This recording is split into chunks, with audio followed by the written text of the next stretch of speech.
I'm talking. Talking, talking, continuing to talk. I am speaking. Today I am only speaking to make words and noises. I am speaking. 1, 2.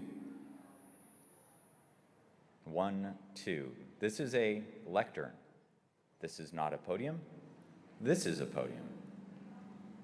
I am speaking to help Tyler to have some words and maybe clarity so that today we can be heard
check, check, check.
Good morning, Democrats. Hello.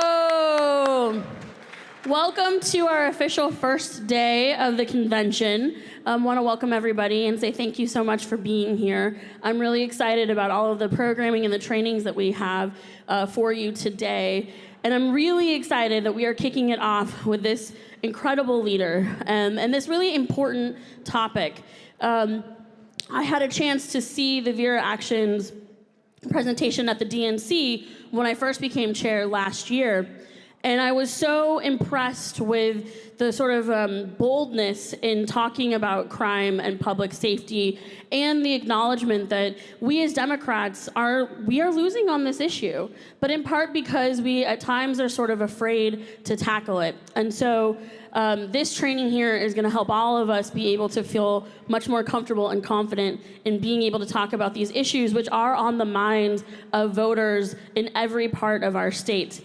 So we have an incredible speaker for you all. Insha Rahman is the Vice President of Advocacy and Partnerships at the Vera Institute of Justice and the Director of Vera Action, which is an independent but aligned sister organization. She leads the development of Vera and Vera Action's advocacy priorities and campaigns, partnering with governments and communities to end mass incarceration, fight for immigrants' rights, ensure dignity behind bars, and build safe and thriving communities for all. Insha is a nationally recognized expert on criminal legal reform and has been quoted as an authority in dozens of media outlets. Over the past year, she has spearheaded a national effort to win the narrative on safety, accountability, and justice, and to counter tough on crime rhetoric, especially during crucial election years like the one we are in. She was previously a public defender at the Bronx Defenders and is on a number of boards, including Aspen Institute's Criminal Justice Reform Initiative and Dignity and Power in Action. I'm so proud and excited that she is here, and I can't wait for all of you to hear her incredible presentation. Thank you so much. Thank you.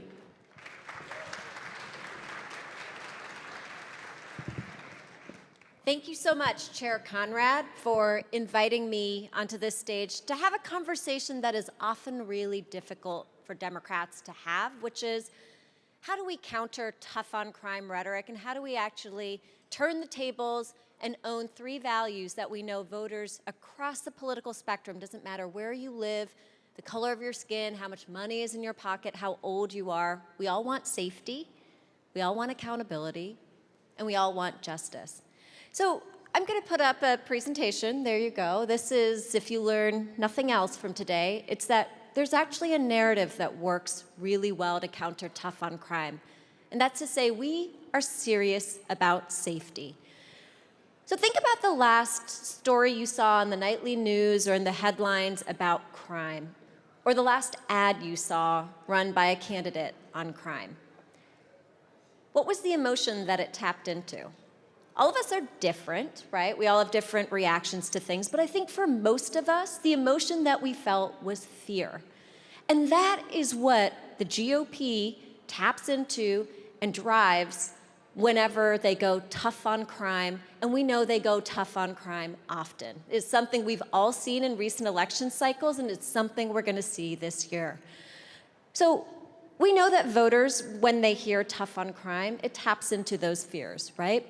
And we know when that narrative is left unchecked, it just hangs out there, and that fear is potent, and it drives people to vote in a particular way that they might not have if we had actually checked that fear and offered a path forward on how do we own safety, accountability, and justice. And so what would that other narrative look like, the serious about safety one? Let me play you a video so you can see, and this is the kind of rhetoric that we want to make sure voters are seeing this election year and into the future. Keeping you and your family safe. Nothing's more important. We all deserve leaders who are serious about safety. Democrats work to prevent crime before it happens, not just react after, with real solutions to stop the violence and respond to crises. Promoting gun safety, treating addiction, and breaking the cycle of crime. Sending a trained specialist to people in mental health crises. Supporting the police to solve serious crime. Safety, accountability, and justice, because Democrats are serious about safety and solutions. Keeping you and your family safe. Nothing's more important. You got it the first time. You don't need to watch it again. And let me just make sure I can make the screen big again.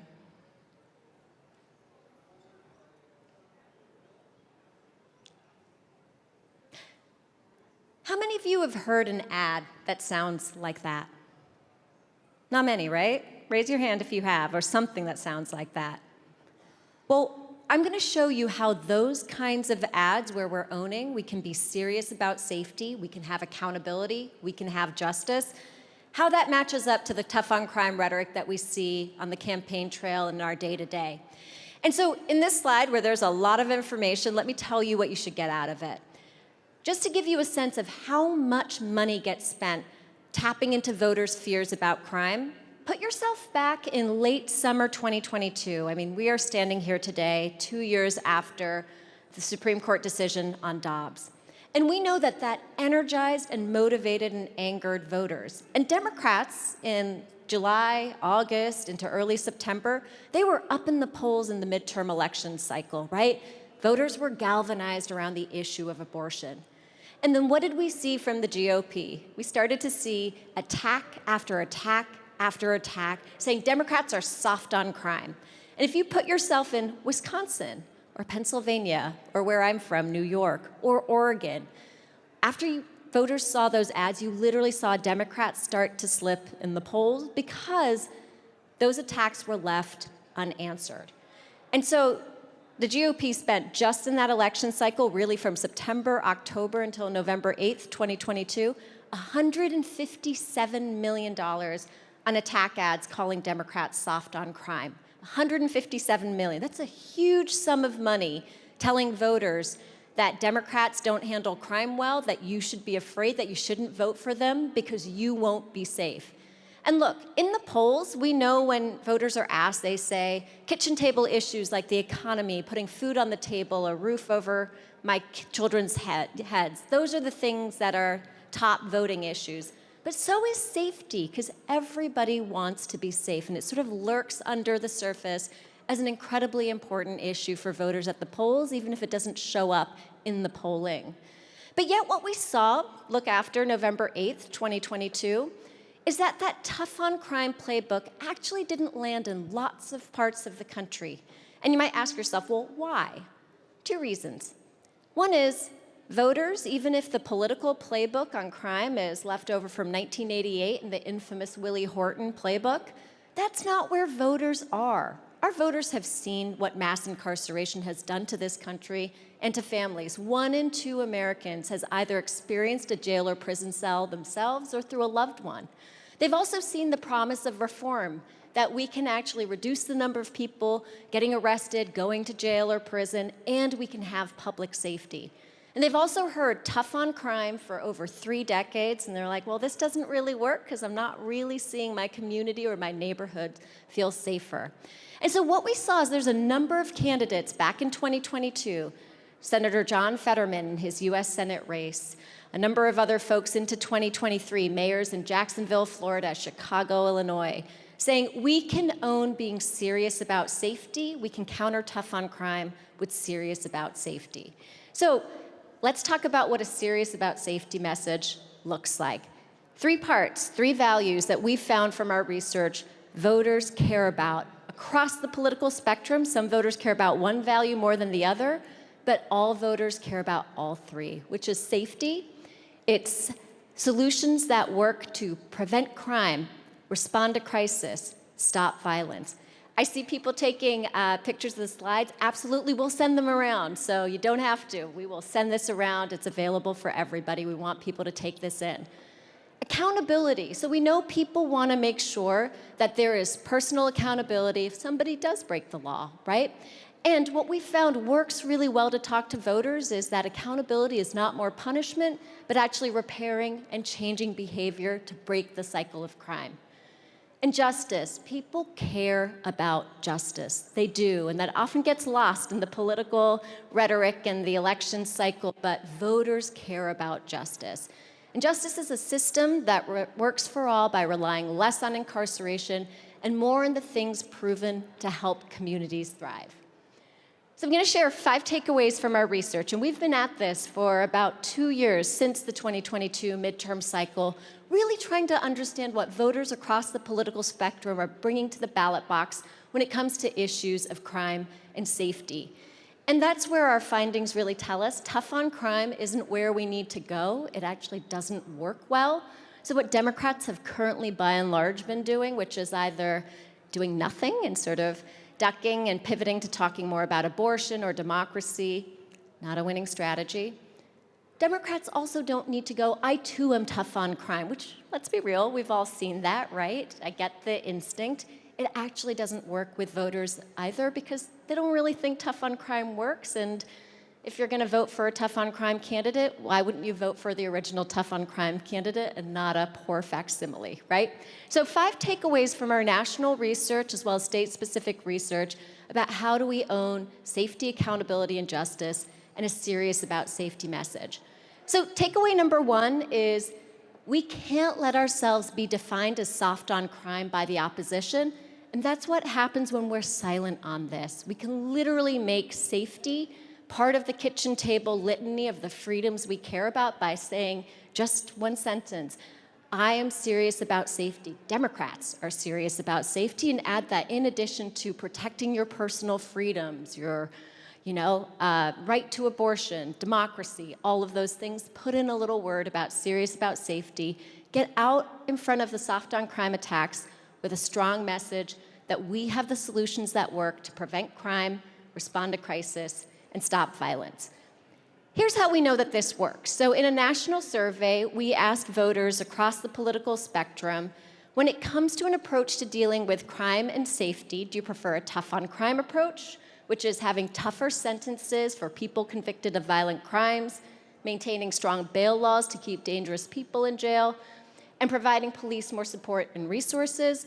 Or do you prefer a serious about safety approach where we're fully funding things that are proven to create safe communities and improve people's quality of life, like good schools, a living wage, and affordable housing, and do more to prevent crime by increasing treatment for mental health and drug addiction and getting illegal guns off the street?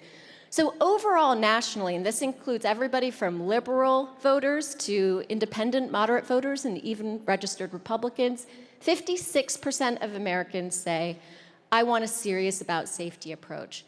When you pull out black voters, and mind you, black voters are twice as likely as any other voting bloc to say, I'm not just worried about crime in general, sort of that big city over there, the dog whistle. I'm worried about crime in my neighborhood, where I live, for my family.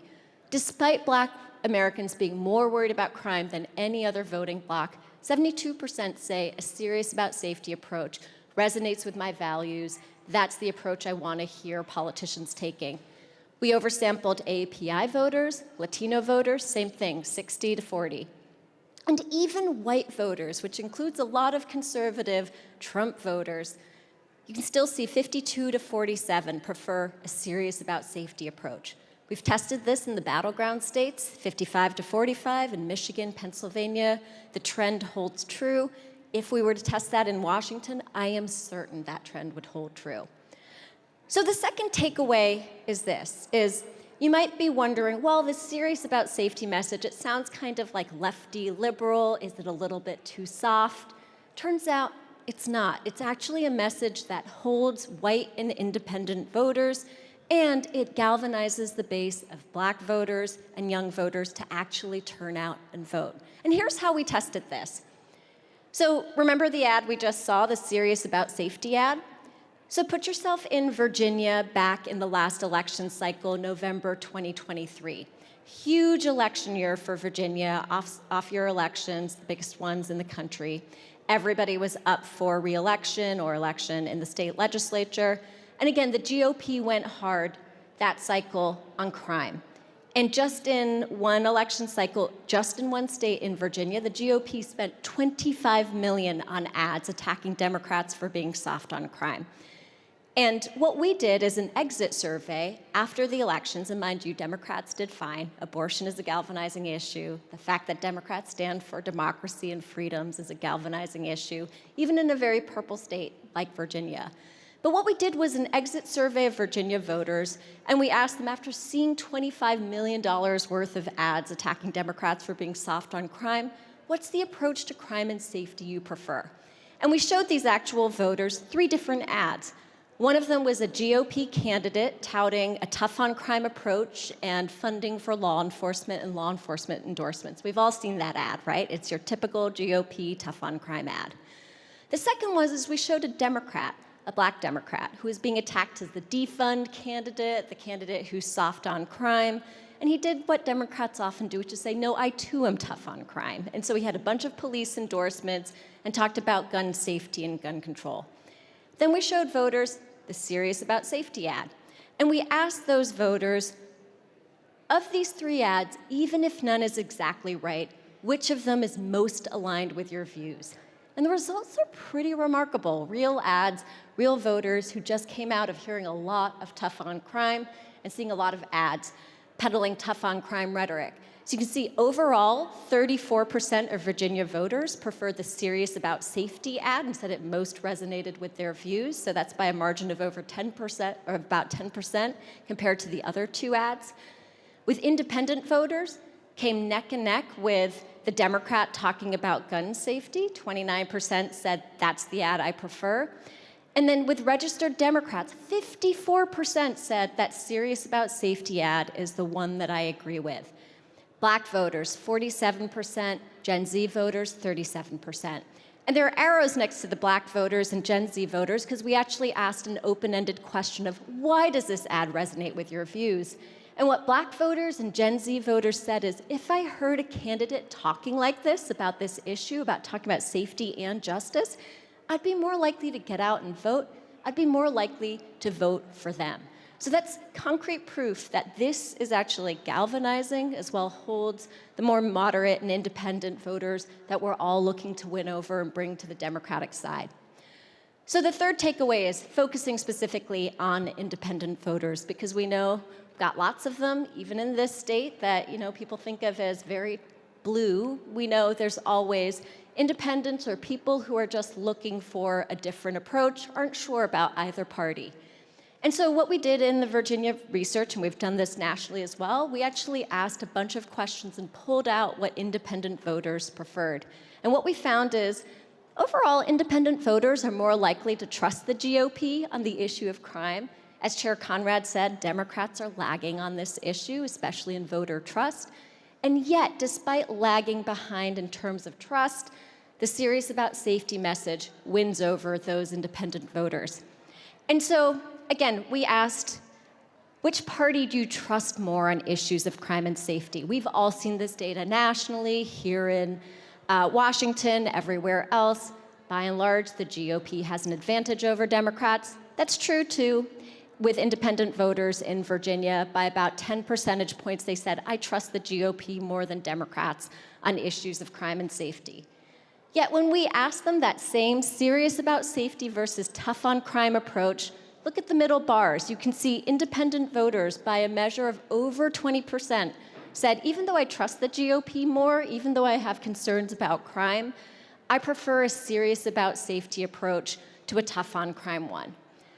Now, when it comes to policing, which we all know is where this issue really sort of gets down to ground zero, right? That's where every candidate we watch struggles, because you want to show that you support the police, but you also want to be cognizant of police accountability, making sure we're talking about issues that matter to voters, about good and effective and accountable policing.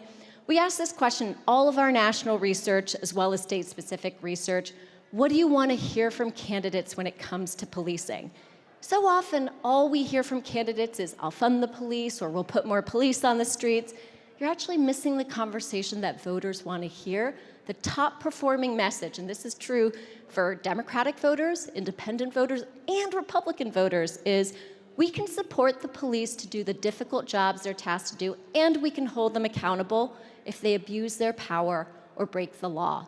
That performs 20 percentage points better than more funding for police or putting more police on the streets. And it performs even better than building strong bonds between police and the community, which also comes as a sort of second-tier preference for voters. Same is true for independent voters. And again, you see that first bar, the support and accountability message. It's actually the highest performing message with Republican voters, too. And we've actually tested this in focus groups to say, that actually kind of surprises us, because I think all of us, the conventional political wisdom is when it comes to policing, you got to say, we'll fund them, we'll support them, and that's sort of where you got to go. But it turns out, from talking to voters about this issue, they want policing, but they want better and more accountable policing, not just simply more policing or more funding for police. So you're really reaching that desire by saying we can support the police to do the difficult jobs they're tasked to do. And then nobody likes corruption.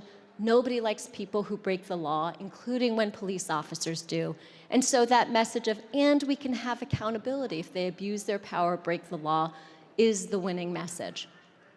Now, fourth takeaway is, it's one thing to go on the affirmative and have a serious about safety message and own the values of safety, accountability, and justice. But what do you do when you're under attack, right? And we've heard these lines of attacks. Well, under Democratic-run cities, there's more homelessness, open-air drug use, there's no consequences, criminals feel like they can act with impunity. I'm seeing somebody smile and nod knowingly. It's a thing that we hear all across the country. And those lines of attack, again, they're potent, but only if they're left unmet. And so here's a bunch of tested messages on how do you respond to those lines of attack on things like defund, retail theft, which is coming up a lot in cities across the country. And then increasingly, we're seeing the sort of migrant crime line of attack.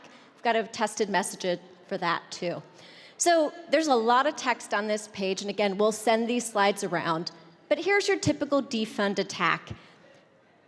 The left has allowed a culture built on hating the police to drive decisions surrounding law enforcement. The defund the police movement is without a doubt one of the greatest dangers to public safety in our nation's history, and Democrats are responsible for it.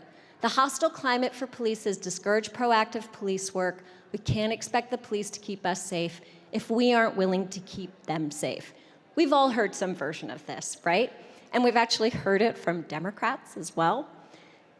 So if you counter that not with, no, I too want to fund the police, or I support the police, which is having a conversation, frankly, about police and money and not about safety, you're missing voters and an opportunity to get on our own narrative playing field. So here's the response that actually works. I'm not about scare tactics or slogans, like my opposition, and I'm not afraid to have an honest conversation. We keep expecting police to solve every social problem, from kids skipping school to mental illness to homelessness to gun violence. No one profession can do that. We're spending $115 billion a year and putting too much on police departments. It's time to try out some promising new solutions to lift the burden. It's time for change, not blame. That outperforms the attack by 16 percentage points. Now, we tested this another way, where we put partisan labels on. The GOP candidate says the defund attack, and the Democrat says, I'm serious about safety, and has that response. Then we also tested it against a Democrat saying, you want to know who the real defunders are? The GOP and their lack of support for the FBI and their support for a convicted felon and, January 6th insurrectionists. We've all heard that line of attack recently too, right? We tested it, and here's what you get. So when the Democrat says, I too am tough on crime in response to the defund attack, when they say MAGA Republicans are pushing a soft on crime agenda to defund the police, pardon violent insurrectionists, and align with convicted criminals, their extreme agenda seeks to undermine the Justice Department, abolish the FBI. I support increasing funding for our police departments, while Republicans side with violent January 6th insurrectionists over law enforcement. The Democrats behind 7 percentage points. The GOP wins out with that tough on crime, fund the police, defund message. However, even with a Democrat candidate saying, I'm serious about safety, that I'm not about scare tactics and slogans, not afraid to have an honest conversation, you win out 4 percentage points. And again, you're sort of like, why? This doesn't totally, make sense with conventional political wisdom.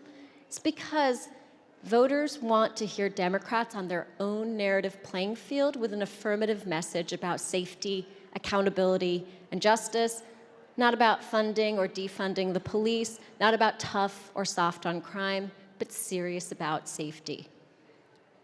So another example, retail theft. And this is really a proxy for sort of all of the disorder in big cities. Downtowns are out of control, kind of a thing, increased homelessness, increased open-air drug use. We've heard this, right?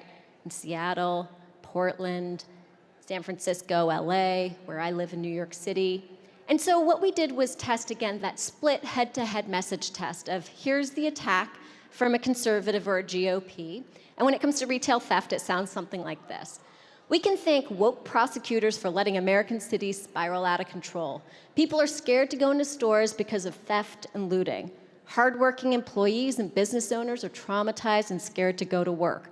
Organized retail crime is just happening brazenly. Evil is spreading across the country with thieves taking whatever they want, and prosecutors aren't doing a thing about it. In fact, woke prosecutors are against any charges or prosecution for theft. There are no consequences, and that's why criminals are so open, brazen, and violent about stealing. We've got to get tougher on crime. I'll start by making sure every thief is punished to the full extent of the law. Potent if left unchecked. If you respond with just a basic fact check, because if you look at the data, retail theft isn't out of control. You say, my opponent wants to use scare tactics to rile people up to win votes, but look at the data. There isn't a retail theft epidemic. We should do more to stop theft, but let's tell the truth about the problem and solutions. I'll work with police to reduce theft so our stores don't have to lock up basics like toothpaste and shampoo. Some people are stealing out of desperation and poverty because they're in survival mode. Throwing them in jail or charging them with huge fines won't change their behavior. It'll just make them more desperate. My focus is on holding people accountable in ways that actually stop the cycle of crime, make all of us safer. So if you go to the fact check and actually name retail theft isn't out of control, we do have real solutions, you're up by 4 percentage points.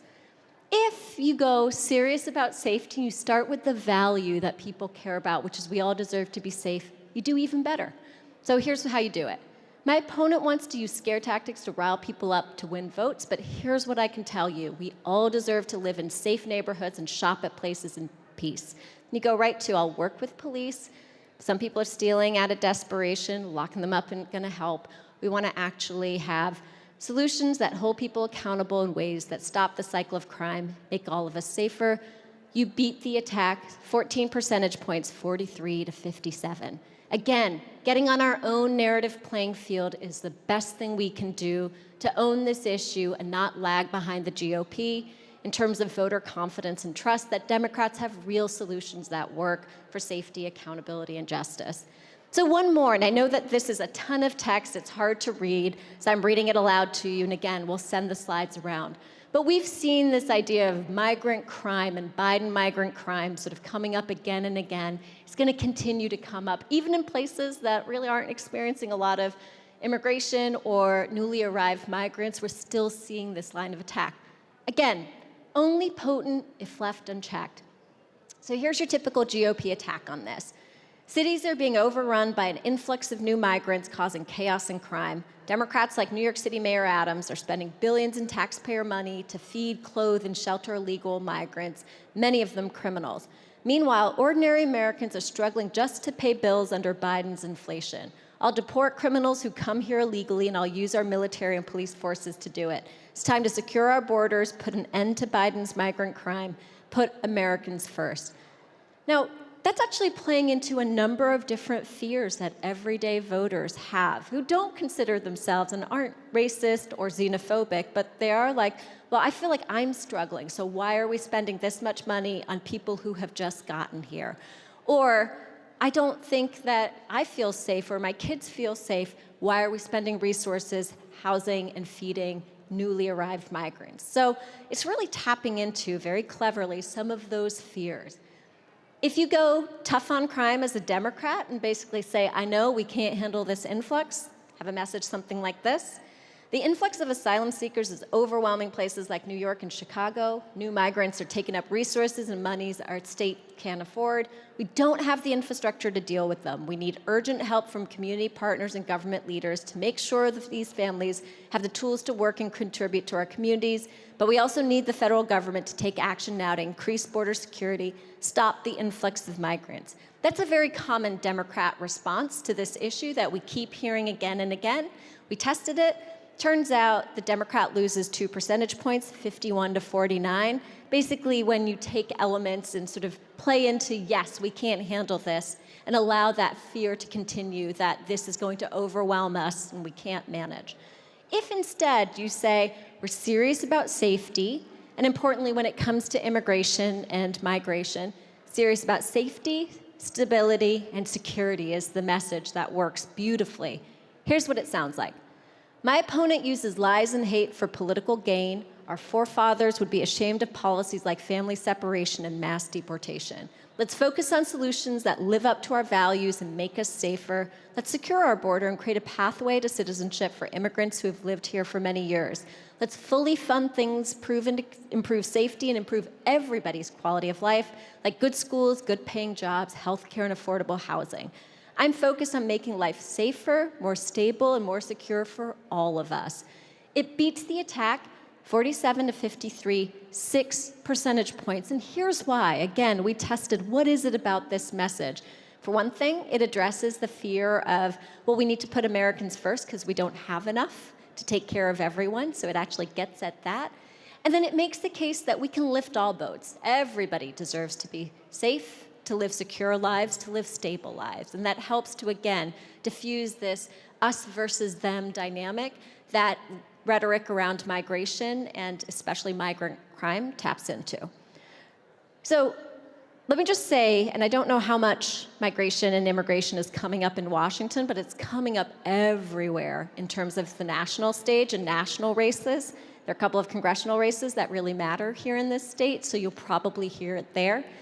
Here's a strategy for actually being able to inoculate on this, and I'm sure, as all of you know, immigration has literally risen to the top as a top polling issue for voters nationally. Don't know what the numbers are here in Washington, but I bet fear and concern about it is rising in the polls too. And so there's an anchor message that works every single time with this issue, which is let's work on making life safer, more stable, and secure for all of us. Then you inoculate against the Americans first sort of xenophobic attack and say, let's fully fund things proven to improve safety and everyone's quality of life. Good schools, good paying jobs, healthcare, and affordable housing. And then you also say we need a balanced approach to fixing immigration. We need border security and a pathway to citizenship for immigrants who've been here many years. And you go on the attack and you put your opposition on the defense by reminding people our forefathers would be ashamed of candidates using lies and hate about immigrants for political gain, and spending taxpayer money to bus migrants across the country is a political tool to get attention and divide us. And then remind people that people who are coming to this country are just like all of us. Migrant families are mothers, fathers, children, and grandparents who are fleeing danger, not causing it. Like us, they want safety, stability, and opportunity for a better life. All of that performs better than saying we need to close the border, mass deportations, we can't handle the influx of new migrants to this country. And then right in the right-hand side, we actually pulled out for independent women and independent men. If you go conservative Democrat and say we can't handle this, you lose independent women on this issue, -25, independent men, -33. If you go to this serious about safety, stability, and security message, you're up 9 percentage points with independent women. It's a huge swing, over 30%. And with independent men, you basically draw even, -1, which is remarkable to win independent men over on this issue. Again, what's the secret sauce here? It's getting off the opposition's narrative playing field onto our own. So one more tidbit of data, and I know I've thrown a ton of data at you, but this is a really novel issue for us as Democrats. It's not one that we've taken on seriously, but as we see ad spending on crime, as we see this issue being one that voters increasingly say they care about, we have to take it on. And so we did a test of what's the right messaging frame that moves voters on their trust for Democrats on this issue. And it turns out safe communities, not gun violence, not crime, not public safety. It's the messaging frame that moves voters towards Democrats and fills a trust gap. So let me explain this slide. We did in our national research a test of 4 different messaging frames, and we asked voters and survey takers before any messaging treatment, how likely are you to trust Democrats and the Republicans on this issue? And then after messaging, how likely are you to trust Democrats and Republicans on this issue? And you can see when the frame is reducing crime, so a narrative that people associate with the GOP, Democrats are down 12 before any messaging. They're still down 10 after messaging. There's very little movement in voter trust on Democrats on this issue. If you go to improving public safety, which sounds a little bit more like what we often see Democrats say, still very much a Republican messaging frame.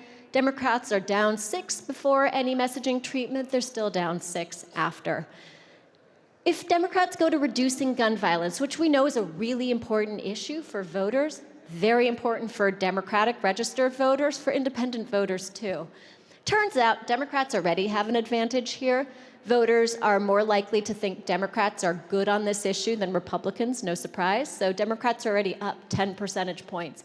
If after messaging really exclusively on gun violence and gun safety, which is what Democrats often do, talking about crime, you're still up 8 percentage points. Again, you haven't shifted, haven't moved the needle, and it's because you don't gain any extra points for talking about the thing voters think you're already good at. Then you go to that third line of making communities safe. Before any messaging treatment, voters think Democrats are down 6 in terms of trust and handling on this issue compared to the GOP. You can see literally it's 0. Democrats and the GOP are even in voter trust on this issue after messaging to say making communities safe.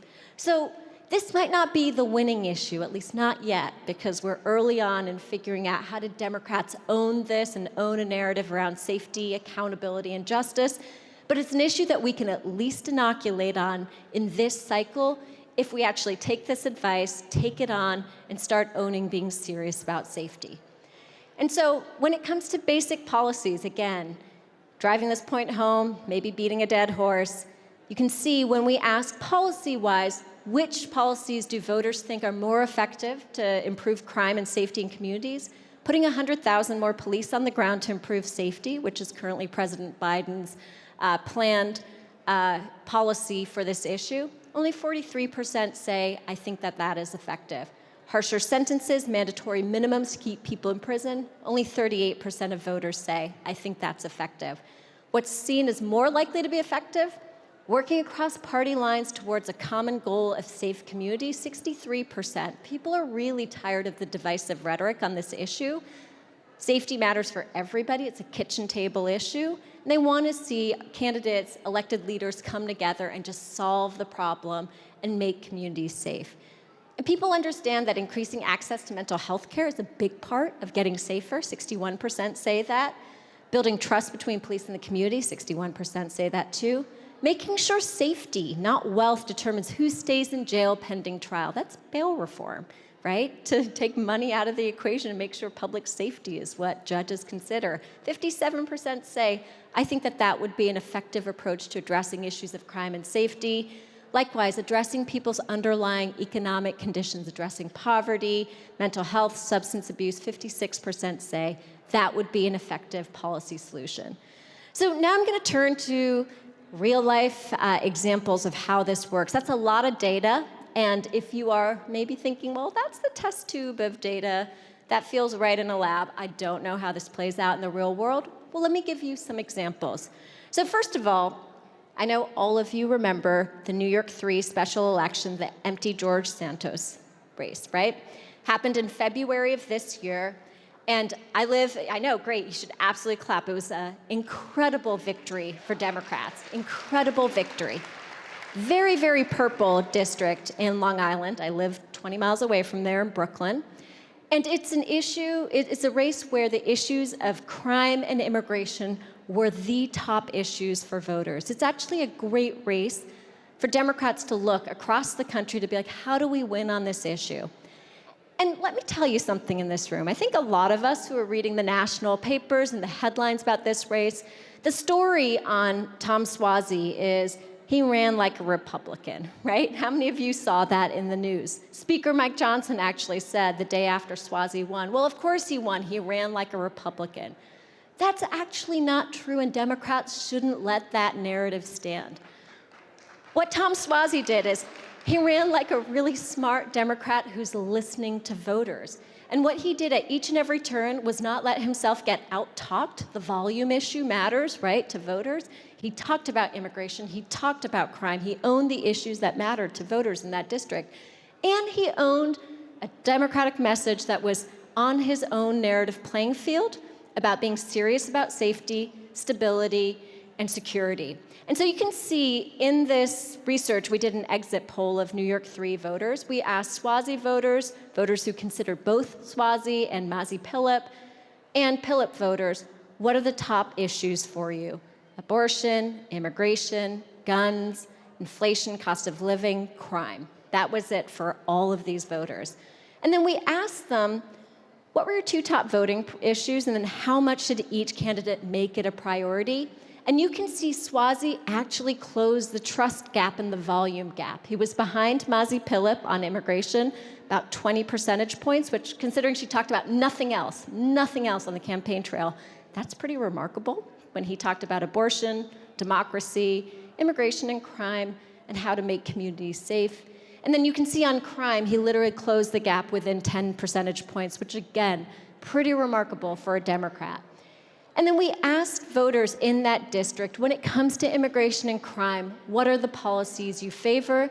Exactly what we're talking about. Policies of safety, security, and stability. So adding more border agents to safely process people at the border and increase applications for asylum and processing.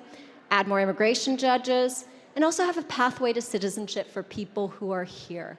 Likewise on crime, people said, getting illegal guns off the street, building trust between police and the community, increasing access to mental health care.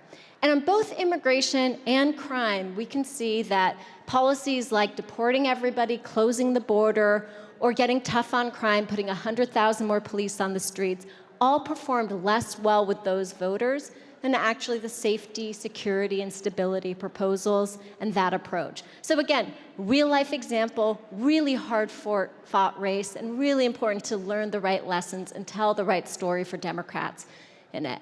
So Another quick example, President Biden and his evolution from going tough on crime to serious about safety, and you can really map it through 3 State of the Union addresses. And I will say this, I think the president still has some work to do to get to where voters actually are on this issue. It's just the truth. He is the president who, was behind the 1994 crime bill and has been for most of his career a sort of tough on crime Democrat. And you could really see that in the 2022 State of the Union, right? We were not even 2 years after the Summer of George Floyd protests. Defund felt like a very potent line of attack against Democrats. Democrats didn't have much of an answer. What was the most memorable thing that President Biden said in the 2022 State of the Union address? Fund the police, fund them, fund them. That was the thing that got the most press, right? And then fast forward a year later to 2023, February of that year, Tyree Nichols, young black man driving his car home, was murdered by police officers in Memphis, Tennessee. That video made the rounds. His parents were going to be in the audience during the State of the Union address. What would the president say about policing? You can't say fund them after we watched a vicious act of violence happen on camera and literally reverberate around the nation. And so we actually worked with the Congressional Black Caucus to get the president some language that would actually move forward on supporting the police, but also holding them accountable. And here's what you heard the president say. We know police officers put their lives on the line for us every single night and day. And we know we ask them in many cases to do too much, to be counselors, social workers, psychologists, responding to drug overdoses, mental health crises, and so much more. We ask too much of them. But what happens to Tyree in Memphis happens too often. We have to do better. We need more first responders, professionals to address the growing mental health, substance abuse challenges, more resources to reduce violent crime and gun crime, more community intervention programs, investment in housing, education, and job training. All of this can help prevent violence in the first place. And when police officers or police departments violate the public trust, they must be held accountable. So remember after that State of the Union address, was there any negative media about this? Was there any backlash to him saying that? No, because it actually comported with what most Americans believe we should expect from our police department and from our government when it comes to crime and safety. And then fast forward to this year, March, we see amazing declines and really important, hard-fought declines in crime across the country. And the president said, all Americans deserve the freedom to be safe. Crime has gone down, and what we need to do is help cities invest in more community police officers, more mental health workers, more community violence intervention. It's all of the policy things we're talking about that are part of a serious about safety approach. So we are seeing this literally at the top of the ticket on down to many, many candidates and leaders who are running who can really speak to what our voters want. Now, we already talked about Tom Suozzi doing an amazing job actually in a really hard race owning this message. Here's a few other examples. Chicago Mayor Brandon Johnson, that race last year, crime was the issue for voters. And what we found in an exit survey we did there was the same thing. If you speak to concerns about safety, you own the issue, you don't cede ground and let your opponent talk more about the issue, then having a serious about safety approach with safety, accountability, and justice policy proposals, that's the winning formula for voters. We saw that even in a very purple city like Jacksonville, Florida, which has more registered independents and Republicans than Democrats. Donna Deegan, a Democrat, first Democrat to be running that city in a very long time, big city. She got attacked for being a Black Lives Matter activist. She showed up at some Black Lives Matter protests, back in 2020. She supported a serious about safety approach to policing and safety. She got attacked for being the defund candidate. She owned her ground. She stood on a serious about safety message. She won. Same with Summer Lee in Pennsylvania in a really difficult primary where from a Democrat, she was attacked for being soft on crime. Again, she stood firm on serious about safety and she won. So this isn't just a test tube of research. We can see it working in real life examples.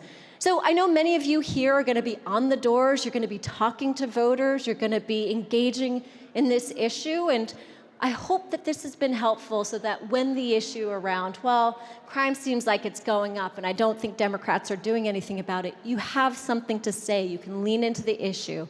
But let me leave you with 4 tips. The first is that you have to respond with empathy, and people's values around safety, accountability, and justice matter. So anytime the conversation comes up, don't go right to data. Don't tell them what the facts are about crime rates. Go to, look, we all deserve to be safe. You know what we all want to see? We all want to see safety. We all want to see accountability. We all want to see justice. And different voters care about different values more. Younger voters, Black voters, we've seen care deeply about accountability and justice. They also care about safety. Let me be clear about that. And even more moderate voters who are focused more on crime and safety, they can start through the safety door and walk through to get to accountability and justice. You just got to meet them where they are to bring them there. Now, you've got to also name what the villain is and just say very bluntly, look, tough on crime scare tactics are actually what's holding us back because they get in the way of having an honest conversation about real solutions that work to prevent crime, respond to crisis, and stop violence. Just name it. You don't have to be afraid of it. It really, really works to turn down the volume, turn down the temperature, be able to have that conversation. Now, I say this all the time, and I am such a researcher's researcher. I love data, and I want to tell people, well, actually, the fact that you think crime is going up is wrong. Here's what's actually happening. Does not work. Use empathy to persuade, not data, because if people think the sky is pink, doesn't matter how much you tell them the sky is blue. It doesn't matter, right? And so I say this all the time. Countering falsely held beliefs with empathy is more persuasive than contradicting with data. Arguing about crime statistics, for example, with legislators or the public isn't effective. But when we talk to journalists and the media, we absolutely should be setting the record straight. It's really important that media tells an accurate story about what's happening with crime and safety. But when you're on the doors talking to people, go to empathy and values, not data. Where data does matter, though, is when you talk about real solutions. And people want to hear, well, there's this great program in Denver that started 2 years ago, and it actually reduced rearrests by over 30% because what they did was send mental health crisis first responders when somebody was decompensating on the street. They sent specialists who know how to get people into housing if somebody appears to be homeless. Those are the kinds of programs that if you talk about granularly with people on the doors, you actually see them sort of go to, we have real solutions that work, and they aren't then vulnerable to the scare tactics. So many more things to say here, because this is just such a rich and important issue, but I would love to hear from you. How is this coming up here in Washington? What questions do you have? What concerns do you have? What skepticism do you have? Looking forward to having this conversation. And again, my email address is here. And as I've said to Chair Conrad, I would love to work with each and every one of you if this is an issue you want to take on, so we can actually turn the page, get off the tough, soft on crime debate, and start owning serious about safety and leading with values that all Democrats care about and all voters care about, which is safety, accountability, and justice. Thank you so much.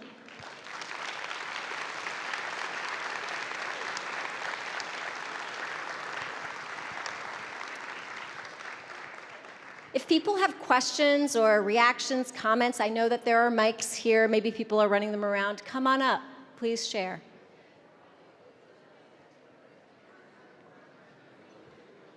See one person coming up. Thank you. Oh, doesn't look like it. Why don't I give you this? I'll never give it back to you. Thank you. Mine is the recurring issue of immigration. In 13 and 14, we passed a big bill. Then the Republicans refused to do anything in the House. And our own representative, Reichert, refused to sign the discharge petition. So what? And they're doing that again now. Is it okay to say they're against improving the immigration issue?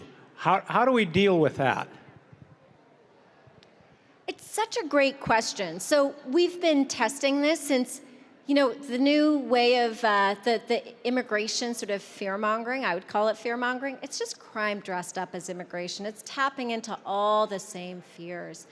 And so just like with crime, actually saying, that's a scare tactic that's trying to rile us up and divide us. What we want are solutions that work for all of us to have safety, security, and stability.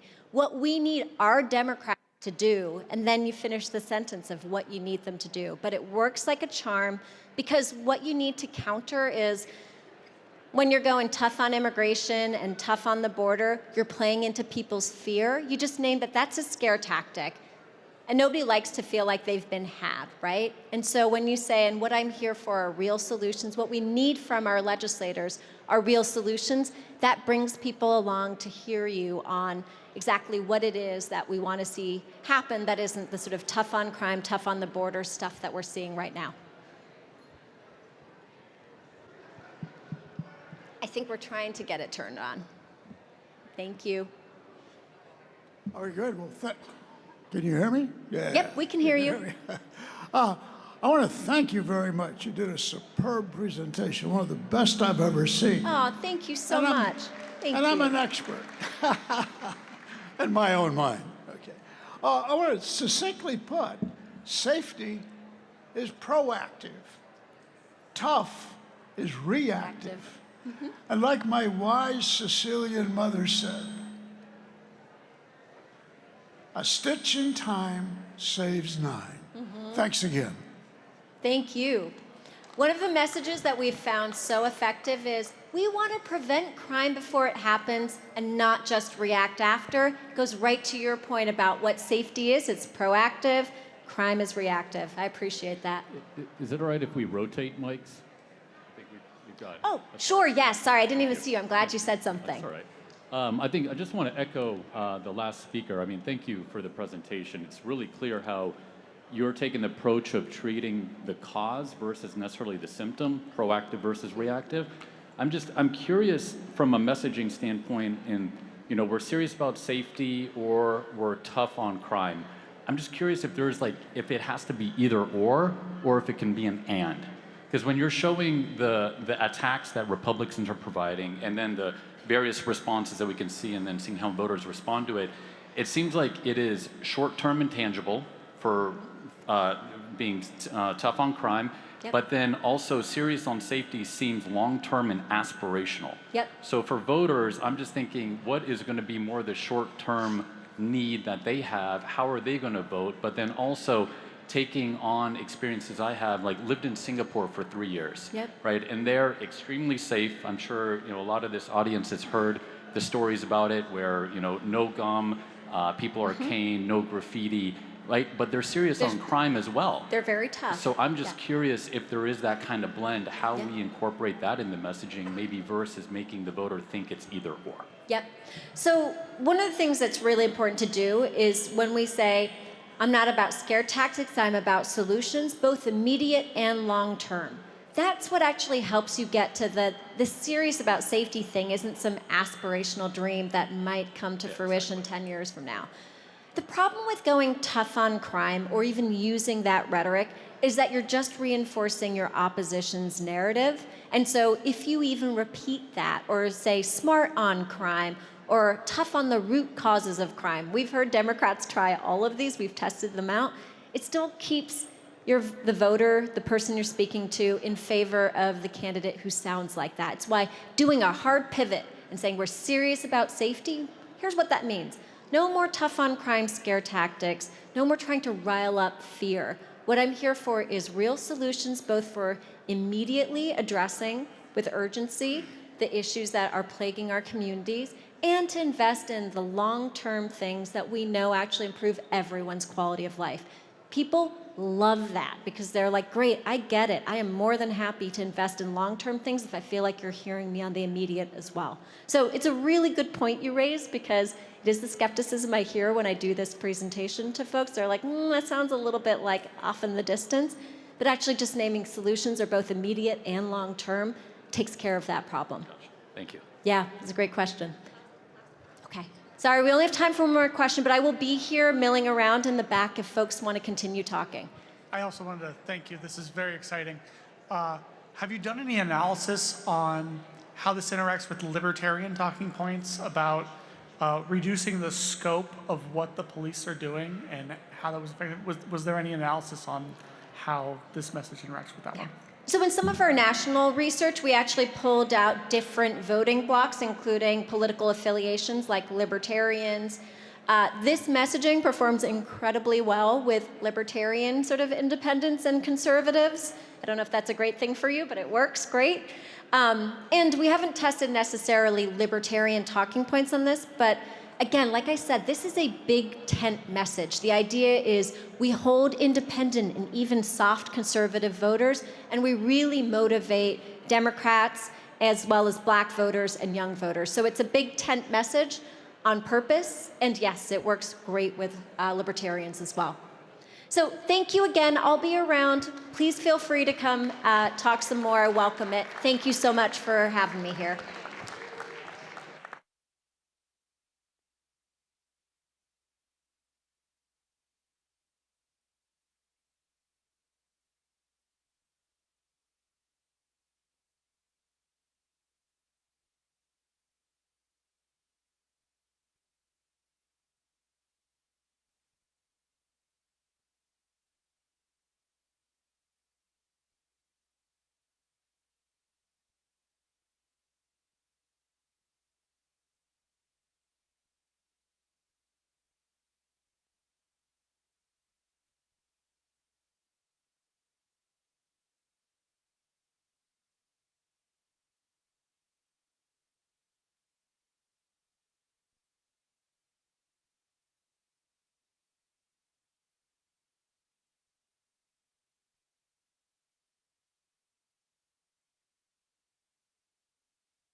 should have you falling harder than a Sunday in September.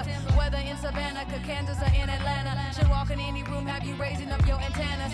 She can fly you straight to the moon or to the ghettos, wearing teeny shoes or in flats or in stilettos, illuminating all that she touches. I'm the sparrow, a modern day Joan of Arc, or me a pharaoh. Classy, sassy, put you in a razzle dazzle. Her magnetic energy will have you coming home like Lassie, singing ooh, shock it, break it, baby. Electro, Savista, funk it, lady. We the kind of girls who ain't afraid to get down. Electric ladies gonna scream out loud. Electric lady.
Sound of the river, you stop and you hold everything. A band is blowing Dixie, double fall time. You feel alright when you hear the music ring.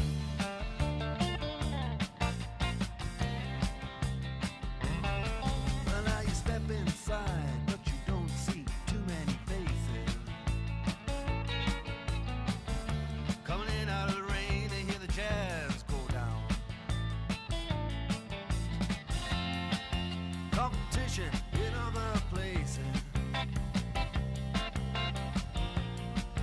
but the horns, they blowing that sound. Way on down south, way on down south, London town.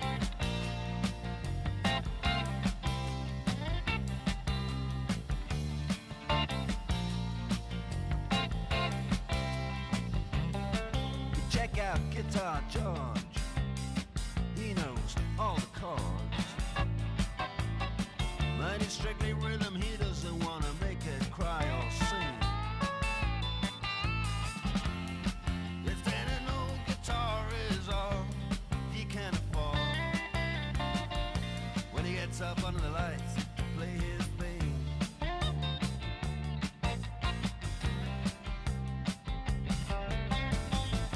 And Harry doesn't mind if he doesn't make the scene. He's got a daytime job,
Good afternoon, Democrats. Hello.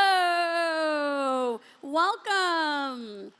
Thank you, everybody, for coming to this really fantastic, informative lunch. And we're continuing a great day of trainings and meetings and everything ahead of our big business meeting tomorrow. I am so excited about our next speaker.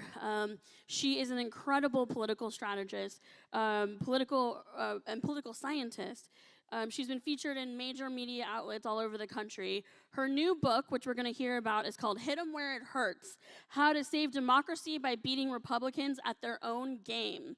And it modernizes how Democrats compete for power against a well-organized, well-funded Republican Party noise machine.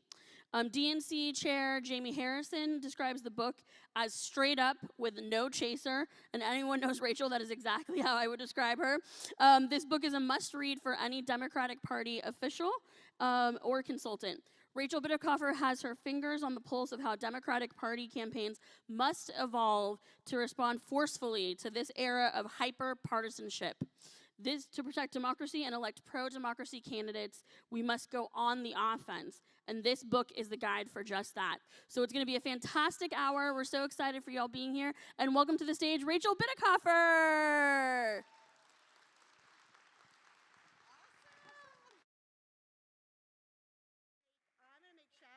It's not on. Oh, there you go. I'm going to make Shasti take a selfie with you guys all in it, and we can post it to the internet and show people that Washington Dems are here to play.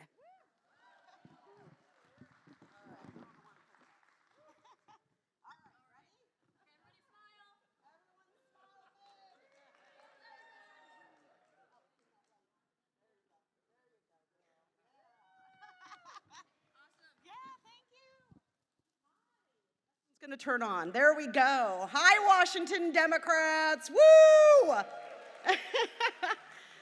Oh, I'm so pleased to be invited here to talk to you guys about democratic electioneering strategy and the shift that we're making. We started making in 2022 and are still pushing hard for 2024 so that we can save democracy by beating Republicans at their own game. And I have a wonderful presentation. There you go. It's up there now. Green button. Hold on. Technical problem. Good? There we go. All right. So what this book does is 3 parts, and we're really not going to be able to get into the 3rd part where I teach the techniques, the practical applications. I do want to tell you I'm doing online trainings for that, and you can sign up and do that. But the first part of the book is probably the most important for you guys to digest along with your boxed lunches. And that is bringing you guys up to speed with some important knowledge from my discipline. I have a PhD in poli-sci. My specialty was American voter behavior, campaigns, and elections. And believe it or not, I'm modernizing democratic electioneering strategy with 2 findings from that literature that never quite made it into, election analysis, electioneering land. One of them is that the public doesn't know anything about government except for maybe who the president is, okay? And that was an astounding finding, right? And then the second thing is that partisanship dictates the vote choice for almost everybody, including most of the people who describe themselves as political independents, okay? And so we're going to be talking quite a bit about that today. It's going to be heavily focused on. And then I'm going to talk a bit about negative partisanship strategy, what that is, how it works, where it was deployed in 2022 and was very effective. And again, on that last part of the book is the practical hands-on stuff. I call it the art of electoral war, right? I'm trying to teach a bunch of nice liberals to be mean. It's not very easy to do. So I give you real tangible tools you can use to create your own messaging and be an effective communicator on behalf of the party's brand, which is ultimately what the strategic shift is all about. So I alluded to this fact that in the 50s, the political science, surveys are invented. So now we're all polling addicts. It's like crack and cocaine. People are like, poll, right? But when surveys were first invented, nerds like me were sitting around some academic department at Columbia, and they're like, you know what would be cool? Let's do a survey and find out what Americans know about government, okay? Because, we didn't really know. So they fielded the survey, and they get the results. And the results are absolutely stunning, because what they find out is that actually most Americans don't know anything about the government. They know who the president is. They might be able to tell you the 3 branches of government, legislative, executive, judicial, but not articulate what that actually means. They know they have a separation of power system, but they can't describe how that functions at all, right? And then the political scientists write in the book, because this is my first graduate seminar class, right?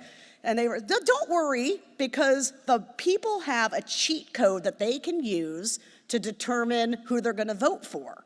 And that cheat code is the party label.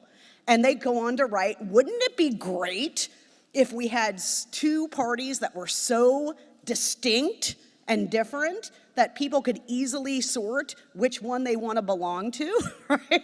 And, obviously that's what we have exactly right now, and it's killing America, right? So you're careful what you wish for. I can't, in a general book, spend 300 pages quantitatively demonstrating how tuned out and civically unaware our people were walking by on the street, at the grocery store, at the mall, running into at the PTA, whatever, right? How civically illiterate they are. It has nothing to do with intelligence. It has everything to do with interest. And so, I always ask people, think about something you're not interested in, okay? Now, in this room, I'm guessing there's not a lot of interest in WWE wrestling, okay? Maybe there's somebody in here, okay? But other than that, there's very few people in here. So if I asked you guys to name a couple of wrestlers, you would be at a loss.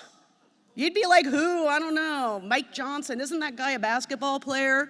Okay, that's how our people, our constituents, our voters, the people we have to galvanize to save democracy this fall, that's how their base of knowledge is for the stuff we know so well. So if you are a person that watched the motion to vacate, I want you to imagine going to Kroger or Albertsons or whatever after the debate, and you walking in, you take your cart and you see some guy walking by and you're like, dude, did you just see that motion to vacate? The guy would be like, huh? Right? Now you could do that for the NBA finals or for the NFL or something like that, but you cannot go and converse about, even things that aren't that wonky, like the filibuster, right? You can't go and have conversations about that with general people. And now, it's always been the case. I just told you that from the 1950s, this finding comes. But as you can see in this graph, the digital age has completely altered how humans consume information. And the reason why is about choice structure. So I'm older than I look, so I've lived 2 worlds, pre and post the digital era. And in the pre-digital era, information came to you even if you didn't really want to see it, right? It would be on the front pages of the newspaper machines, which blanketed almost every corner. It would be, opened up in the diner where you would all actually be talking to the people you came to dinner with because you like them and want to talk to them and you didn't have a personal device to go lose yourself into. Everyone watched a common information stream on television. Cable was choice, right? But still very limited choice. And so people saw commercials, they saw news breaks in, the Iran hostages have been released. They would come in and see that. Nowadays, if you want to catch the average American, you have one opportunity to do it, and that's the Super Bowl halftime interview that the president unfortunately passed up on. This debate that's coming up is going to be unprecedented because it's not in the fall. And as much as we keep thinking about how this election is winding down, average people have not even started it yet, okay? So for them, it's just beginning, and it's never really began prior to Labor Day. So I'm not sure exactly when the cycle is going to begin because that first debate is so early, but I won't be surprised if the debate audience is quite down from what we would see in the fall. We'll see. And so it's even worse when you look at it by age. It's for people who are under 30, it's about 7% watching news. Think about that, 7% watching the news. How does that translate? Project 2025, how many people in here before I just said the words Project 2025 had heard of Project 2025? Okay, that is progress, folks, okay?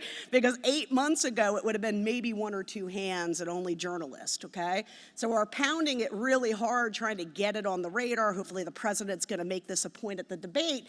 But even with 8 months, or really this was taken about a couple months ago, 6 months of that pounding, you can see how few average Americans have ever heard of it, okay? And we have to keep talking about that to get it up into the top level awareness. So having John Oliver pick up the story, you got to get it off of cable news. Nobody watches cable news. I've alluded to the fact that that voters don't know anything, right? They do not know, if you asked America to name a judge, it would not be Justice Thomas. It would be Judge Judy. Okay? And it's funny because it's true. Okay, I swear to you, if I ran that poll, that's exactly what I would find, okay? So like getting people to make this transition where you stop knowing everything that you know and then imagine what you would know and how you would feel if you didn't know any of those things is probably the most important part of this work that I'm doing. Because people don't know anything, the writers of the American Voter pointed out, look, it doesn't matter because they have a shortcut that they can use.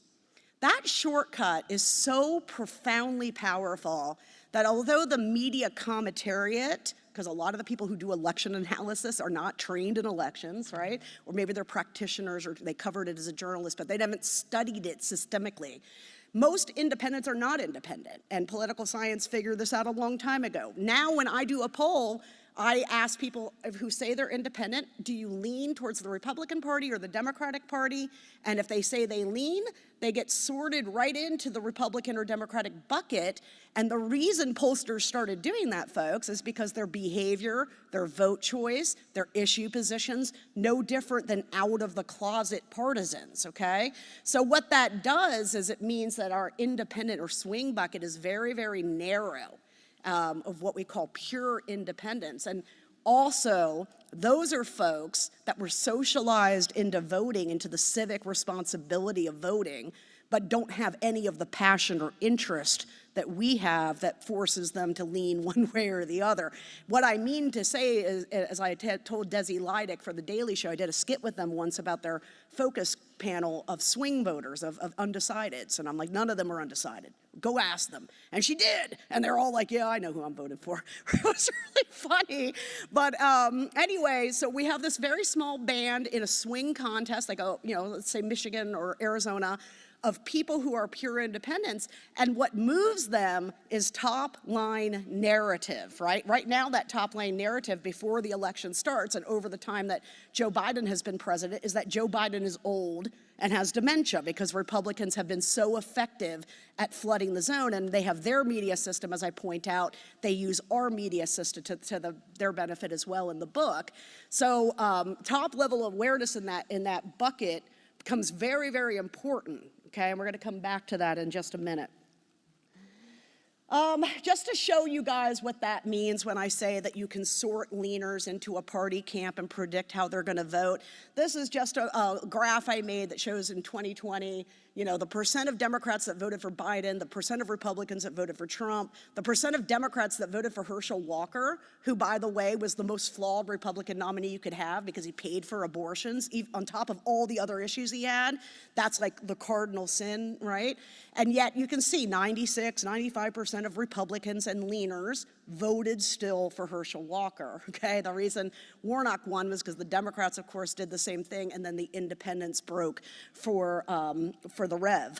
So that's what that means. And what's remarkable is that we have developed an electioneering system that completely ignores that reality. Because if you've done a lot of door knocking, especially in like swing races or lean red, you've probably been instructed either directly, explicitly, or through the copy you're given for your field kit to minimize your candidate's belonging to the Democratic Party, right? Don't mention he's a Democrat. Don't mention Democrats. Don't mention Republicans, right? So what we've been building over the course of 3 decades is something that fundamentally runs up against the core operational way that people make their vote decision.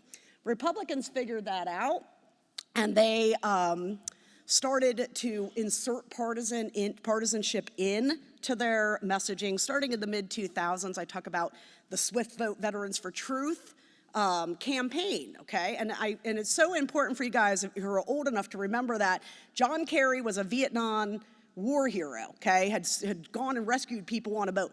What Republicans did through a super PAC, this is the beginning of super PAC life, is instead of going to the swing bucket, that pure independent pool, and saying, George W. Bush is great, he's gonna lower your taxes, he's gonna privatize social, whatever the heck it is, they went and said, don't vote for John Kerry because John Kerry is a stolen valor, traitor. That's what the message of the Swift Vote Veterans of Truth was, okay? And so I want you to think about that, because when I talk about what I'm doing for the party, it's not up here in the branches where a lot of the work on messaging and whatever is occurring, right? What I'm saying is, no. Our problems aren't up here. Our problems are down in the roots in the soil. We have planted a tree on a flawed assumption. That flawed assumption is that the American voter is informed and engaged. The American voter is the exact opposite of informed and engaged. And because of that, they're very sensitive to propaganda, like Joe Biden is old and has dementia, because they're not going to go read the New York Times, okay? And when you have no base of knowledge, which is why we have this increasing education divide, when you don't have a strong basis of knowledge, you're just much more susceptible to like easy solution sounding stuff and the things that propaganda does. So what is negative partisanship, right? Well, I describe it this way, right? When you look at the picture of the Supreme Court, that hot rage that flares up inside of you, that is negative partisanship, okay? It's grounded in your own partisanship, this is true, which is built on things like belief in equality and diversity and human rights or whatever it might be. But because we have this very unique two-party system, because we have a very unique two-party system in which the electorate doesn't vote at 80, 90, 100% like our EU friends, it is literally half of American adults, okay? Like we got over that hump a bit in 2020, it went up to 63, unprecedentedly high turnout. But you have to think about what that means when you're walking around a mall. It means half of the adults you pass don't even bother to vote in presidential elections, right? I mean, that's stunning. So because we have this two-party system, we have both positive and negative partisanship, the fear, the threat, the hate, the loss that is happening when the other party is doing stuff to you, like stealing your bodily autonomy from you, right? All right, so, oh, they did say there's something down here. Yeah, so our traditional strategy has evolved and the Republicans, to be fair, did this as well when the electorate was very much in flux in the 80s and 90s as the southern wing of the Democratic Party collapsed after the Civil Rights and Voting Rights Act. And you guys know the South is now a Republican stronghold, right? Same people, not literally, but same, demo, white Southern conservatives, now in the opposite party, and that party stands for states' rights and what have you, right? So at a time period that there was just a lot of what we call ideological heterogeneity. So there were liberal Republicans and there were conservative Democrats, and they would come together to do things like pass the VRA or whatever, right? But nowadays we have liberal Democrats and conservative Republicans, if you can call that conservatism, right? And there's not a lot of swing races because of gerrymandering, which you guys are very familiar with. So we think about how we would win in 1992 with Bill Clinton. It was, I feel your pain. A lot of Southern whites voted for him. It's the last Democrat that they ever voted for, basically. And there was just a large pool of people to pull that out of. Once polarization set in, because we had these two distinct parties, then the way to election year shifted, and Republicans were first on the wave of this. The reason that I have this expertise and I'm doing this job now is I was a professor and I taught campaigns and elections, and I would anthropologically dissect the way that Republicans and Democrats operate asymmetrically in terms of messaging and strategy and technique. Republicans abandoned this idea that you have to have two-bucket voter universe, and this should sound familiar to you guys. A mobilization bucket of hardcore Democrats, and you just have to make sure they show up and bother to vote. And then this persuasion poll in which we're gonna win them over with a better product. And we always have a better product now, okay? I mean, back in the days, maybe not so much, but now product A is much better than product B. And we run, Val Demings in Florida, ex-sheriff, rides a motorcycle, look at her bio. She's gonna get things done for you. She's gonna work bipartisan across the aisle. And that's what we're trying to do, is sell A, okay? Meanwhile, what Ron DeSantis is doing is he's trying to make sure you don't buy B. Don't vote for Val Demings. She's a socialist. She wants to turn your male children into girls. She wants the brown people to come and invade you and steal all your stuff. I mean, I'm not kidding, right? That is what they say, and that is why I'm standing here today, and we're sitting here 4 months from the collapse of democracy, right? Because that is literally what they tell people. And what they understand is that small band of pure independents can be moved on that kind of messaging much more effectively than trying to get them to buy a product they have no interest in, and they already view all politicians as corrupt, okay? So Republicans make that shift. What this work is about is getting us to do so too, to get these swing races in particular, to stop doing this two-bucket model, and look at places like Michigan in 2022, where we ran one message in the Whitmer race. In fact, all three of the big statewide ran this. It was about, my opponent is a MAGA extremist, and they're gonna steal your right to control your own body, right? Freedom, not choice. Okay, we're not talking about going to a drive-through. We're talking about whether or not I'm gonna die of a pregnancy complication, right? So we really wanna make sure our language is conveying what that choice means, whether I will have economic freedom, right?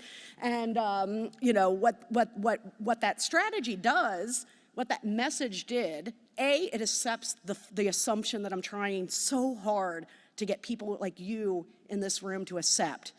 People know nothing. So if I have a budget of 10 million and I'm running a race, I have to go into it going, okay, these people know nothing, so I need to tell them one thing.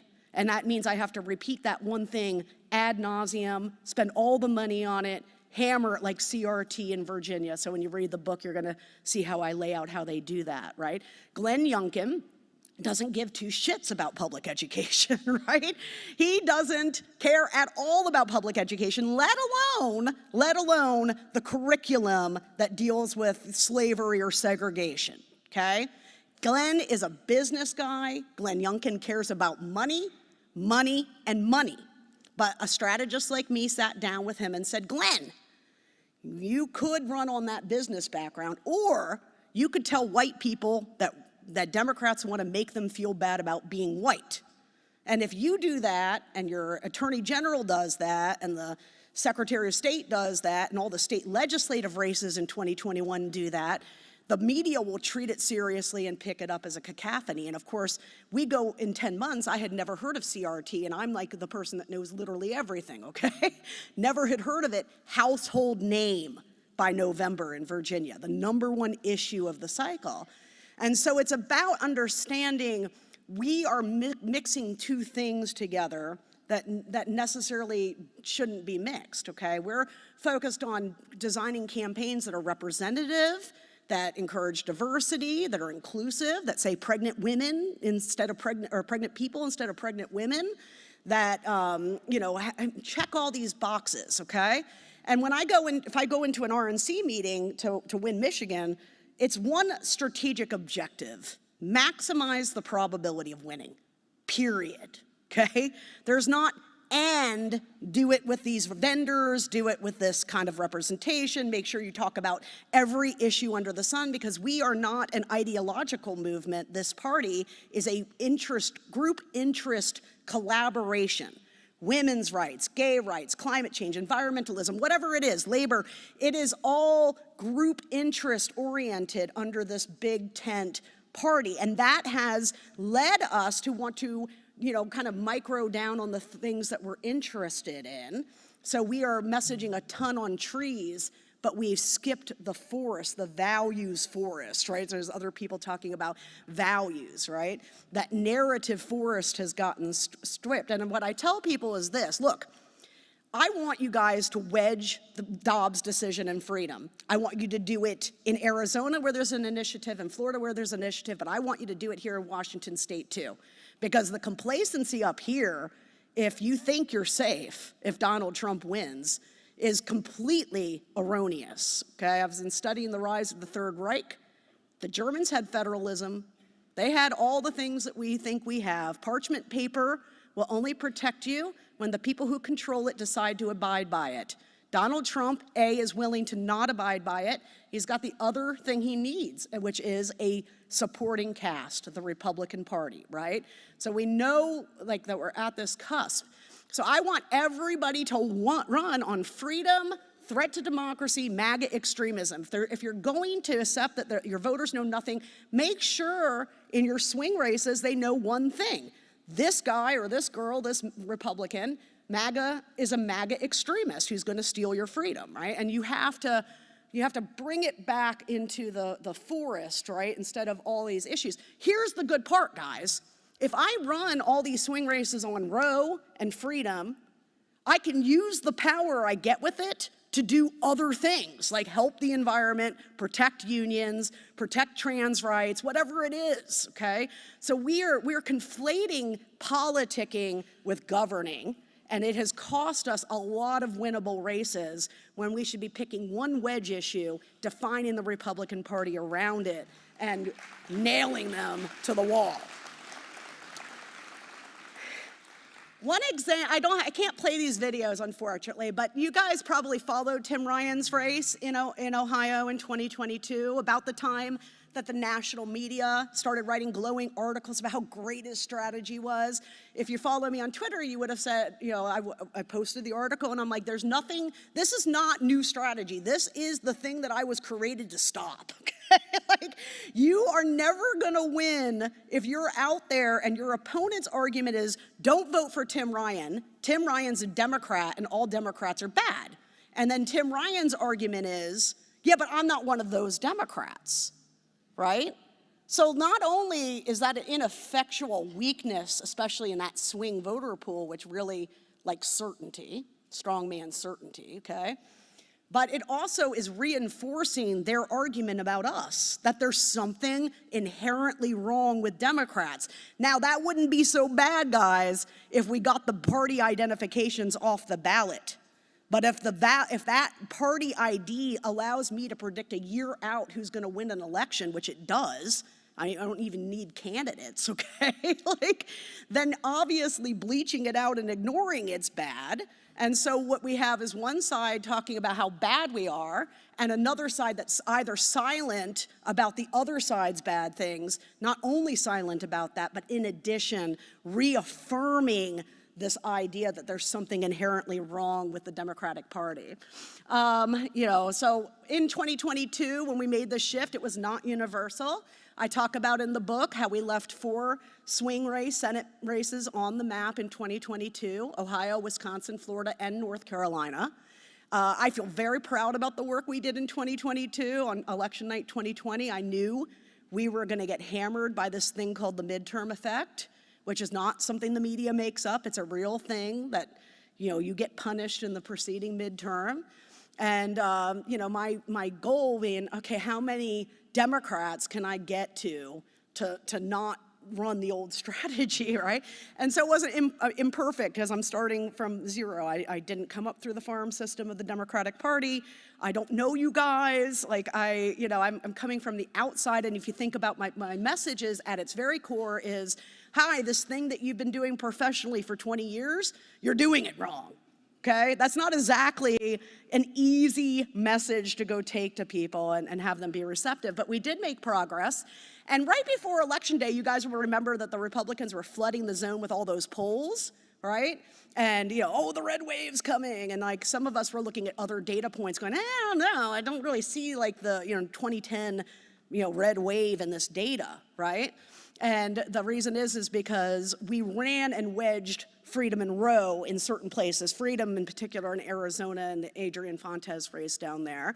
Adrian Fontes, his message to Republicans was, these MAGA extremists are not you, join me and we will return to sanity. He didn't say, I'm not a Democrat, I'm not one of those Democrats, right? He went from a position of offense and made a case to de-aligning Republicans who are, there's a lot of college-educated, long-term suburban Republicans.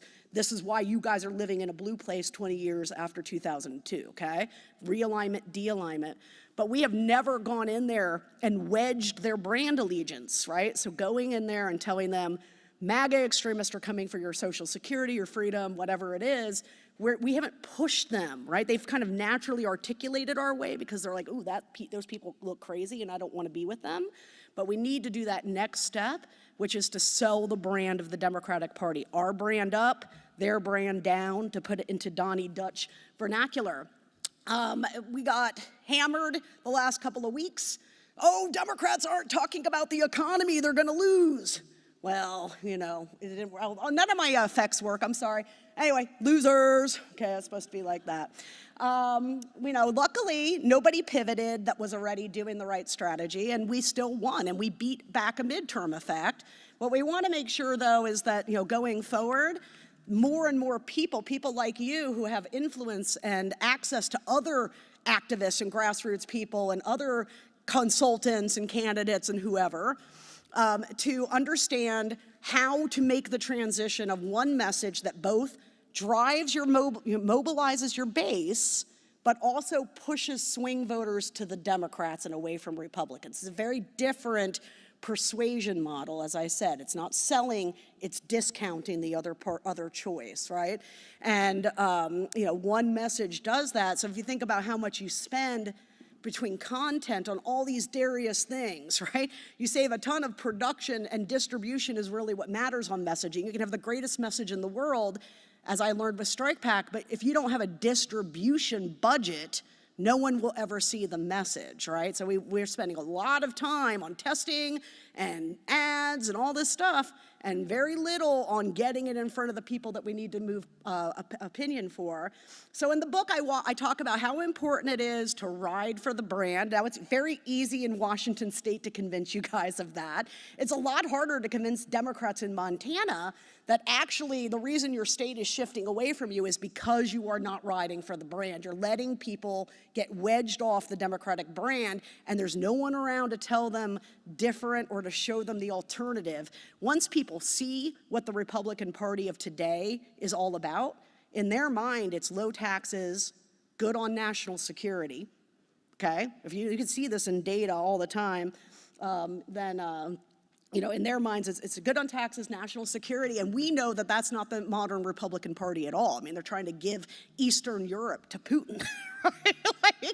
So we have to bring them up to speed on what they're doing when they vote. So, 40 million people in the Republican coalition are truly involved or affected so much by propaganda that they believe things that are flat out verifiably false. They believe the election was stolen by Joe Biden.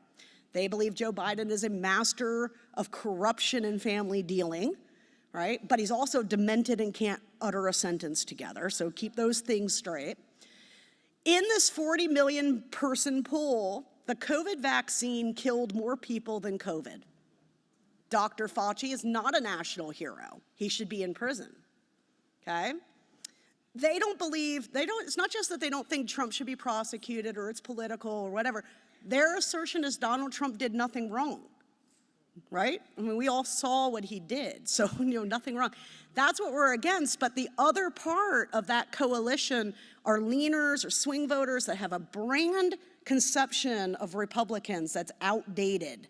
And until and unless Democrats are adding partisanship into the messaging, it's going to be an advantage that we just don't share, right? And then, I talk about fascism. What people take, what I've learned, I should know, I'm a mom of a neurotypical autistic kid, so it really has opened my mind a lot to how people interpret what I say. And so I've learned to say, look, I'm telling you to run on freedom and fascism, but that doesn't necessarily mean you have to say the word fascism, okay? You got to talk about freedom and what the loss of democracy tangibly means to people. Losing Social Security, losing control of their own children. Do you want the government to decide for your daughter, or do you want to decide, right? When I tell people, look, the message should say, MAGA Republicans are medically torturing women. I would be very happy if you guys put up billboards that literally said that. That would be the greatest thing ever, because the audience, the voter pool is a 5th grade level reading, and 4 letters is good for them, okay? But my point is the message should convey that, okay? So what do? You show one of these women that have been life flighted out of Idaho into Washington because they're, almost died of a pregnancy complication, and you define the whole issue there. The takeaway then becomes Republican abortion bans torture women, but you didn't actually say that, right? So I want to make sure that, people understand that part. And then, it's also about leading people to the water. So what we do consistently is we've made things very popular on the left. As you guys know, progressives have a huge advantage on policy preferences, on guns, on climate, on minimum wage, you name it, pro-pot, whatever it is, gay rights. We've got this, the public is with us, okay? And we have done a really, really good job of pissing off young people about climate inaction and gun inaction. Because when we write, Congress didn't pass the bump stock ban today, we know that Republicans in Congress blocked it. They just think Congress sucks, okay? If you want them to blame Republicans, you have to say, Republicans won't let us keep our kids from getting slaughtered at school. Not Congress, not the Senate Republicans, right? So you have to be very, very explicit about who the enemy is. People do not magically know when I say NRA, what I actually mean is their tools in the Senate who are blocking any action on guns, right? So we have done a good job of getting people angry. The economy has helped us getting people angry, right, with inflation. They don't know who to be angry at. They know one politician, that's Joe Biden, so it begins and ends with him. If they're mad at inflation, they're mad at Joe Biden, right? What we need to do is this percolating angst that's going on, especially in our base of young progressives, is we need to aim it squarely at the problem. And that problem is the Republican Party, okay? It's that is the end of the day, we can pass guns and climate if we can move the votes in the Republican Senate. And if we can't move them, we have to replace them. The only way to replace them is to tell people explicitly the Republican Party is the problem. So lead that horse right to the water, explicitly, naming them. And then, I can't see the clock because there's like a big bright light, but I know I'm coming out of time. So I want to ask you guys this, and I ask my rooms this all the time. What is the one issue that Republicans don't want to talk about in 2024? There you go. It's abortion, guys. They're telling you their weakest spot, okay? They want us to go talk about immigration and explain actually there was a comprehensive border bill and because they understand no one will ever see that shit, okay? No one's ever gonna read the news. No one's ever gonna see Biden's record.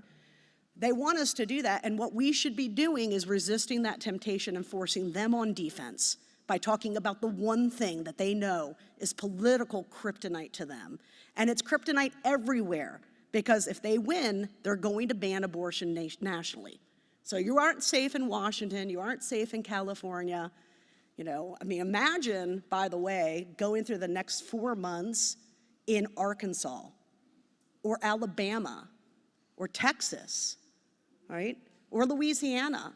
Like, whatever happens if he wins, to us in the Northwest will pale in comparison to what our friends are gonna face in those states, right? So the moment to make the strategic pivot was a while ago. Now we're at 1 second to midnight, okay? And so I urge you, if you're uncomfortable being mean and calling people an extremist, don't run for office right now, please, okay?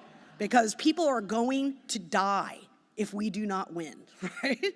So, if you're uncomfortable doing that, what I tell people is think about this. Think about 1 year from now when they're rounding up all the immigrants. Are you going to be uncomfortable now, or are you going to be more uncomfortable when you have to make a decision? Should I hide my neighbor in my basement even though I'm risking jail or worse to do so? Okay, that is going to be stressful. That is going to be exhausting. We have everything we need to win. The only people that can stop us from saving democracy this time are us, okay? And so I need you guys, I know you're tired, I'm tired, my God, am I tired, right? But we can't give in to the fatigue. That fatigue is by design. It is designed to make us weak, and now is the time to dig deep and to really power through. And we gotta remember, when Republicans go low, and they can't go lower, okay? They're calling us pedophiles and groomers. They can't go lower. We have to hit them where it hurts.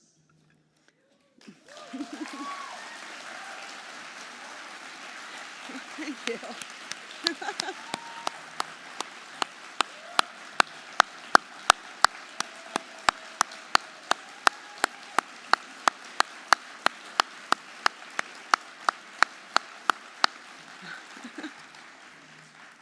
Do I take questions? Okay, well, there's a microphone there, and I'm just going to ask you guys, please, let's keep the questions specific to electioneering, to 2024, stuff that I can help you with.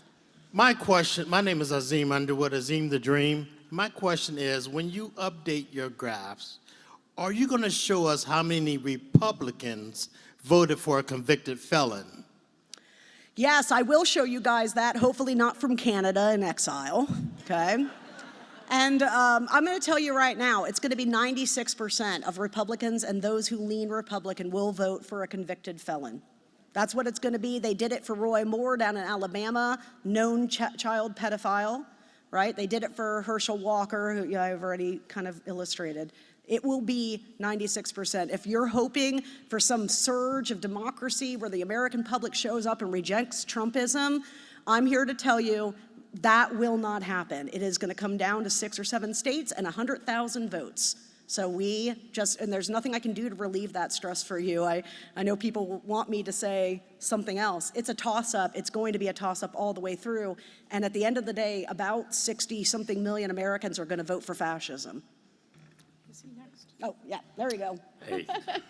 So I think, first of all, thank you. I think your message, really resonates, and especially your vulnerability in sharing that, like, our two-party system may not necessarily be working to our advantage anymore, right? Like, this is an election to save democracy on multiple dimensions, especially when, for some crazy reason, our elections come down to a fraction of a percent. Right. Like, nobody could have predicted this, right? And that warrants... Yeah, no poll can measure a 1-point victory. It's got a margin of error of 3.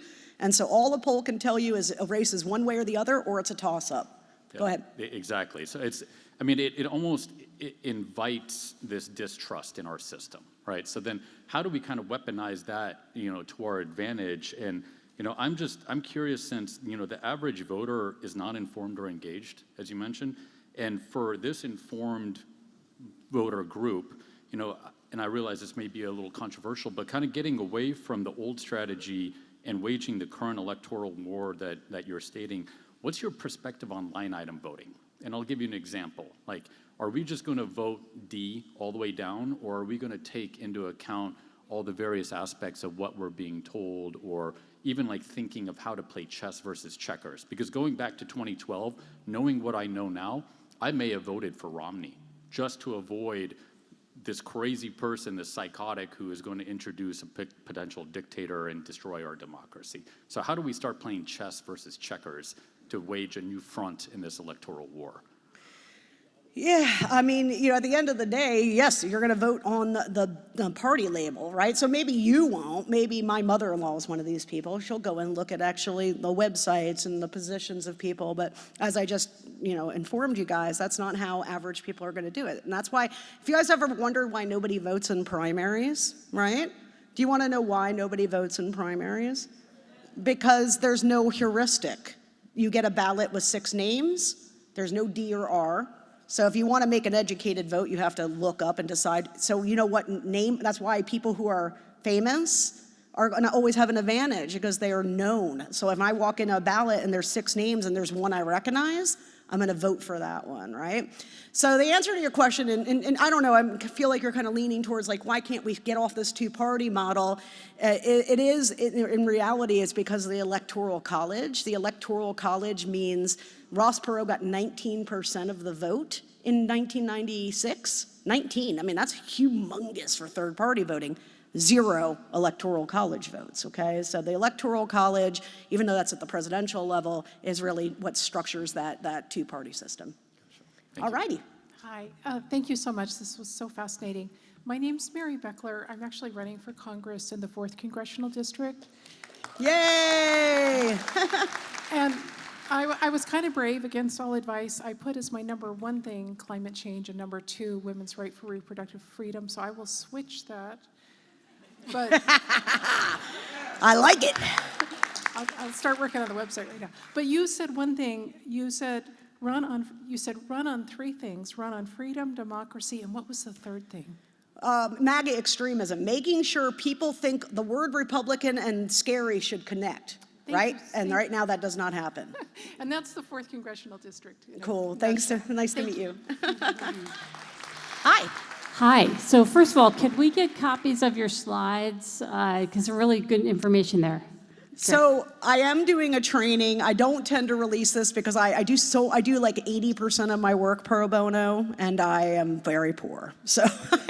But if we buy your book, I bet they're in there. But the book covers all of this, yes. And by the way, I neglected to mention, and I definitely should while you're still in here, next door they're selling the book, and I'm going to sign it. I'm going to go over there. I'd like you to come over and meet me. Even if you're not going to get a book, that's fine, or you already have one. Don't let that stop. You come over, and while you're there, please look at the other books too, and see what people are producing that you might be interested in. Okay, my real question was, okay, how do we avoid wasting our time with those independents who are not going to listen to what we have to say? Well, I mean, the independents are the most important people, right? And do you guys have party reg up here, or is it? No. Okay, so campaign people will tell you that there's a voter system file thing called the VAN. And, you know, it scores people in nonpartisan states. So you have a sense of like who's an independent, who's a strong Democrat, who's a Republican, right? And so, you know, within that independent pool, what I'm telling you is you need to blanket that pool, and you need to blanket it with a message. They're coming for you, okay? Not they're coming for other people, because we care about other people. There's a bell curve of human stuff, right? We are on the tails of empathy. We're atypically empathetic. We're atypically collectivized in our thinking.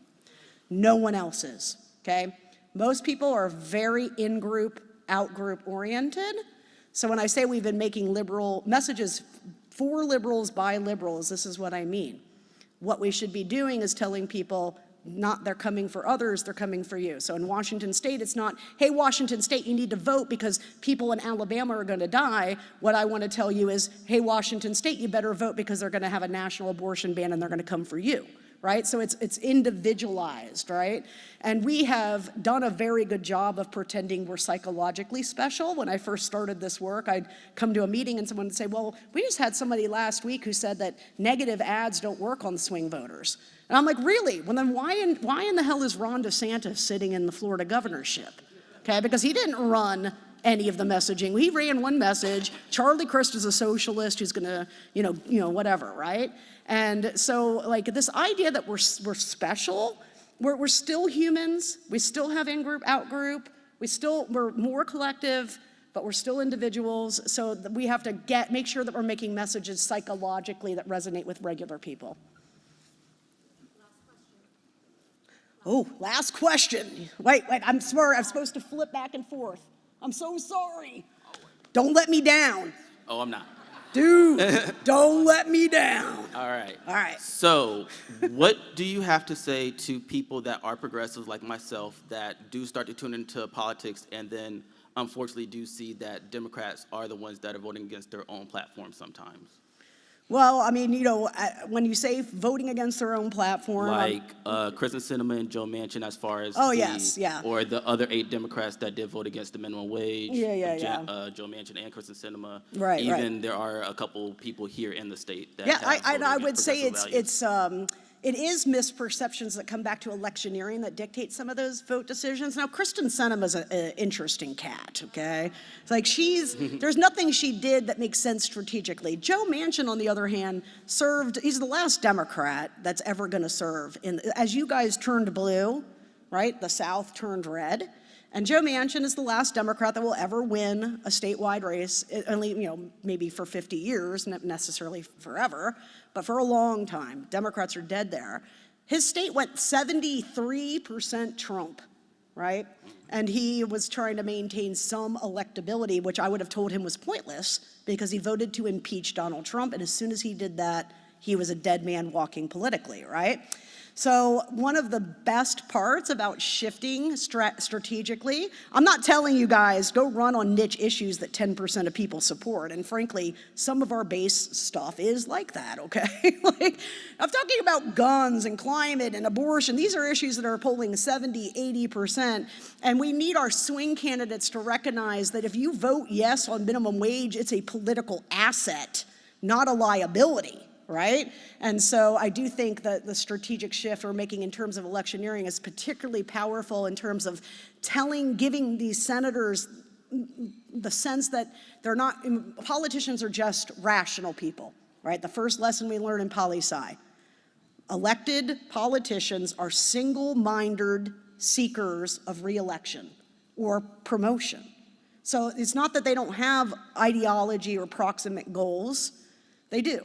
But they can't achieve any of their goals unless they win and stay in office, right? So their behavior is entirely dictated by that. And the people who frustrate you almost certainly are frustrating you because they face a competitive election. And when you do not face a competitive election, you are free to do whatever, okay? And if it's a heavy Dem place, you are much more liberty position-wise and policy-wise. So a lot of times people think it's like sincere, and I'm like, no. The difference between an AOC and a John Fetterman is the electorate, not the politician. Okay. All right, come see me over in that next room. I'm so excited to meet you all, and thank you so much for having me.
Excuse me, if you haven't already, please download the handout while you're waiting for the program to start. We should be starting in just a couple of minutes.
Excuse me, if you have an iPhone and you are looking on Safari, you might have trouble downloading the PDF.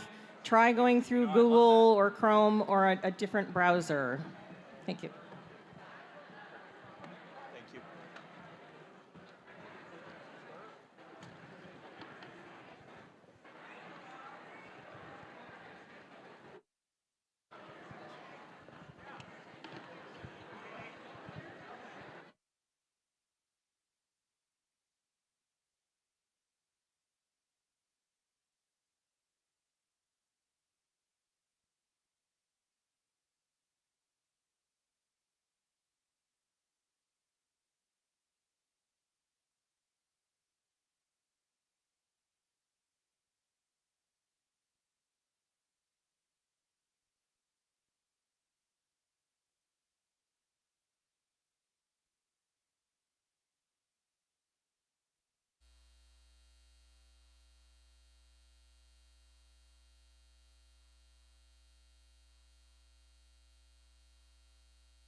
Good afternoon, Democrats. Hello. I love a full room of excited Democrats who are ready to learn. This is so exciting. This next training, we have had George and Antonia out with the state party, I think 4 times. And the last time that we had them out was for the Rural Summit in Yakima.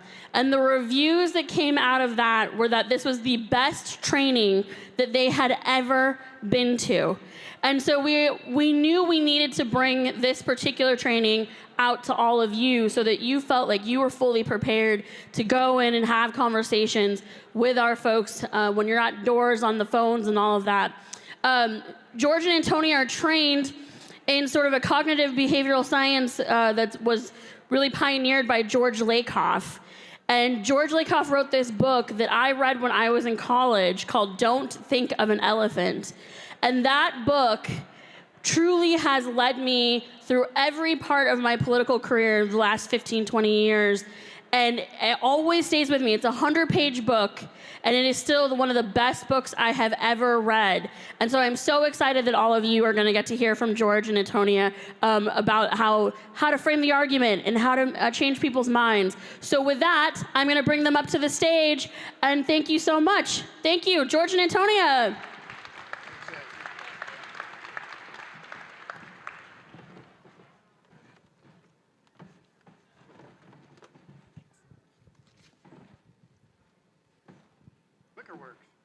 Can you hear me? Oh, yes, you can. Hello. All right. It's really fun to be back here. How many people have taken the training before? I see hands going up here and there. This is great. We love coming to Washington. This is like, we've been out here a number of times, and we love it. And I'm from Minnesota. Antonia's from Chicago. What we're going to do today is do something different. The other presenters have been showing you what good messaging looks like. The presentation from the Vera folks, haven't met them before, absolutely excellent.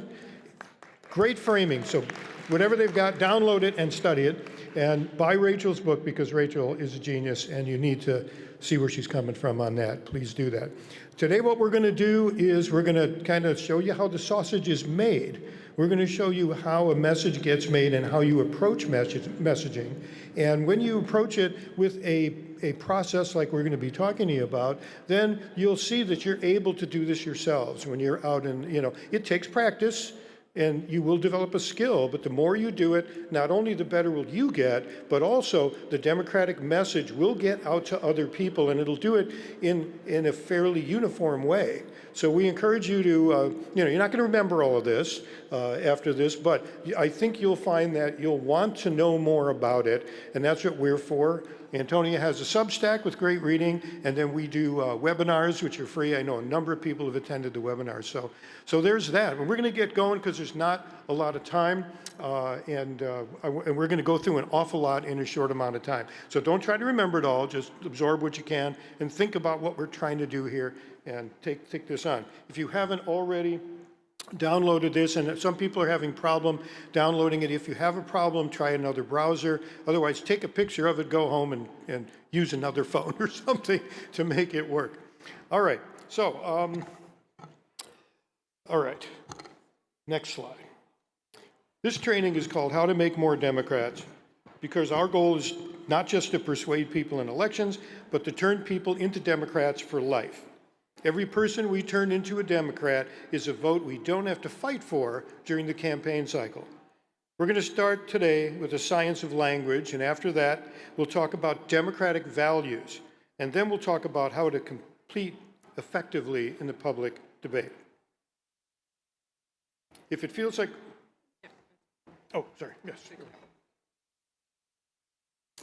Okay, starting with the science. And folks in the back of the room, if you could pipe down just a little bit. I have trouble hearing over a lot of background noise, so they're not going to listen.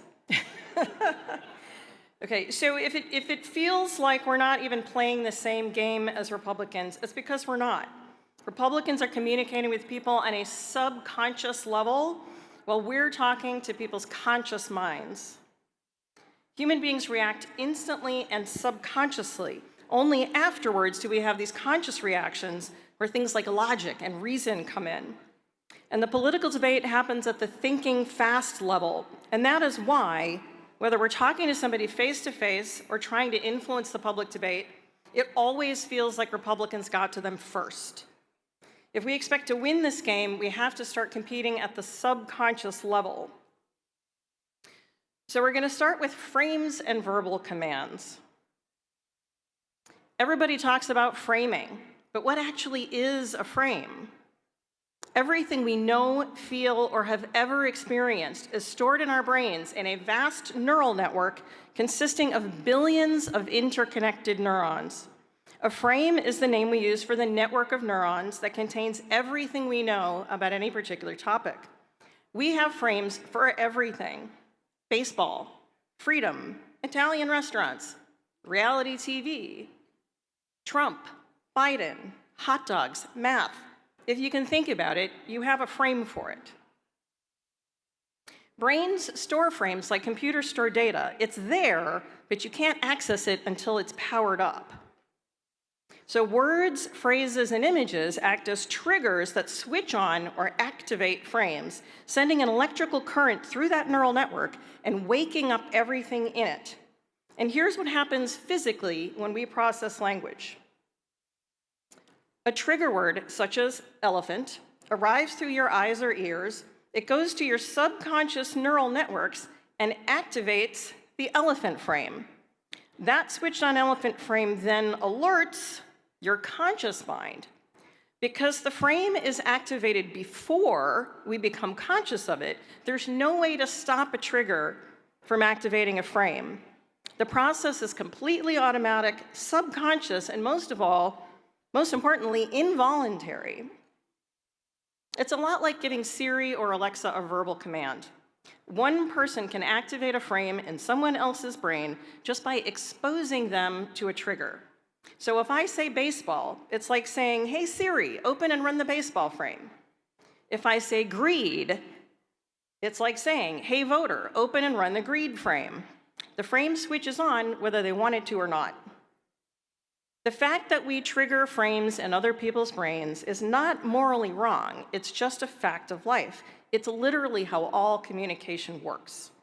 Every time you open your mouth and a word comes out, you are triggering frames in other people's brains. The important thing is to make a conscious decision about what you want to trigger in other people's minds instead of accidentally triggering things you do not want triggered. The fact is that we have no choice but to expose people to triggers. The only thing we can control is which triggers we choose to expose people to. So what does this mean for our work? Close your eyes for a moment. Everybody, close your eyes. Now, no matter what I say, do not under any circumstances think about Donald Trump. Seriously, just stop. Are you still thinking about Donald Trump? See, the Trump frame still gets switched on because exposure to verbal commands activates frames, whether you want them activated or not. So here's the first really important lesson of political framing. Words impact people instantly and subconsciously, independently of the sentences that you put them in, and often with the opposite effect from what you intended to say. So, rule number 1. Only use verbal commands that activate things you do want activated. Do not use verbal commands that activate things you do not want activated. You do need to remember these facts and rules, but don't worry, they're all in the handout, okay? So what can we actually do with these verbal commands?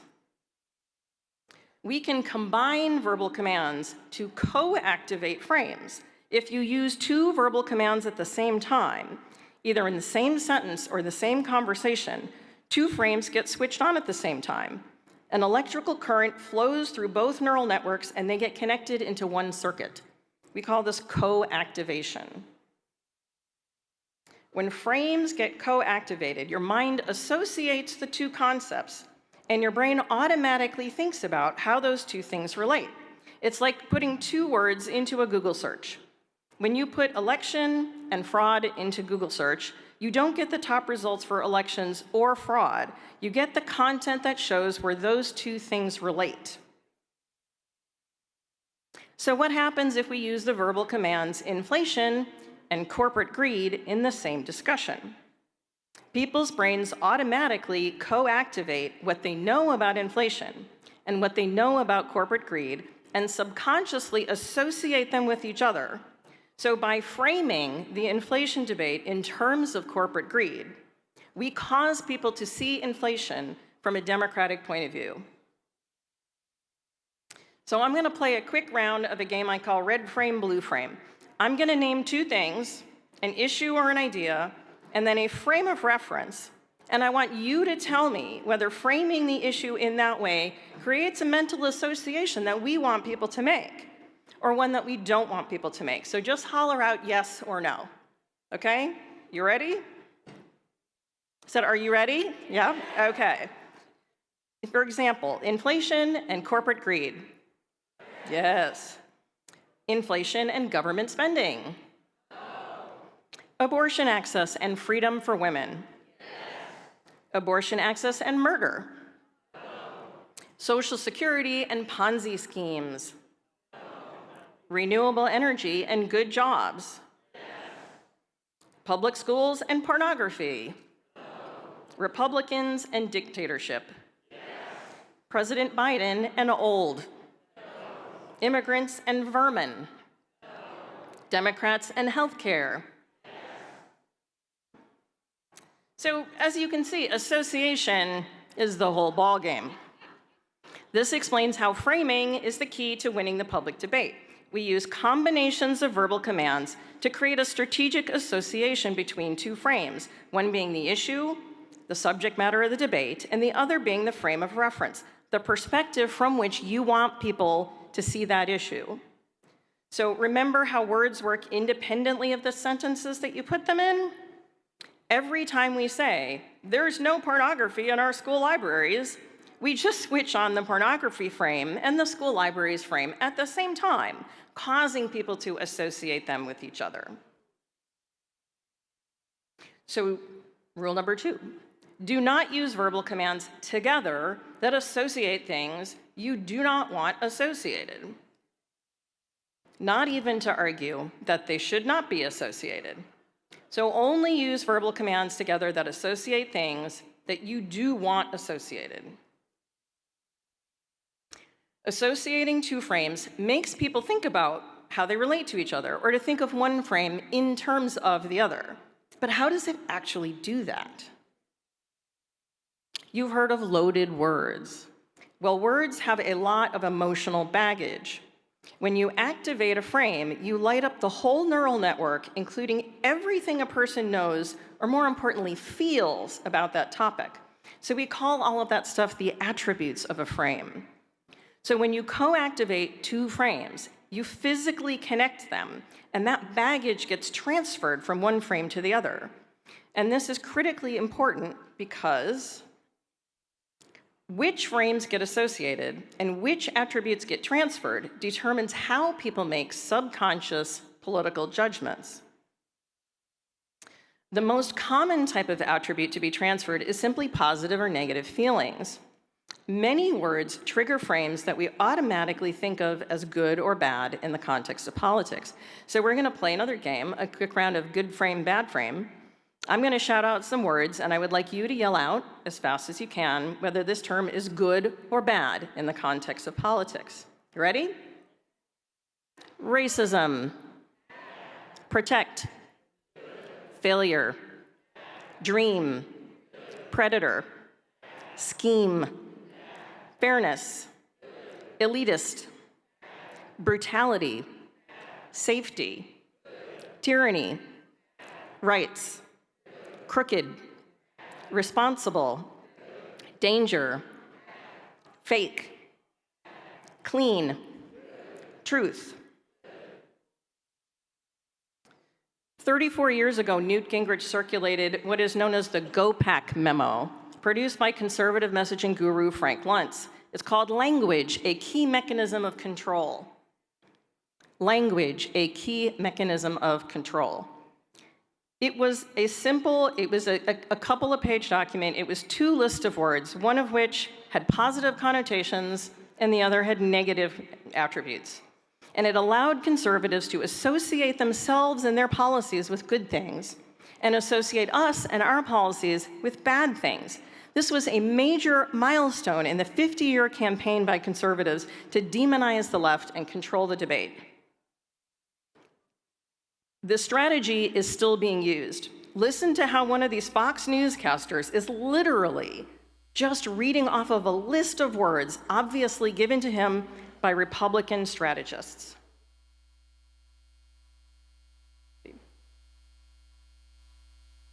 This working?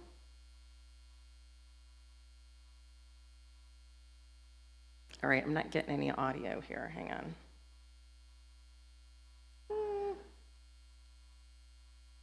George, do you know anything about this? Oh, well. You have to run your cursor over to the other screen to start. Okay, hang on. Wait, no, that's the next slide. Okay. Yeah, just that. No. Darn.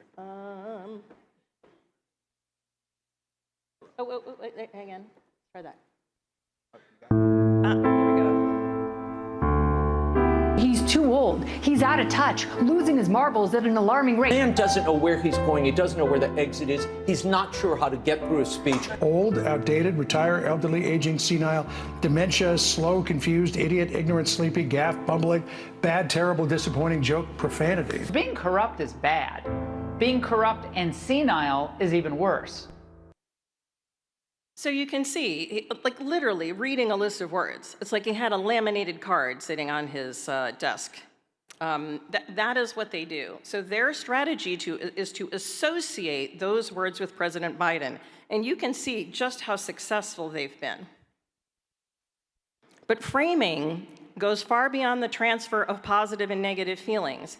An attribute can be virtually anything as long as it gets people to see something the way you want them to see it. For example, using the terms trickle-down and economics co-activates the water frame and the money frame. Which attribute of water are they trying to transfer to money? That it always finds its way down to the lowest point due to gravity. Does money naturally work its way down to the lowest point? Does it work its way down to the bottom? No. This framing is inherently deceptive. Has that stopped it from being incredibly effective? Not at all. It doesn't really matter what the attribute is, as long as it makes people see the situation the way that you want them to see it. You might now recognize terms and phrases like trickle-down economics as what they really are. They are sets of verbal commands that co-activate frames. So that stuff that comes out of Donald Trump's mouth, like fake news, shithole countries, urban carnage, rigged election, Antifa terrorist, Russia hoax. It's not just random word salad. It is the verbal equivalent of a Molotov cocktail. He launches these verbal bombs out into the world to start fires. So what happens when you repeat these phrases, even to argue against them? It's like you took a Molotov cocktail out of Donald Trump's hands and then threw it into the crowd for him. People like Donald Trump, Ron DeSantis, and Marjorie Taylor Greene do not need sentences. All they need is attention, so they can expose people to their trigger cocktails. So, how do we change people's minds? When an electrical signal hits one of your neurons, it fires and sends a charge to the next neuron. The more these neurons fire together, the more connected they become. This is called Hebbian learning after neuroscientist Donald Hebb, who famously said, "What fires together, wires together." So to change people's minds, we have to grow bridges in people's brains, and that requires repetition. Every time you activate an association, that bridge grows physically stronger. The stronger it gets, the easier it is to use, and the more likely it is that people will use it. So if we want people to think about political issues in terms of our frames, we have to make our connections the strongest and the easiest to use. And the only way to do that is through repeated co-activation, triggered by repeated exposure to our sets of verbal commands. So what does this mean for us and for our work? What happens if we say something that people don't understand or agree with right now, so we avoid saying it again? We fail to influence public opinion because we're not activating our ideas in people's minds repeatedly until they stick. Therefore, decide what you need people to know, decide which associations you want people to make, find the trigger words that you need to activate them, and repeat them until it sticks. What happens when we spend all of our time pointing out things that Republicans say? We activate Republican associations, making them physically dominant and more likely to be used in the future. So do not expose people to verbal commands that activate Republican associations, making them physically dominant and more likely to be used in the future. So what happens when we don't make an effort to associate positive things with the Democratic Party brand? The only associations people have in their brains with Democrats are the negative associations that were put there by Republicans. So you just heard a lot from Rachel about partisanship, and I agree with her 100%.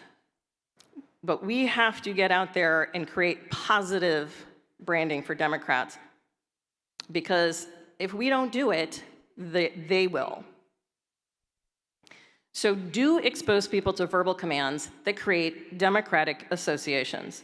This will make people see issues from a Democratic perspective, and over time, make the Democratic parts of their brain stronger and more likely to be used in the future.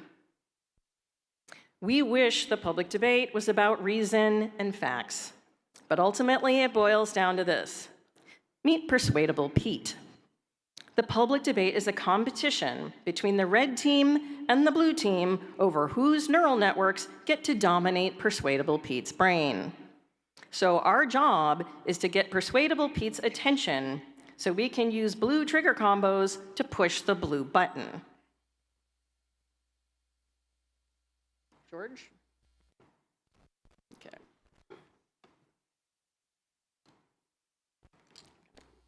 Pushing it up a little bit. The clicker.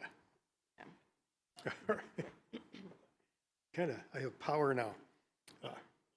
So Democrats are underperforming in elections because even though most people support our our policies, some of them still don't vote for our candidates. Isn't that weird? Why? Because they don't know what we stand for. Why don't they know what we stand for? Because we never talk about what we stand for. We're not out there pushing the blue button. Here's why this is a huge problem. Because according to research by clinical psychologist Drew Weston, the evidence is overwhelming. The number one thing that determines how people vote is how they feel about the party. Once again, this is about feelings, which are fast and subconscious, as opposed to rational evaluation, which is slow and conscious. If we want our candidates to get elected, we have to get people to like the Democratic Party. People like us when we stand up and fight for what is morally right, because human beings across the political spectrum have a very strong need for self-respect, to think of themselves as a good person. That's why they vote for the party and the candidate that they feel to be morally right. But whether they perceive something to be morally right at any particular time depends on whether they are judging right and wrong from the perspective of a liberal or conservative belief system. All political beliefs are based on the fundamental sense of right and wrong that lies at the very core of everyone's identity. In America, the public debate is a long-term competition for dominance between two radically different perspectives about what's right or wrong. The two belief systems with conflicting values and even fundamental disagreements on what is real or even true. Where do we get these core moral belief systems from? Well, everybody has an internal construction of how the world works. The belief systems physically exist in the form of our brain's neural networks. And they contain all the frames and associations that we talked about in the last section. They're like the operating systems that run our brains. We literally grew them in the first place, in the first 5 years of childhood, based on everything we experienced and were taught. And here's the thing. Children raised in conservative families experienced and were taught very different things than children raised in modern or liberal families.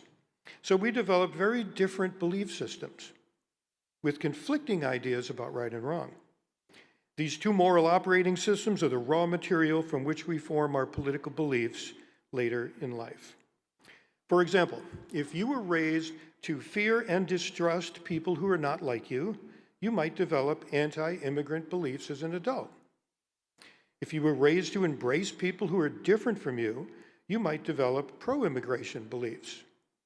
If you were raised in a family where father always knows best, you might grow up to believe men making decisions for women as a form of care and protection. If you were raised by parents who treat each other as equals, you might grow up to see men making decisions for women as a form of oppression. Some people have just the one operating system, but persuadable people have both. They may have been exposed to both family models growing up, so now they have two completely different neural networks, one with Democratic values and frames, and one with Republican values and frames. What makes them persuadable is that they are receptive to messages from both sides. So if we activate the frames for their Democratic values, they will judge issues from a Democratic perspective. But we can't do that unless we know what those Democratic values are, of course, and what words we should use to activate those frames. We also need to know the Republican values and what words to avoid using so we don't hurt ourselves by accidentally activating the Republican frames. So, what do Republicans believe? Historically, the conservative belief system is based on the theory of rational self-interest. They believe that society is about competition over limited resources. They believe that people are inherently bad, but if everyone is driven by rational self-interest, they will make individual decisions that collectively lead to positive benefits for the whole society. Today's Republicans are much more extreme. Conservative, corporate, and Christian extremists have joined the forces to push a common, toxic narrative. Some people know this as the prosperity gospel. For religious fundamentalists, this is about God. For market fundamentalists, this is about the so-called invisible hand of the free market. Either way, it just works just the same. It goes like this. If you are virtuous, God or the invisible hand will reward you with material gain. Virtuous is defined as hardworking, self-reliant, respectful of authority, and abstaining from the sins of the flesh. Your basic family values. Because God rewards the virtuous with material gain, those who are the most successful at material gain must be so because they are the most virtuous. Those who are less successful must be so because they are less virtuous. This is where the concept of the undeserving poor comes from. The only way to help people become more successful is to help them become more virtuous. For this reason, any attempt to assist the poor, this is going to sound familiar, would actually be harming them, as it would take away their incentive to be virtuous, making them less virtuous and therefore less successful. Familiar, huh? You know this already, right? What is the role of government in this narrative? Government should stay out of the market and roll back all previous attempts to interfere in God's perfect system, such as environmental regulations and social programs. See how that extends? But government should also promote virtue by prohibiting and even punishing so-called sins of the flesh. If you believe all this, what conservatives are doing appears to be both logical and morally right. Many millions of Americans were raised to believe this in their homes, schools, and especially their churches. They do things that we believe are wrong, but most of them are actually just trying to be good people based on what they were raised to believe about what it means to be a good person. In order to replace this prosperity gospel narrative, we have to provide a better and kinder moral code. What do Democrats believe? We talk about policies and solutions to problems, but what we rarely talk about is why we believe what we believe, or why we believe that we should use our tool of government, we are the government in democracy, to do something about it. We can figure out what our many positions have in common and come up with some broad generalized categories.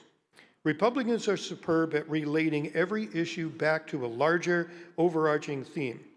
This gives those larger themes the repeated exposure that allows them to take root. People might forget the individual issues, but they remember the big themes. By creating some broad themes of our own, we can help people understand the common values that underlie all of our positions. The best way to see the contrast between Republicans and Democrats what believe is by looking at the following areas where our values directly conflict with their values. I know we're going fast here. There's a lot of this in the handout, so I want to make sure you, and we do other stuff too. You can come and see our other content available, and that'll help. So when someone asks me what makes a Democrat, I say, we actually care what happens to other people, even if we don't know them personally.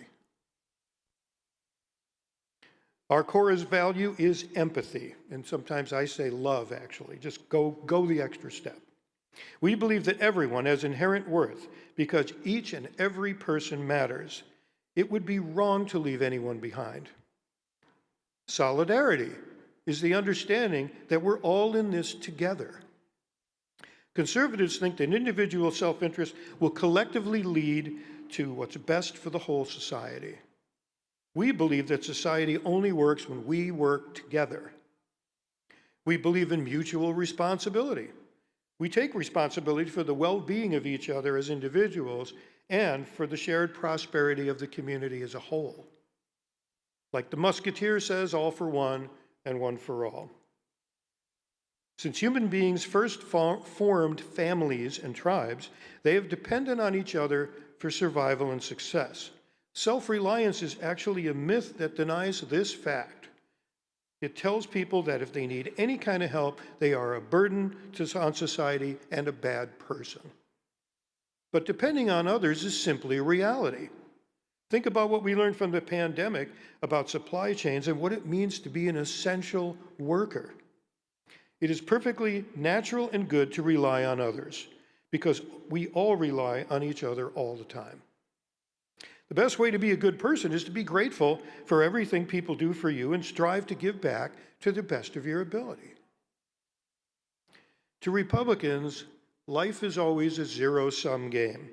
Someone else's gain always has to mean your loss, and the undeserving are coming to take what's yours.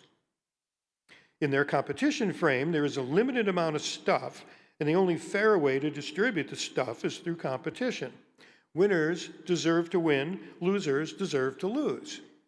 But if you believe in cooperation like we do, the right thing to do is to work together so we can all succeed. In the cooperation frame, there should be enough for everyone. Wanting more than your share is greedy and morally wrong. Not helping others is selfish and morally wrong. We don't just tolerate diversity, we celebrate it. The great variety of peoples and cultures is what makes America unique, dynamic, and strong. People come in infinite variety, but Democrats understand that people don't have to be the same to be worth the same. To us, fairness means that everyone gets treated like they are fundamentally worth the same. We just assume that everyone understands that equality is a universal good. But we have to make the case for equality, because some people do not actually believe that all people are created equal. Many Republicans actually believe that there is a natural order determined by God in which some people are worth more than others. As you can see, this belief in hierarchy explains a lot of Republican beliefs that make no sense to us. Some conservatives believe that obedience to God means respecting authority, keeping to your place in the moral order, and therefore demanding equality is immoral. Some justify their unequal treatment and violation of rights by blaming or dehumanizing the victims. Protesters are thugs, poor people are lazy, immigrants are criminals, gay people are sinners, and so on. We have to get out there and talk about freedom as we see it. We believe in self-determination, physical, political, and economic, the right to be in the driver's seat of your own life.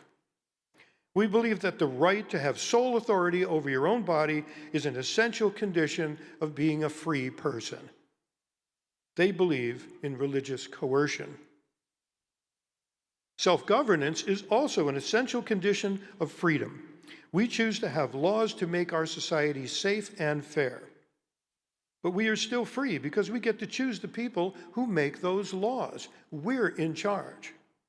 If we can't vote, if we don't have a say in choosing that representation, we are not free. We believe in democracy, rule by the people. They believe in rule by the right kind of people. We also believe in the right to representation in the workplace and a job you can raise a family on with a little breathing room. They believe that freedom to make money supersedes most other rights regardless of the cost to others.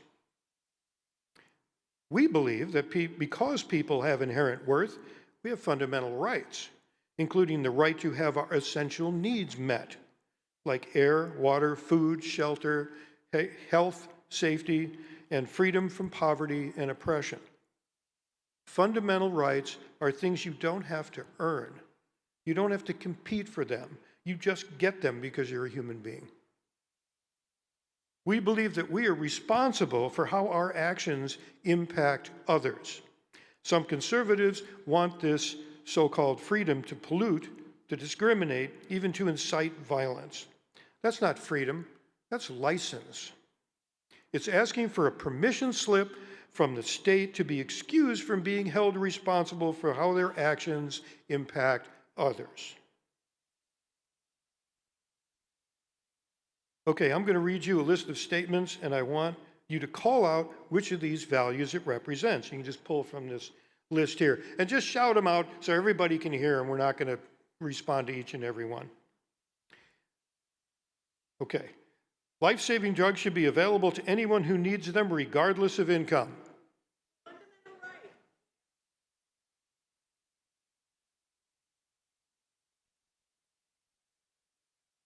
Nice. A lot of values that apply to that one particular thing. You may change up the value you use depending on who you're talking to. Next one, the essential workers in our society deserve better pay and benefits.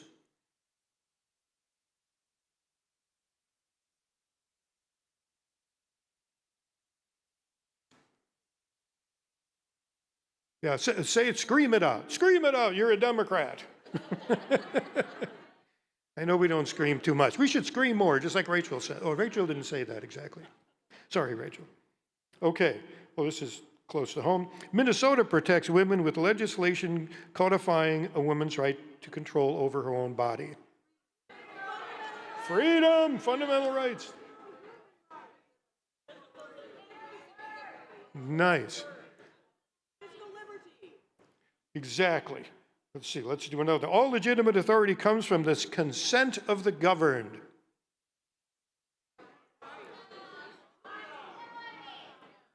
Nice. Immigrants should not be taking immigrants should not be taking jobs from Americans. Hierarchy. Study that hierarchy bit. That's very important. That explains so much on the Republican side. And the last one, as a business owner, I have the right not to serve people I morally disapprove of.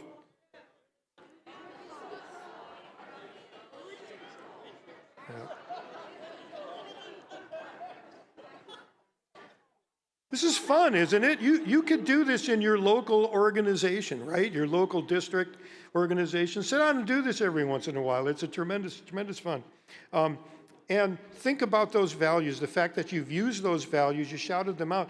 Notice that these values, same values on our side, apply to different issues. So what we're doing in the background is we're building these values into people's brains associated with Democrats. That's the strategic part of all of this. That's what wins 10 and 20 years down the road. If we had been doing this for a long time, we wouldn't be breaking even with people who believe in Jewish space lasers. I'm just saying. You've heard of this, right? Okay, so I got to get going. Remember the whole prosperity gospel narrative? Economists now know that market fundamentalism simply does not work in the real world.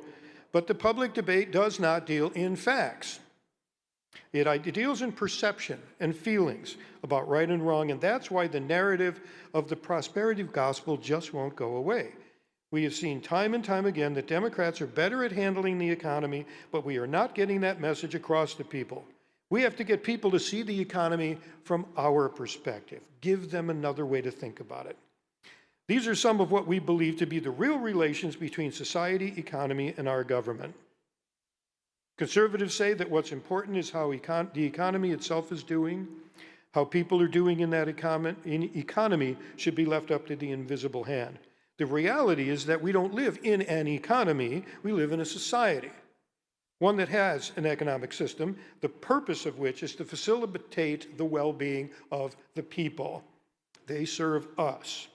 We all need an open and competitive marketplace, but we have the right and responsibility to make sure that our economic system works for everyone in our society. When it fails to do so, which it often does, we need government to either change it so that it does, or step in to meet the needs that the market fails to meet. The myth is that the economy existed in nature before government. The reality is that our private sector could not even exist without the government. The only thing that gives money value is the backing and credibility of the government that issues it. Business needs a justice system to enforce the credibility of the government that issues, to enforce contracts and protect property rights. People wouldn't start or invest in companies without the rights and protections that we grant to corporations and their investors. The myth is that if you want the economy to grow, give money to the people at the top and they will actually create more jobs for everyone. Really? It doesn't work that way? The reality is that consumer demand drives economic growth. If customers have no money to spend, it doesn't help to produce more stuff. But increase people's purchasing power by raising wages, and it will be spent in the community and multiplied many times over. Increased consumer demand and business growth and jobs are guaranteed to follow. We need to talk about worker-driven and wage-driven economic growth and about demand-side economics instead of supply-side, and build up economics instead of trickle-down. The myth is that the economy would function best if government just stayed out of the way. The reality is that economies are inherently unstable. They need government intervention. Sometimes economies crash, whether due to the poor decision-making of business leaders or major crises like the pandemic. Sometimes we need government to step in and create demand by investing in American workers and by putting money in people's pockets through things like stimulus payments and major investments in public works. Sometimes economies generate inflation. Sometimes greedy corporations take advantage and use their monopoly power to raise prices. We need the government to step in to crack down on price gouging, break up monopolies, and increase competition. All prices go up when there isn't enough supply to meet the demand. Sometimes we need government to intervene to help increase the supply of goods, or by clearing up bottlenecks in the supply chain and increasing domestic manufacturing. All of the above is what President Biden is doing to make our economy healthy again. You know this stuff. You can talk about this. The myth is that the market is inherently perfect and fair. It rewards hard work, so if you aren't doing well, it's your own fault. But the reality is that financial success is a pretty poor indicator of a person's actual merit. Financial reward has often little to do with how hard you work and how good of a person you are, or whether the work you do benefits society. Workers in the hardest and most essential jobs are often those paid the very least. Shout out to social workers, for example. Gifts to humankind. Meanwhile, the market rewards things like inheritance, connections, greed, monopoly power, labor rights abuses, reckless market speculation, and so on. We write the rules for how our economic system works. We have the right to change it and to make it more fair. You can say these things. Meanwhile, let's stop judging people's moral worth by how much money they make. How do our values and beliefs translate into big overarching themes about what government should or shouldn't do? There's nothing in this section you don't already know and believe. You just have to develop the habit of talking about it and writing about it. Government is good. Government is us, we the people. Democratic government is the tool we use to cooperate to serve the needs of our people and improve our quality of life. It's how we make decisions and take action as a society. When people attack government and attack taxes, they are attacking the American people. If you hate government, it's a particularly weird form of self-loathing. They are attacking our right to make decisions about our own society and to carry out those decisions. Government should do things that contribute to our shared prosperity. We often talk about making sacrifices for the common good, but what about all the things the government provides that we actually all benefit from? Let's call them public benefits, your tax dollars at work. People understand the word public means that everybody gets to use it, like public libraries, public streets, public parks, public education. You can use terms like public resources and public services to talk about things like the public schools, the post office, police, fire departments, roads, bridges, waterworks, sanitation, airports, air traffic control, the internet, GPS, FEMA, and the National Weather Service. I feel like Johnny Cash. The American people love these programs, but they just don't think of these programs as public benefits provided by government. Keep your government hands off my Medicare. Remember that one? Because we never call them public benefits provided by the government, by us. We use government to invest in ourselves and in our common future. What conservatives call spending, we call responsible investment. The word investment means we're not losing the money, we'll get it back with benefits. The word responsible also implies failure to invest is irresponsible.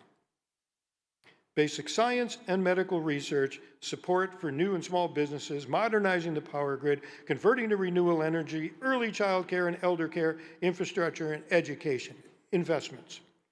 Our physical and service infrastructure and other forms of public investment are the foundation for a strong economy and a thriving society.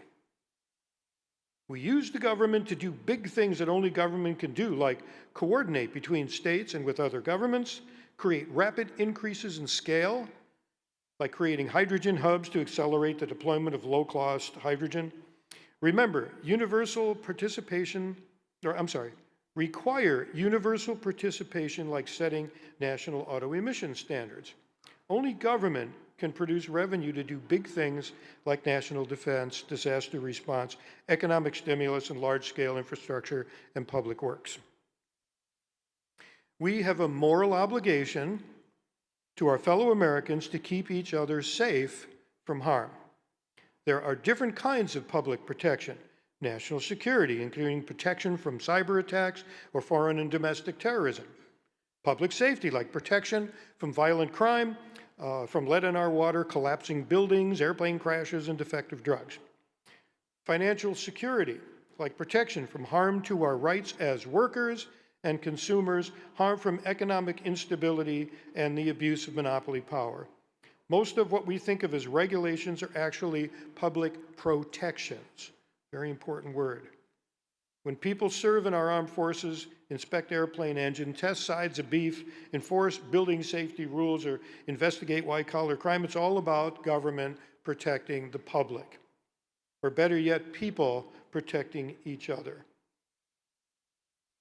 We use the tools of government to carry out our shared responsibility to protect everyone's fundamental rights and freedom. and to meet each other's essential needs. Not just food and water, but other things we need to survive, like shelter, health care, and a secure retirement. And things everybody needs to function in our society, like childcare, transportation, education, access to technology, and the internet. Where the market fails to provide what the people need, we deliver for each other through government. We can't possibly emphasize enough that we are all in this together. We have a shared responsibility to pay for all this. We are happy to pay our dues for the benefits we get and the resources we use to help others when they need it, to get help when we need it, and to pay back our predecessors for the investments they made and to invest in future generations. We need to stop letting the anti-tax movement push us around with the falsehood that taxes are a political liability. Americans believe that when it comes to being a good citizen, taxes are a patriotic responsibility, second only to voting and before always obeying the law. Americans are okay with the amount they pay in taxes. The only thing people really don't like is that the very rich and corporations aren't paying their fair share. Again, all things we can say and must say. We have the right to make corporations pay their fair share, especially because they benefit most from public benefits, resources, and investments. But economic fairness is about more than that. There's supposed to be this deal. We work hard, you pay us enough to raise our family on, that's the deal. Sometimes we have to take steps to make the market live up to its end of the deal. Working people have the right to their fair share of value that they create in the world, the right to organize. Unions are protectors of communities, another way to think about unions. Only the working people have the right to their fair share of the value they create in the world, and only the people acting through government can stand up to enormous power of accumulated wealth and make our economic system work for everyone. And we use government to hold each other responsible for how our behavior impacts others. Democrats hold people responsible for discriminatory, hateful, and harmful behavior. We hold businesses responsible for harming workers or polluting our air and water. And when people break the law, we hold them responsible no matter who they are.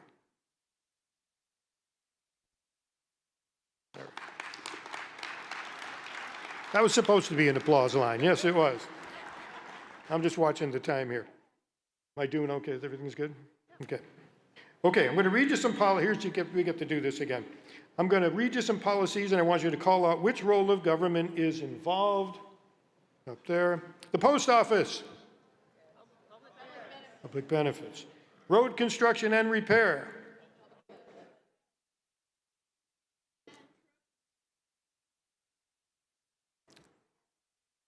Support the war in Ukraine.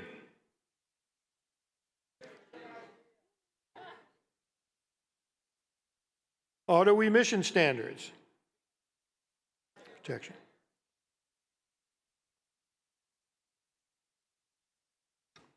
And compelling participation. Sometimes we need to do that for everyone's good. Regulate banks.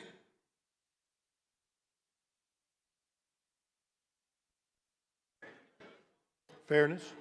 Another good one. Let's see. Housing construction standards, building codes. Yeah. Also investment, right? If your house falls apart, you're not going to be able to sell it. Food stamps.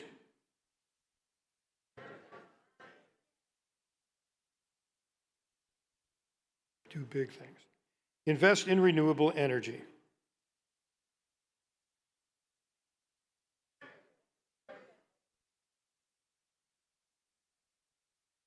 So do you see how all these words are concepts we just need to build into our messaging, right? Let's see where we're at here. Okay. For the art of war, I'm bringing up the great warrior on the Democratic side of messaging, Antonia Scott.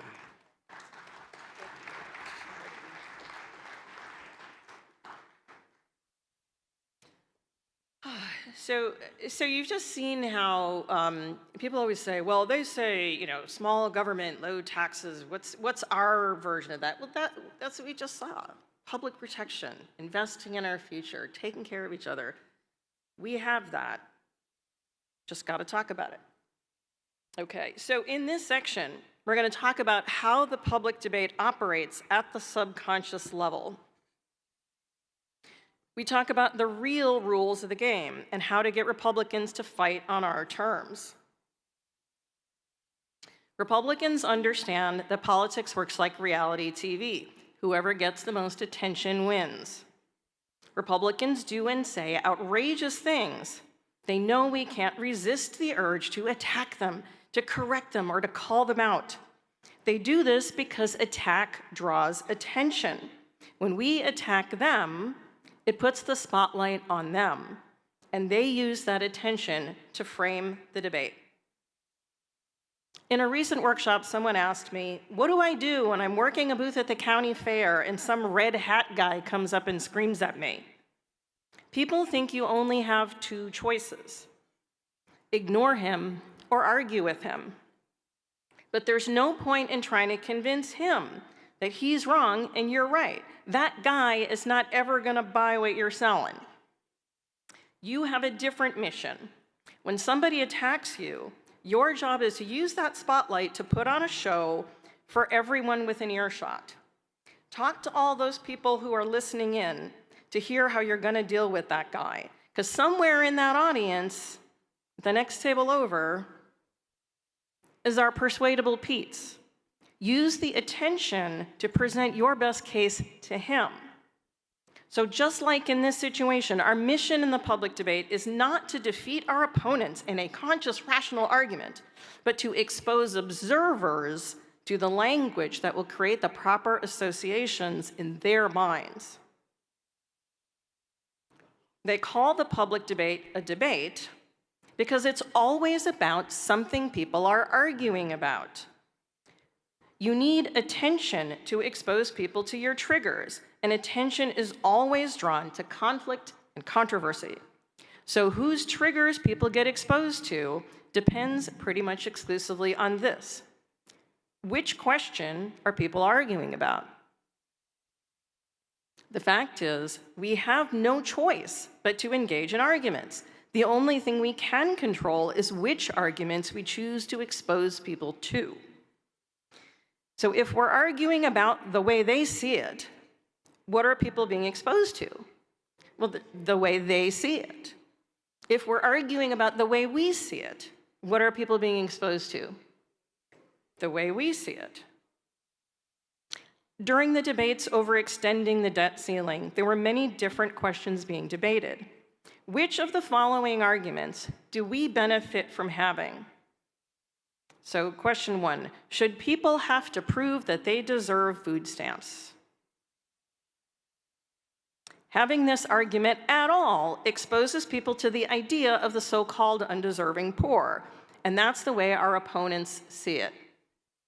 How about this question instead? You'll notice that every time there's a debate about the budget, it's always about some tiny, tiny little thing that makes a point about their moral code, not what's really going on. So how about we argue about this? Should we repeal the Trump tax breaks on private planes and luxury yachts? This argument creates the opportunity to expose people to the idea that the wealthy need to pay their fair share, because that's the way we see it. How about this question?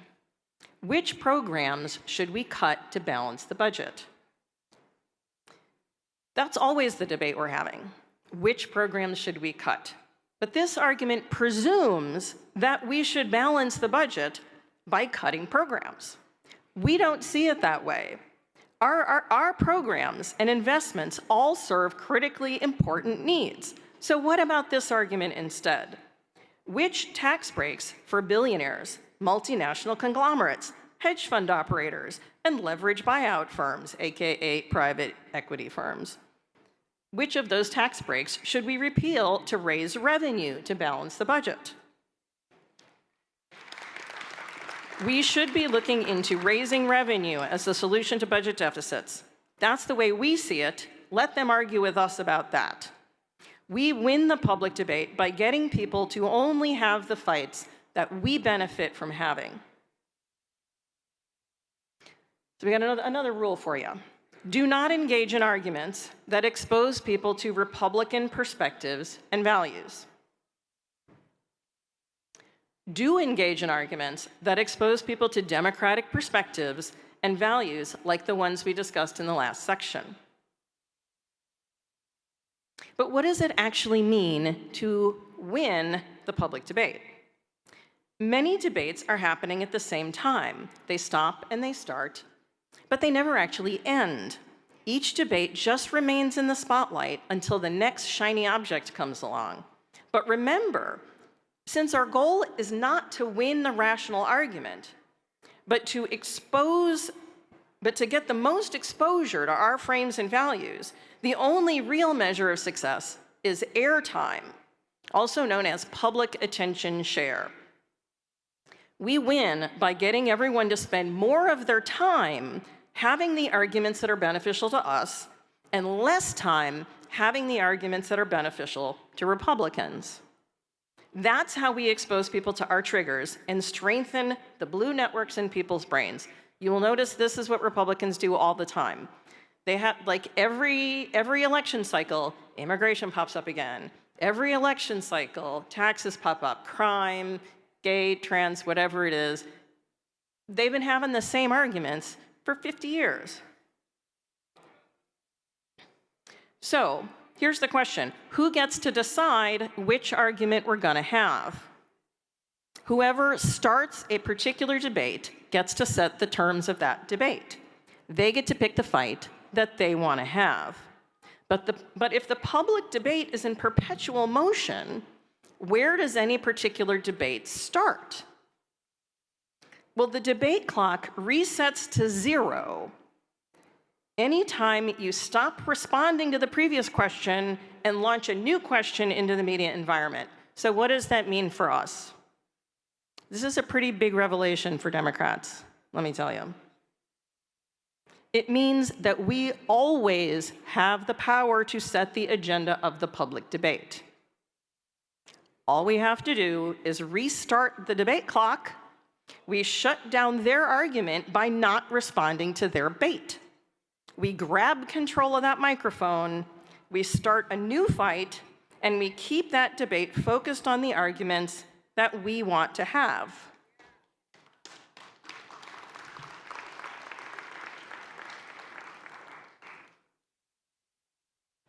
The greatest flowering of the early 19th century Romantic tradition, the most underestimated novelist of the 19th century, or merely a disillusioned and embittered man? Please.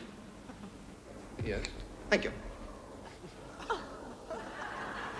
These trees behind me now were planted over 40 years ago as part of a policy by the then Crown Woods, who became the Forestry Commission in 1924. The Forestry Commission systematically replanted this entire area. That's 40,000 acres of virgin forest. By 1980, this will have risen to 200,000 acres of softwoods. In commercial terms, a coniferous cornucopia, an evergreen Eldorado, a tree-lined treasure trove. No, a fat fir-cone future for the financiers. But what are the costs? Go away, in human terms. Who are the casualties? For this was Sir Walter Scott's country. In many of his finest romances, such as Guy Mannering or Redgaunt, no, Scott showed himself to be not only a The spruces and firs of this forest will be used to create also a writer of humour and... Britain's timber resources are being used up at the rate of over... One man who knew Scott was Angus Tinker. So you see, it's not about winning the argument, it's about getting control of the microphone. So, we talked about how the public debate works. Now let's talk about how to make strategic decisions. And why do we call this jiujitsu? Well, you know that attack equals attention. But that means attack is also opportunity. When they attack us, it puts the spotlight on us. We need that attention to frame or reframe the debate. So don't fear the fight, use it. First and foremost, the public debate is always a debate, and whoever sets the terms of that debate wins. That involves setting the agenda, determining which question is going to be debated, and defining the terminology, determining whose trigger language is going to be used, and in some cases, what the words themselves mean. So we're going to use a tool that we call the Public Debate Playbook to game out our public debate strategies. First, when something happens, there's a limited number of actions one can take. First, you can frame or set the terms of a debate. You can also accept someone else's terms and engage in their debate. Or you can reject their terms, you can ignore them, and you can reframe the debate. The best case scenario is this. We frame the debate, and they take the bait. They engage in debate on our terms, they debate our question using our language, our frames get all the airtime, and our job is to drag that argument out as long as possible. In the worst case scenario, they frame the debate. We take the bait, we accept their terms, we debate their question using their language, their framing gets all the airtime, and they drag the argument out as long as possible. I'm sure you have recognized that this is what happens most of the time. So what can we do differently? When they try to set the terms of the debate, we can adopt a defensive strategy that we call stop, drop, and roll. First, you stop and you think. Ask yourself, from what perspective do they want people to see this situation? What arguments do they want us to have? And who benefits from having those arguments? What language are they trying to get us to use? Does that language trigger the things we want triggered? Then we reject their terms. We drop their framing, we drop their argument, and we drop their language. And we roll the debate back over to our side. We win when we reject their terms and reframe the debate using our arguments and our language. And that is exactly what the program this morning was telling you to do about crime and safety. They did an excellent job at that. Also, it's always better to play offense. We do that by framing the debate first. And when they attack us, we stand our ground and double down. So we frame the debate. We describe the situation from our perspective and talk about our values. We set the terms and we pick the fight that we want to have and promote the language that we want people to use. What Rachel was telling you over lunch is she was talking about picking the fights that we want to have. And when they reject our terms and attempt to reset the terms of the debate, what do? We stand our ground. We do not abandon our position, we do not capitulate, and we do not validate their arguments. And if they do it again, what do? We double down. No matter what they do or say, we keep talking about our values. We keep using the language that evokes our frames because that repetition will make our framing stick in people's minds. And so when we frame the debate and we stand our ground and we double down, we win. So I'm going to look at we're going to run through some scenarios, and I'm going to ask you questions about what we should do.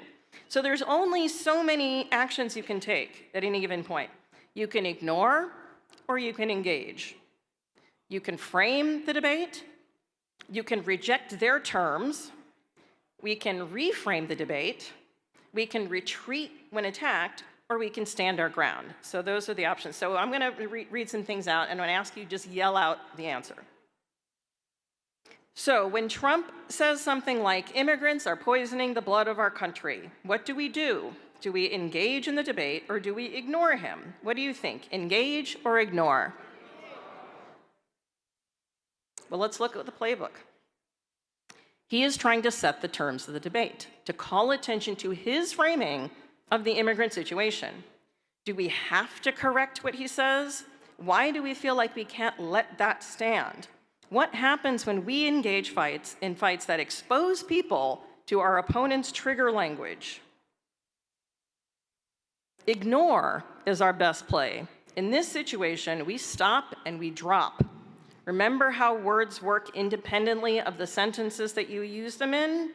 We do not want to expose persuadable people to language that causes them to subconsciously and involuntarily associate immigrants with poison and vermin. So, another rule. People like Trump, Ron DeSantis, and Marjorie Taylor Greene deliberately do and say things that appear stupid, crazy, racist, sexist, easily proven to be false, or blatantly unconstitutional. They want us to attack them. Do not take the bait. Remember this, we can't stop them from starting dumpster fires, but we can stop feeding those dumpster fires the oxygen that they need to grow. So I don't know if you can read the language in some of these, but it's Republicans spend a lot of time and money coming up with trigger phrases like stand your ground, heartbeat bill, bathroom bill, right to work, and opportunity scholarships. These phrases are designed to make people see things from their perspective. So what do you think, engage or reject? What do we do when they attack us with their trigger catchphrases? What happens if we get in debates about what their terms mean or why they are wrong? We need to reject their literal terms. So the next rule is don't use their language. Don't use their phrases or any language that triggers Republican frames or creates Republican associations, not even to refute them. So you're all familiar, of course, with the critical race theory attacks.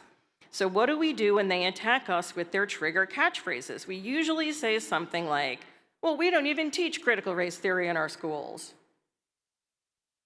But remember, attack is opportunity. What could we do? Should we engage or should we reject and reframe? So what if we said instead, well, we believe in teaching the truth about our history. We reframe, we roll to our own framing. Let them explain why they don't want our children to learn the truth. We win when we reject their terms and reset the terms of the debate. So instead of using their language, we replace it with our language, the words and phrases that trigger our frames. Here's a tougher one. In the 2020 Democratic primary debate, Lester Holt tried to back the presidential candidates into a corner by making them raise their hands if they thought we should eliminate private health insurance. Elizabeth Warren raised her hand, and when Holt asked her why, she said, look at the business model of an insurance company. It's to bring in as many dollars as they can in premiums and to pay out as few dollars as possible for your health care. What did she do there? The question they were really asking was, how can you justify taking away something that most Americans currently have? Did she answer the question they asked, or did she replace it with a better question? Did she engage, or did she reject and reframe? Come on. There, thank you. She reframed. She restarted the clock. She made the debate about a different question. Just what are private health insurers contributing to this situation? What do they bring to this table in exchange for the massive cut that they take? It's a very good question. Instead of tanking her candidacy, Elizabeth Warren got an 11-point bump in the polls. She got an 11-point jump in the polls on a gotcha question in a debate. You don't ever have to answer the question they're asking. Our best play is to restart the clock by picking a new fight, the one we benefit from having, and the one that puts them on defense. So how did conservatives respond to what Elizabeth Warren did? They rejected her question and restarted the clock with a new question. They attacked her mercilessly with, "Are you going to raise taxes to pay for that?" Because they just love the taxes are bad frame. So what should Elizabeth Warren do in this situation? They restarted the clock. They tried to reset the terms. Should she retreat or should she stand her ground? What do you think? Rather than just say that she would and support her position, she dodged the question and then she backed off of her strong stance on Medicare for all. She tried to get them to stop attacking her by backing down. But by accepting their terms, she validated their argument that taxes are a bad thing. She lost all the points she gained because she let them push the debate back onto their turf. So when they relentlessly attack, they are trying to bully us into debating on their terms. But when we give credit to our opponent's position, we think it makes us look reasonable, but it actually makes us look weak. Like even we aren't convinced that our own position is the right one. So when we validate their frames, we always lose the debate. So don't ever back down. People believe you when you repeat your message, when your message is consistent, when you say it with conviction, and you don't back down in the face of opposition. We have to stand our ground. So here's a sort of historic scenario. Decades ago, conservatives relentlessly attacked us by calling us tax and spend liberals. Their terminology defined us from the perspective of their anti-government, anti-tax frames. What should we have done? Retreat or stand our ground? What happens when we stop using our words? Does it make them stop attacking those words? We backed down and abandoned the word liberal altogether. We accepted their terms of the debate, and in this case, they reframed us by changing the meaning of our words. This is what I call the message death spiral. Conservatives attack our words or ideas because they're powerful for us and dangerous for them. Republicans are always going to try to make our words toxic, but if we stop using them, you know what happens? All we're doing is giving Republicans 100% of the control over what our words mean in the public debate. That means in people's brains, 100% of the associations people have with our words are the negative associations that were put there by Republicans. What could we have done differently? We could have defined liberal in terms of our own values. In a situation like this, we should always double down. Instead of walking away, we could have said something like, well, I'm proud to be a government that works liberal, or an invest in America liberal. That would have defined us in terms of our own frames. So the only way to retain control over the meaning of our words is to double down. And when I say double down, what I mean is to use them literally twice as much as the Republicans use their terms. Because we have to build twice as many neural connections between our words and the positive things that we know them to mean. So let's get back to playing offense. We know that when the right attacks us, we can start a new argument that puts them on defense. But we don't have to wait for them to start a fight. We can pick the fight we want anytime we want. Remember, putting something out there on your own terms and having others jump all over it is the best case scenario. It's like being invited onto the stage to tell the world why you believe what you believe. We're so afraid that, oh, we say something and they might dislike it. It's like, yeah, that's the point. So what happened when people like AOC and Bernie Sanders started talking about Medicare for all and the Green New Deal?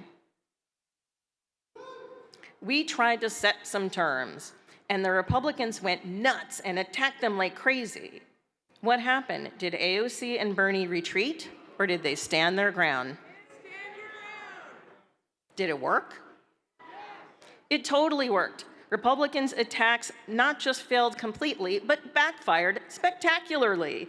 By attacking us, they helped us put those ideas on the public stage, and now not only are they not controversial, they all have majority public support, even when identified using the names that Republicans tried their best to make toxic. We can get Republicans to fight on our terms by not being afraid to say things that we know will make them go nuts, and by using their attacks to get attention, and by standing our ground when they attack. But this only works when we pick the right fight, when we put the necessary work into framing our message right in the first place. So why do terms like Green New Deal and Medicare for All work, while other terms like, say, defund the police fail? Our messaging works when we combine words to create associations with things people already feel positively about. Americans love the New Deal. The phrase Green New Deal works because it means it's just like the New Deal, but for the transition to green energy, which is exactly what it is. Everybody loves Medicare. The phrase Medicare means, for all means, it's like Medicare, but everyone can have it. These phrases work because they are positive associations that actually say exactly what we're trying to convey. Whereas, say, when we say defund the police, defund usually means stop something entirely by taking away its money. So we say defund the police, and then we have to say, well, but that's not what we actually mean. That doesn't work. You gotta use things. You can't trigger something unless it's already in their brain. See, we have to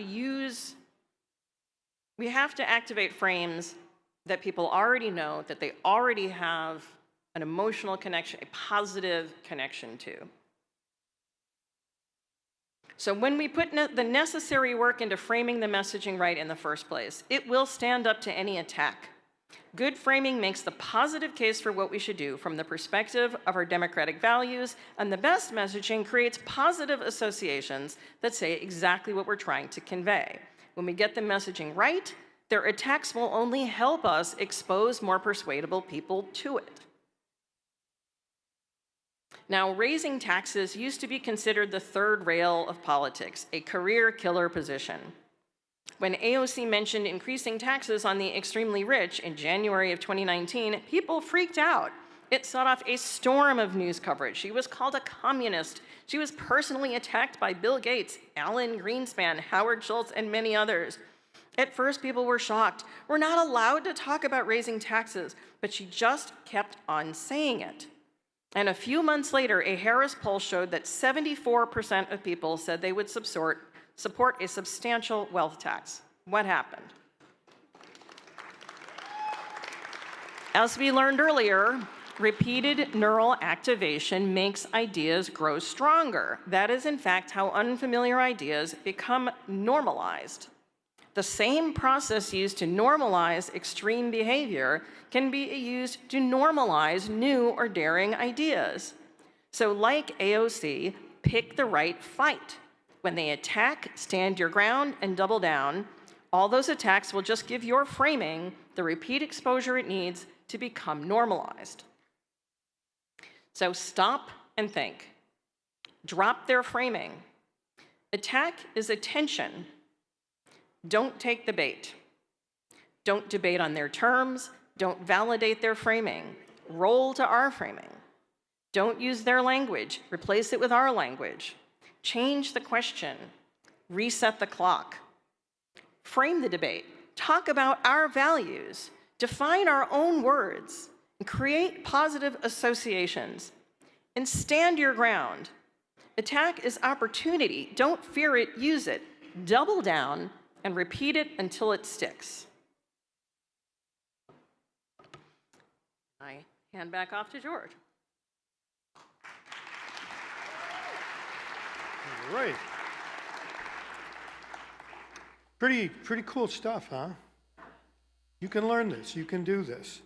Let me get the clicker here. Do we have more slides? I think we have a slide or two here left. Yes, we do.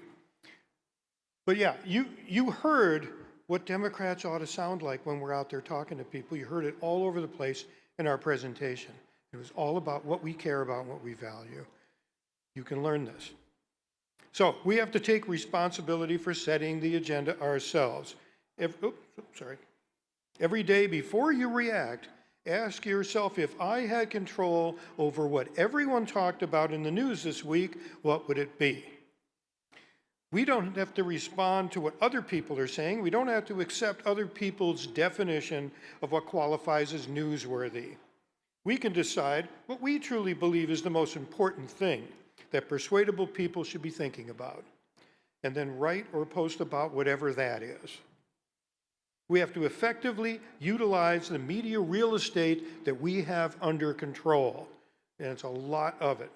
If you take all of the campaigns, organizations, and individuals on the left, all of our email, websites, newsletters, podcasts, social media accounts, and groups, and hundreds of millions in paid campaign ads and direct mail, we have a hell of a lot of territory under our direct control.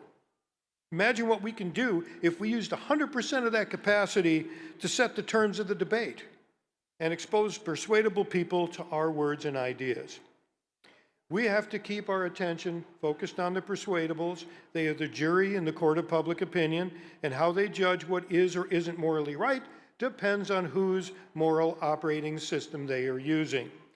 We have to stop arguing with Republicans and focus on exposing persuadable people, and everyone, actually, to the language that gets them to see things the way that we do. Sometimes we work on specific campaigns or projects that require motivating our base. The good news is that the same messaging works for both. Exposing people to democratic frames and perspectives is the best way to make persuadables use their democratic brain. But it's also the best way to motivate our democratic base. And it gives them the language they need so that they can share it with their persuadable family, friends, and neighbors. Some of the tactics that work for conservatives don't work for us because we're trying to achieve different things. Conservatives keep people afraid and divided, to break down people's trust in each other and in government. We have to get people to care about what happens to each other and the community as a whole. We need people to believe and not just support our policies, but to believe in government itself. We have to get people to think well enough of each other to believe that democracy itself can work. But people always ask us, is fear the strongest motivator? Fear only motivates conservative political behavior. There is significant research that shows that if you make people fearful, they pull back their support for government and programs that help people. But if you make people feel safe and protected, support for liberal programs goes up. So we can't just do what they do. We have to undo what they've already done. Republicans use fear, cynicism, and division. We can only beat that with safety, hope, and unity. People say they don't know what Democrats stand for. We can do that. We can fix that. Republicans are doing their best to make the Democratic Party brand toxic. When candidates back away from identifying themselves as Democrats, we've all seen it, the message they are sending, even I don't think my party has the right values. As we saw earlier, the number one thing that determines how people vote is how they feel about the party and its values. We have to go out there and tell people what it means to be a Democrat and why they should be one. We often assume that our values are self-evident. So rather than expressing what they are, we just condemn anyone who doesn't already agree with them. But we're talking to persuadables here. Republicans are actually telling these people why they should interpret what they are seeing from a Republican perspective. And you judge it using Republican values. If we want people to judge based on our values, we can't just imply them or assume they know them. We have to activate the frames in their brains for those values.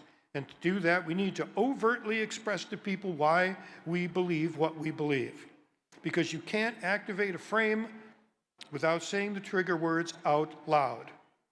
You have to actually deliver those triggers to people's eyes and ears.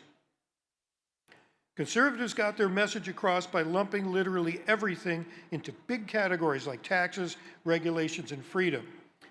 Every time anything happens, we need to connect it back to our big themes about the role of government and about our values.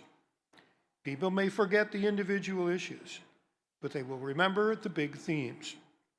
And eventually, they will learn to identify those themes as democratic beliefs if we do our job right, if we learn this. We can't just say this policy position is good. We have to say that this policy position is good and that Democrats are the people fighting for it. We have to double down and build that physical connection in people's brains between the Democratic Party brand, the candidates who represent us, the policies that we espouse, the values that motivate our actions, and our big themes. And finally, before we can go out there and do battle with Republicans over the hearts and minds of the American people, we have to do our homework. We need to develop effective language and strategies to get that language in the spotlight. We need to know what we want people to talk about.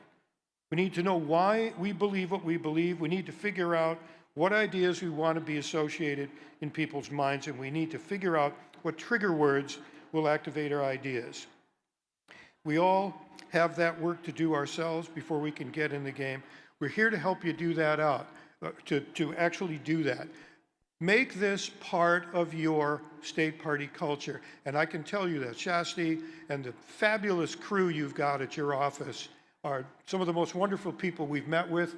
They have made this a priority. You're one of the few states that has. My own state of Minnesota has made it a priority. We got a trifecta, so it kind of works. Do this. Make it part of what you do. Invite Democratic supporters to come in and hear some of this too. Role play this. Just play this as a game. Do this call and response. Just make it something you do. It's part of your life. Are we at the last screen? Yeah. Okay. So we probably have 15 minutes for questions. Oh gosh. Oh gosh, as we say in Minnesota. Oh geez. Oh geez. Okay. I don't know if we have a microphone to pass. Yeah. I don't know if we have a microphone to pass around, do we? That's we do. All right. I have a question. Oh, right here. And please don't move the microphones. If you move them, we may get feedback. Okay, can you hear me? I have a question. Move away from that thing. Yeah. I have a question. Could you demonstrate, give us an example of a door contact? I'm a very concrete learner. I actually can't do that.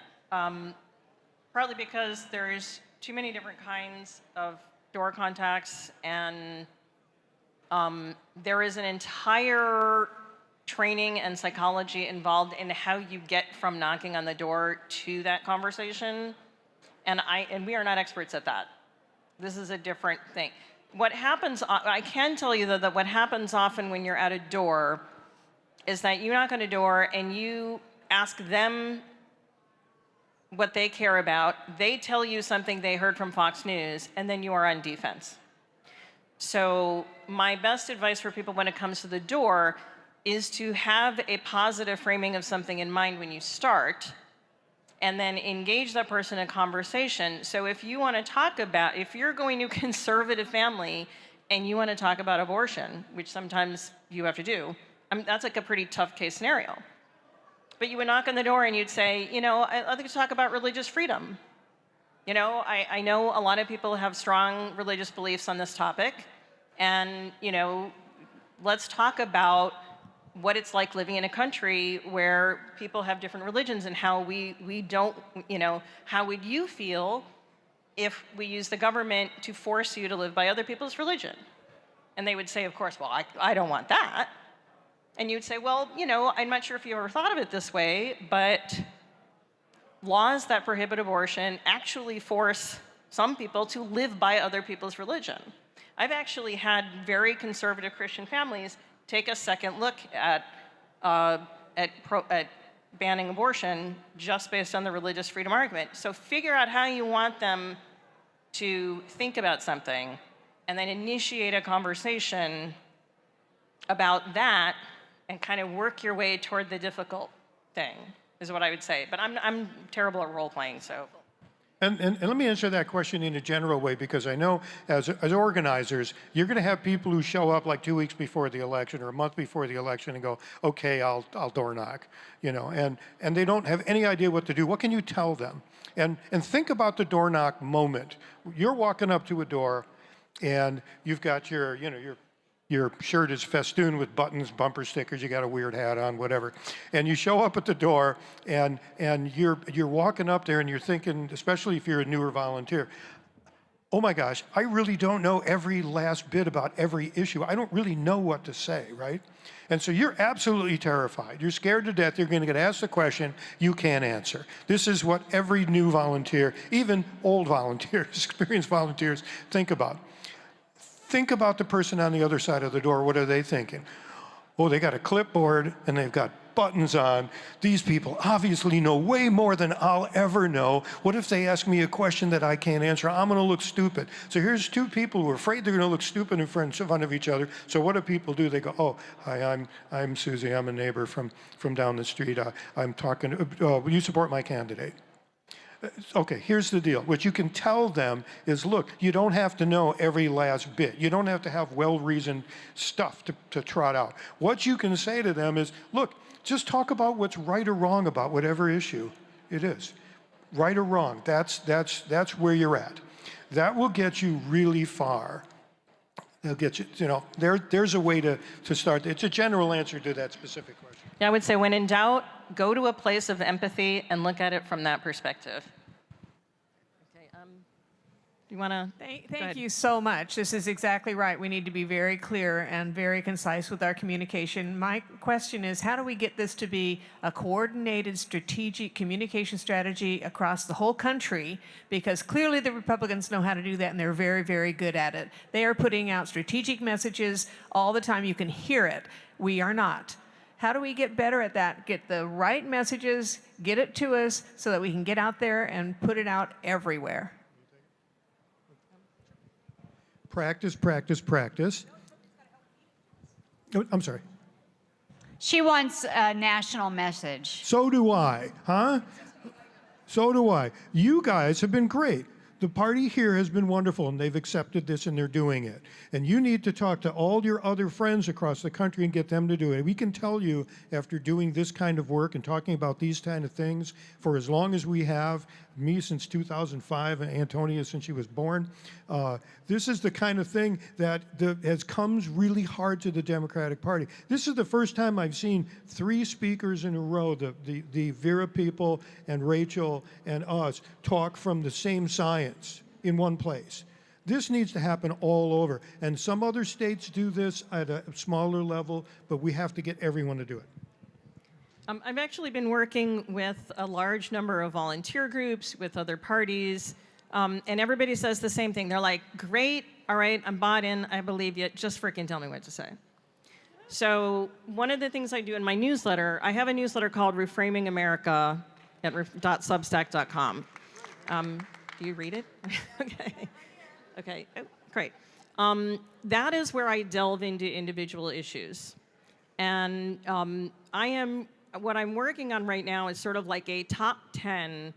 These are the things that people are going to be talking to you about. This is the way they want us to look at it. This is how we want them to look at it. Here are some words that you can use. So I will be, over the course of the next 6 to 10 weeks, putting out, I've already done the one on abortion. I think next is immigration. I'm going to be putting out your basic, here is what the heck to say.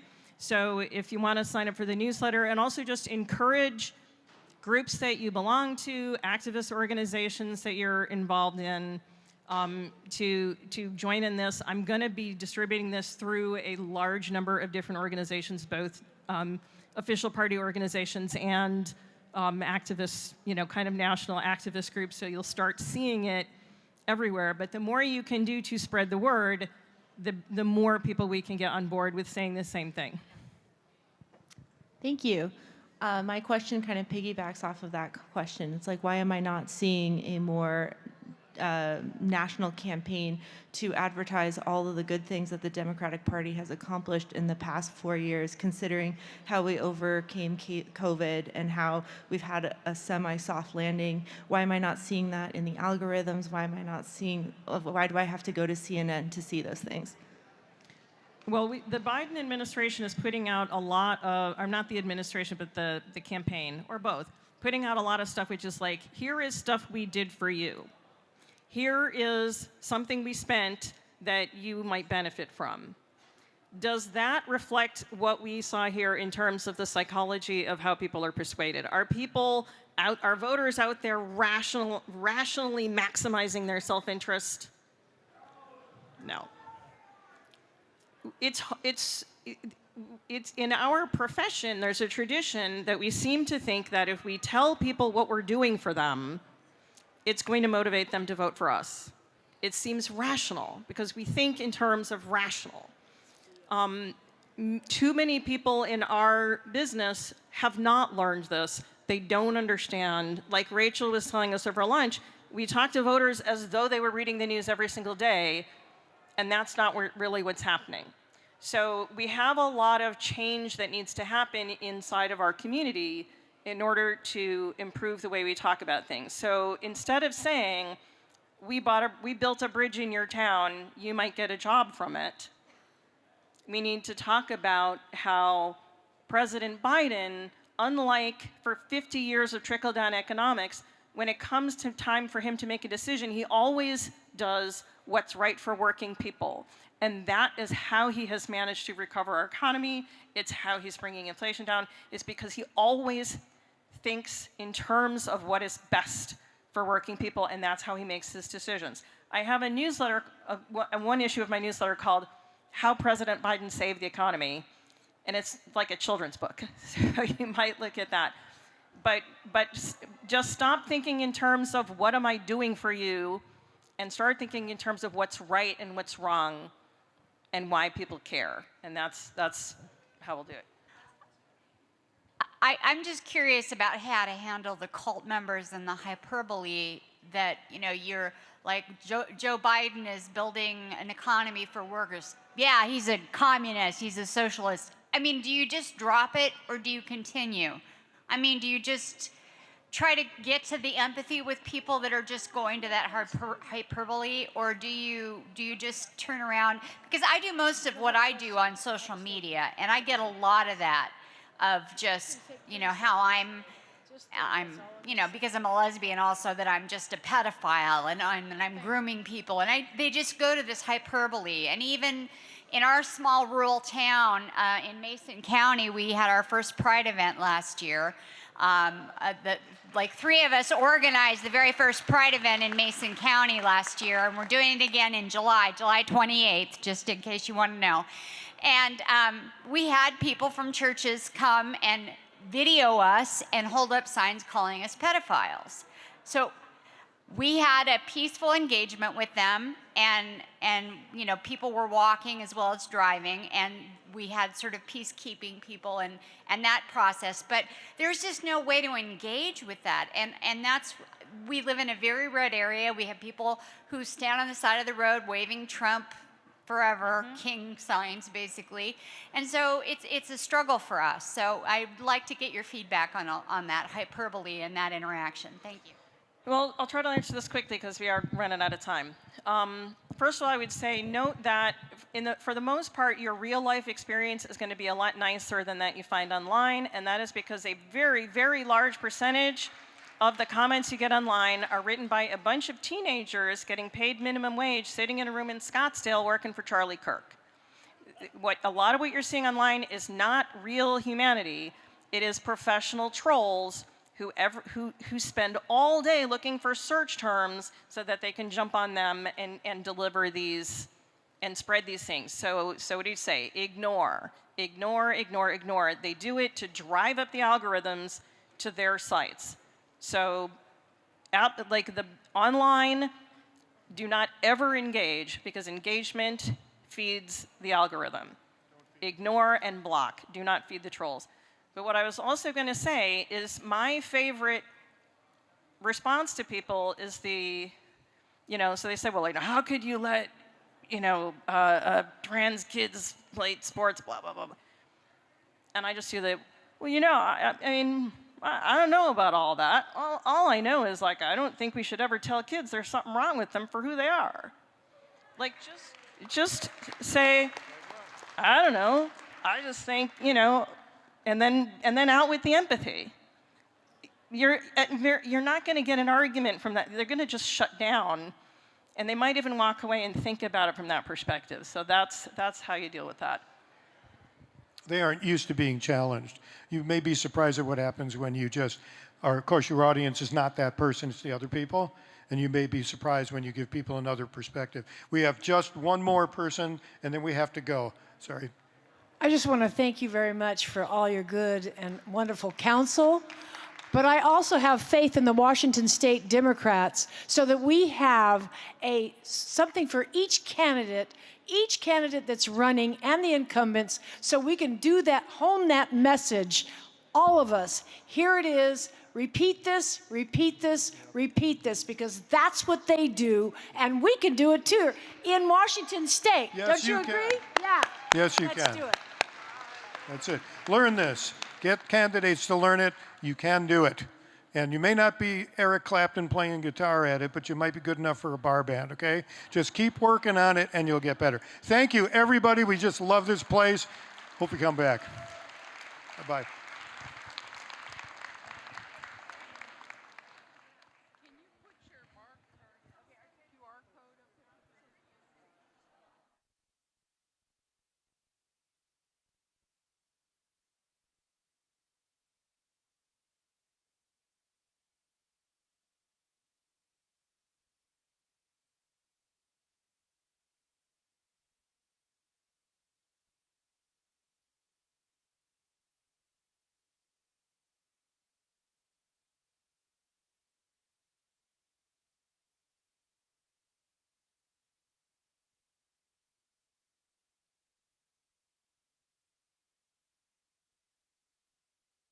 If anybody has questions, there's another program starting right now, but when this is all done, we'll be out in the hallway, but not until after the next session is done. All right. Thank you. So sorry. It's okay. No, absolutely. Here, I want to make sure you get That's that. mine. Yep.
All right, there you go. And then this is back.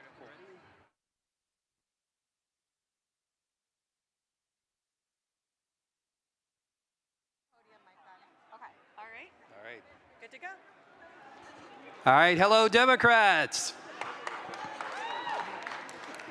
My name is Scott Forbes. I am the executive director of the state party, and I am glad to see you all here. I am so glad that you all had a chance to see the presentation we just saw in the training. It is fantastic stuff, and I want to thank our presenters for giving us that presentation. It was a fantastic job. Right now, we are going to go through, for our delegates, some training on how to participate in tomorrow's meeting, the big event that we are all here to do the business of the party. And for that, I am going to introduce two of the members of the state party staff. Isabella Maffei and Drew Estep are here to walk us through what we're going to be doing tomorrow.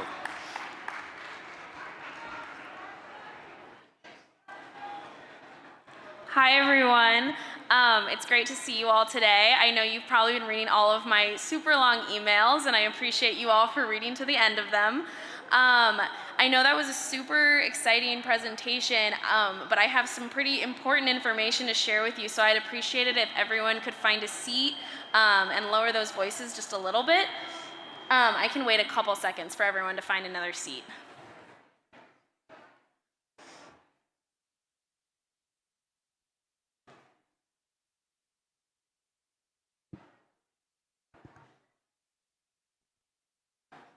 All right, folks. Welcome to the Washington State Democratic Convention here in Bellevue. We're so excited to welcome you all.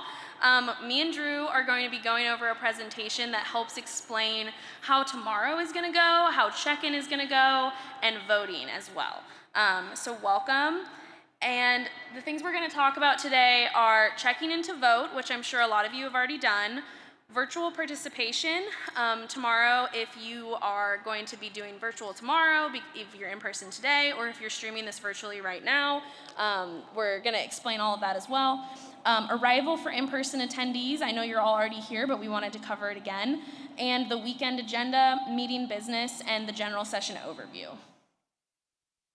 So check-in, which is something that I'm sure all of you in this room have already done because you're sitting in here. But we sent out a QR code, or your UVIN, and our check-in Google form on Wednesday, and the opening for that was Thursday at 10 a.m., and it is open until tomorrow at 9 a.m. once we gavel into general session. The things you'll need to check in, if you haven't done so already, are your unique voting and identification number, or your UVIN, as we've been referring to it as. And that was emailed to you on Wednesday, June 19th. So if you're looking for that email to check in, please look for one from either drew@wa-democrats.org or convention@. And then you'll use that information to check in onto the Google form.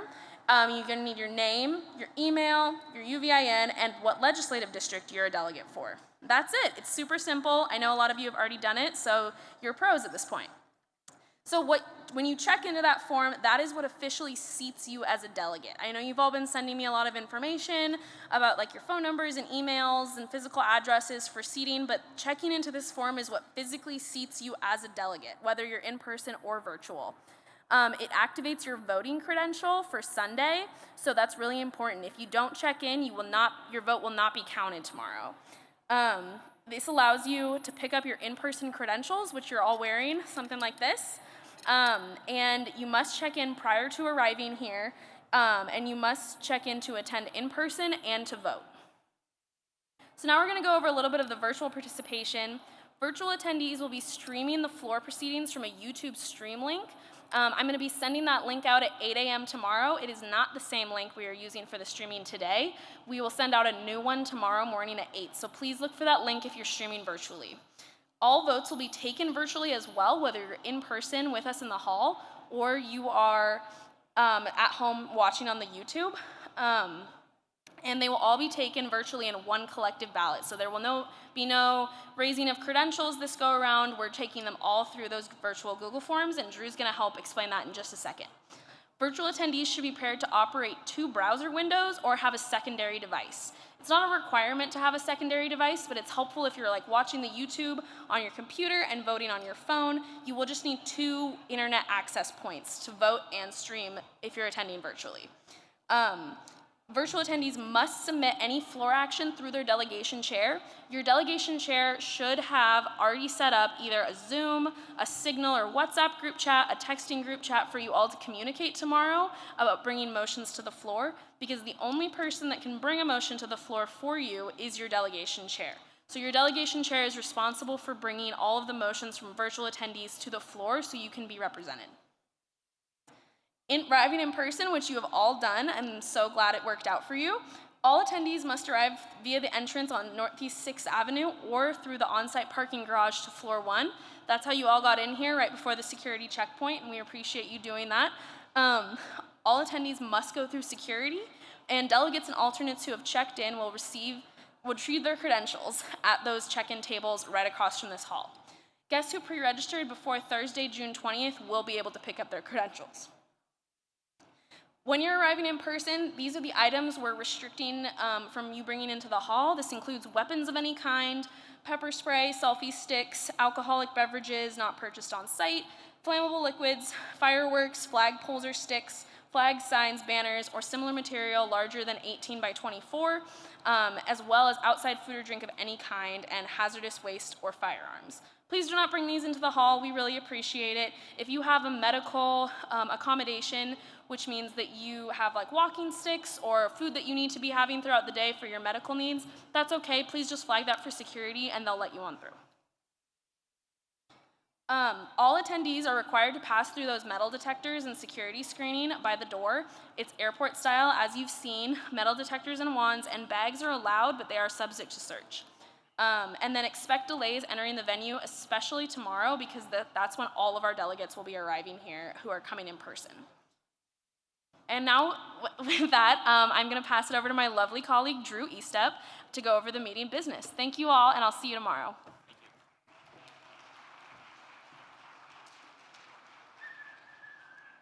Test, test. Hello.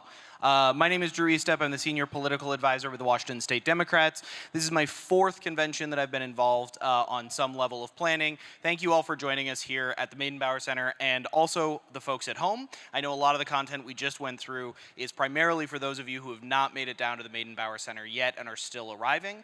On this portion of meeting business, we're going to talk a little bit about what we're going to be covering tomorrow, and we're going to go a little more granularly than we have in prior presentations, just in case you have gone to those. We're also going to do a test vote, so we're going to learn to actually vote the way we're going to do it tomorrow. So we're going to get a little bit of those kinks out of the way today as opposed to tomorrow morning.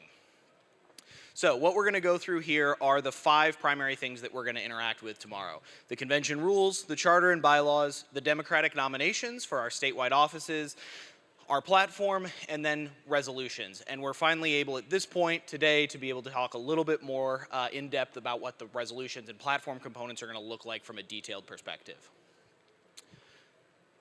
Go. There we go.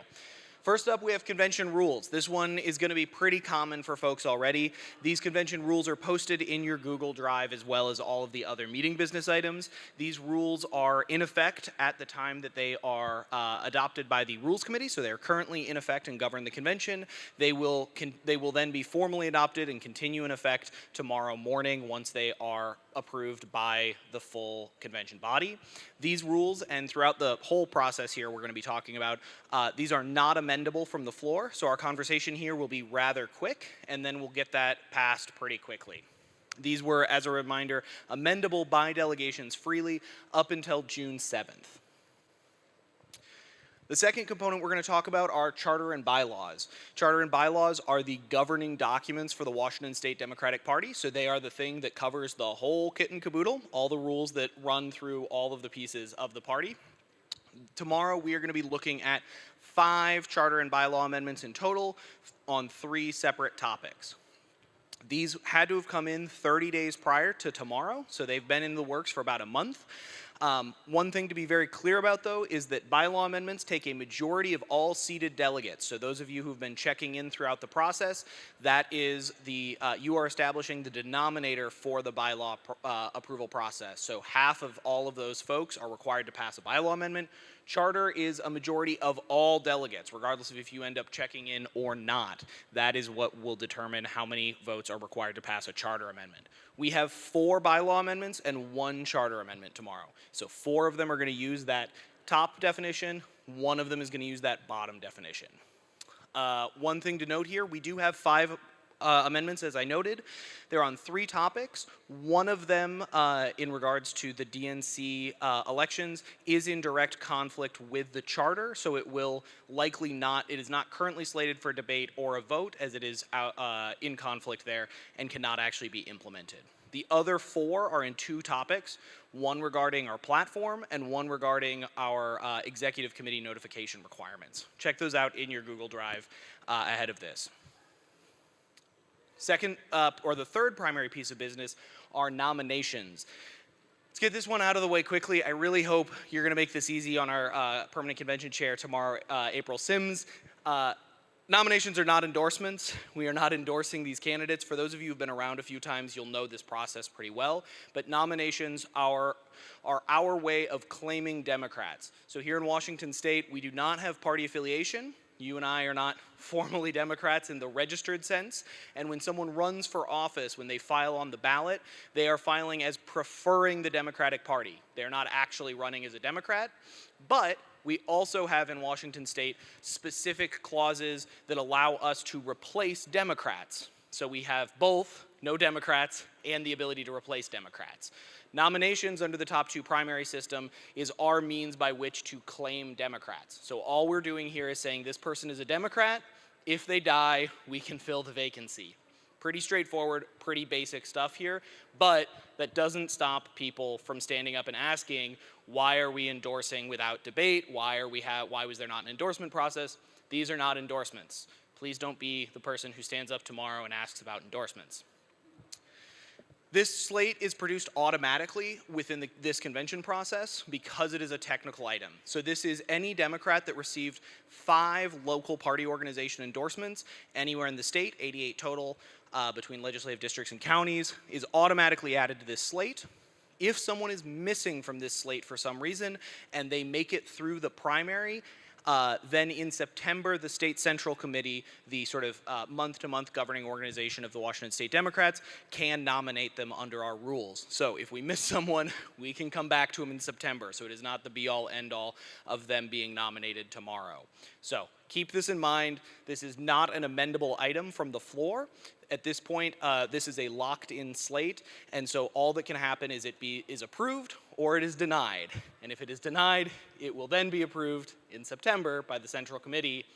So let's spend less time talking about it tomorrow than I've spent talking about it today so that we can get through that component. On a more interesting front, we have platform. This is where we are going to spend most of our conversation time tomorrow, to be abundantly clear. The platform are the statements of our beliefs as Democrats. This outlines our party platform and standard for the next 2 years. We have a pretty unique platform crafting process in Washington State. It is produced by a platform committee. That platform committee is comprised of 1 member from each legislative district, as well as the state standing committee, or state resolutions committee, excuse me, roughly 60 individuals in total. That platform started drafting as soon as those people were elected in early March. So that platform was drafted from March 1 when they were elected, straight through to about the 1st of April, and it was distributed to you all shortly after you were elected as delegates for your review.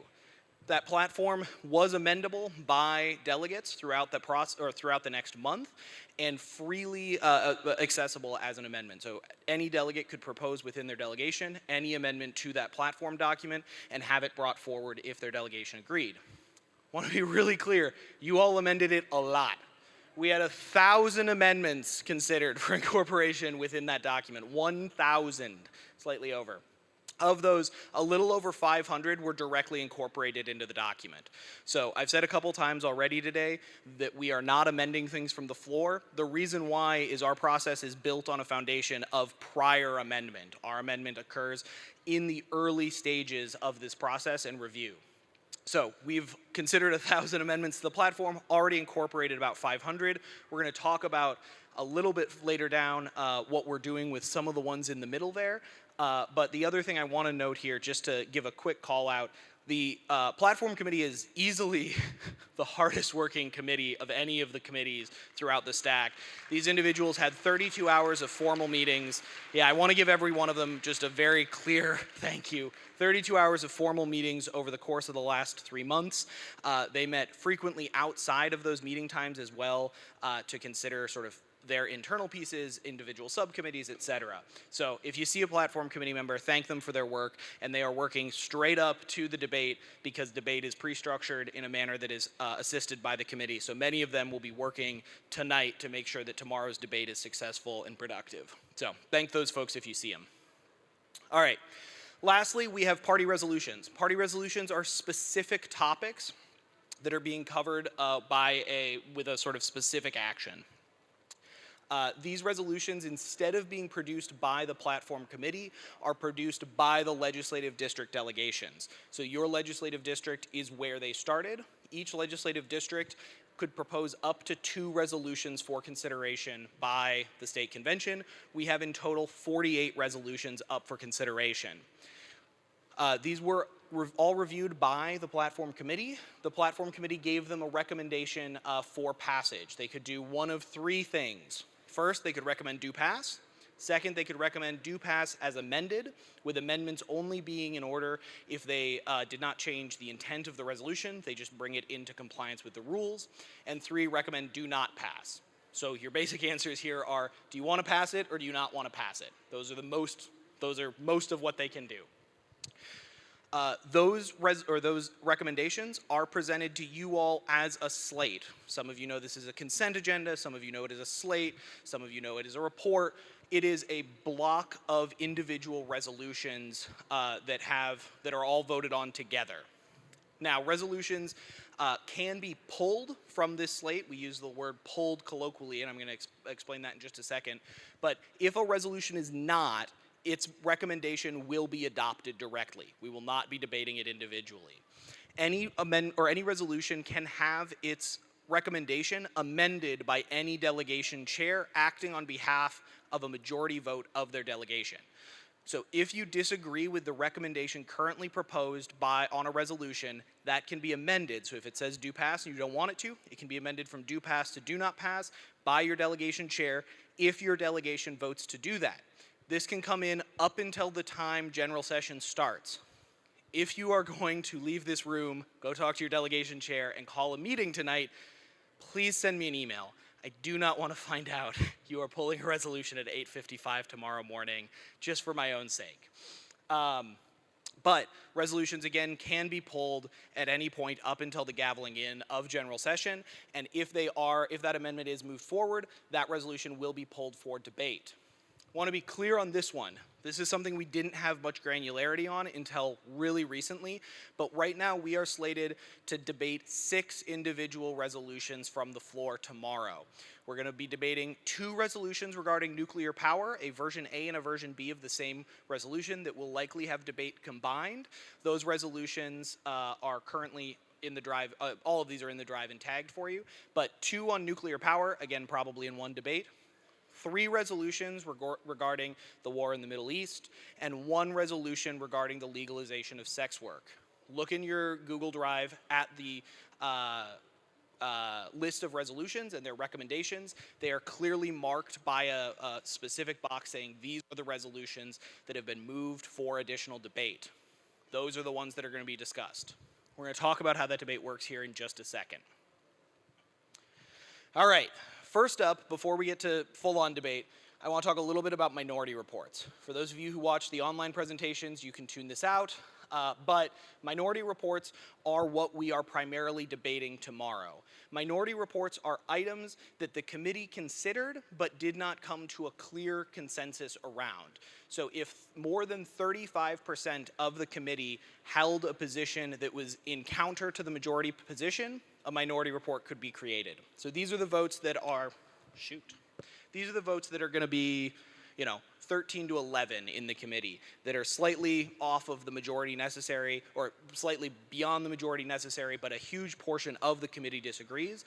In those instances, these minority reports can come forward. We have 20 minority reports produced, of which we are expecting to debate 16. There are a few minority reports that have been determined to be, one, either duplicative with other content. The committee, on further reflection, has decided they do not want to actually pursue it and are just asking that it be withdrawn or passed by acclamation, or will become out of order because of the passage of other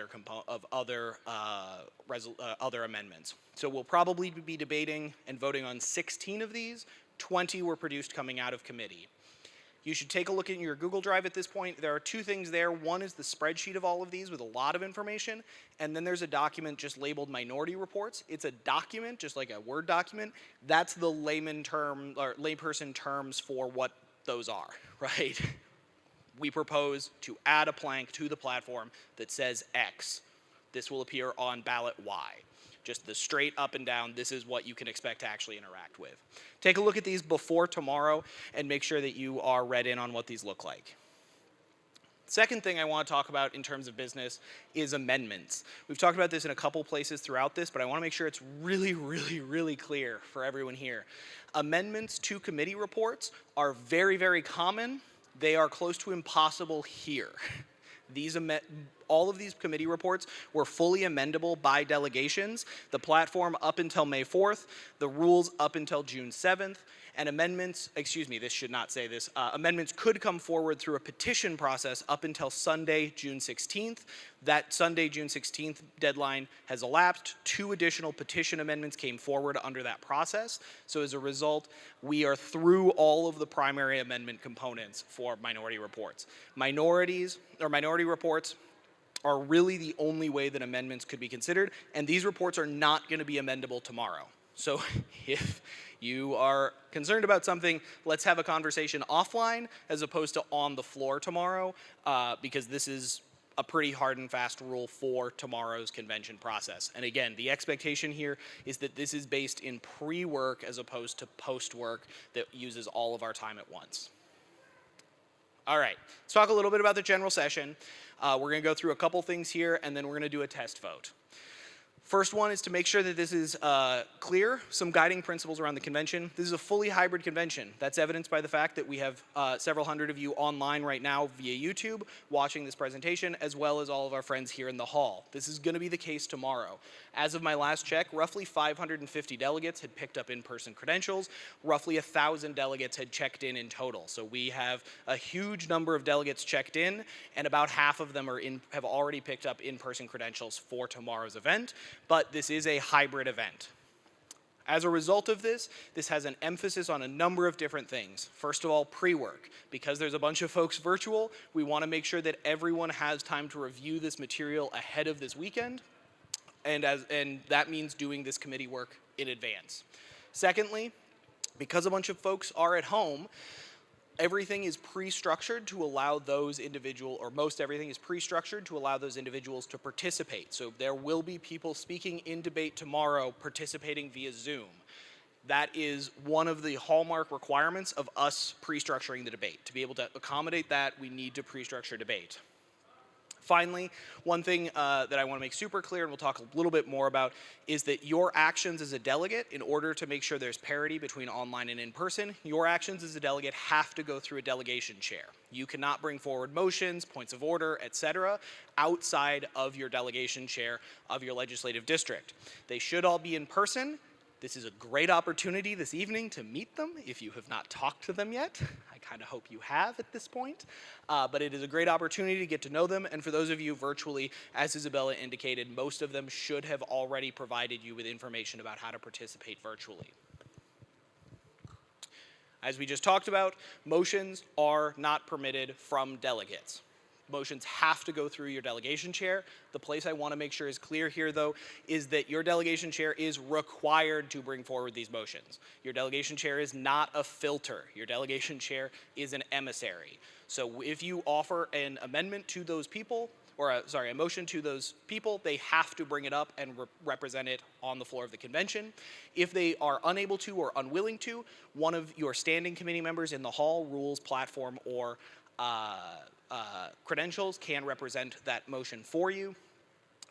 And if your delegation chair also refuses to, there is a third avenue in which you can file a concern with the parliamentarian during the meeting or their designee. Finally, we're going to talk about debate before we do some votes. Debate, as I've been noting, is highly pre-structured in most instances. We're going to be talking about the pre-structured half first, which is the overwhelming majority of debate. This is going to be on any committee reports. So this is going to be on the platform, this is going to be on the rules, this is going to be on amendments in general. This is going to have speakers identified by the committee on either side, and it's going to be 2 minutes per side and 2 speakers per side. So we're going to have 8 minutes of debate per item that is presented for discussion tomorrow. And these individuals can speak in person, virtually, or pre-recorded. Again, the items this applies to are convention rules, platform, and resolutions. This does apply to resolutions. This is why, as a favor to me, I am asking you all to let us know as early as you can if you are pulling additional resolutions for discussion so that we can get this portion of debate figured out. The other type of debate, though, is impromptu or on specific items that is not prearrangeable. So in this instance, this is going to, 2 things about this.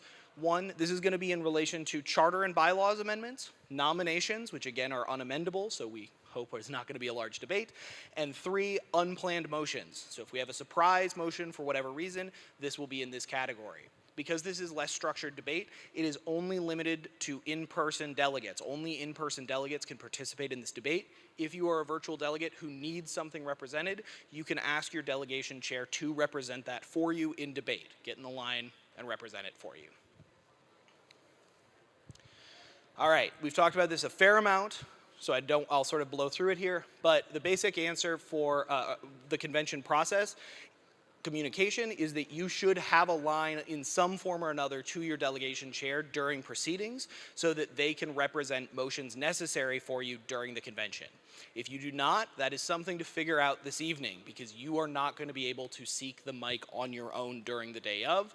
They are the ones who are seeking the mic for you.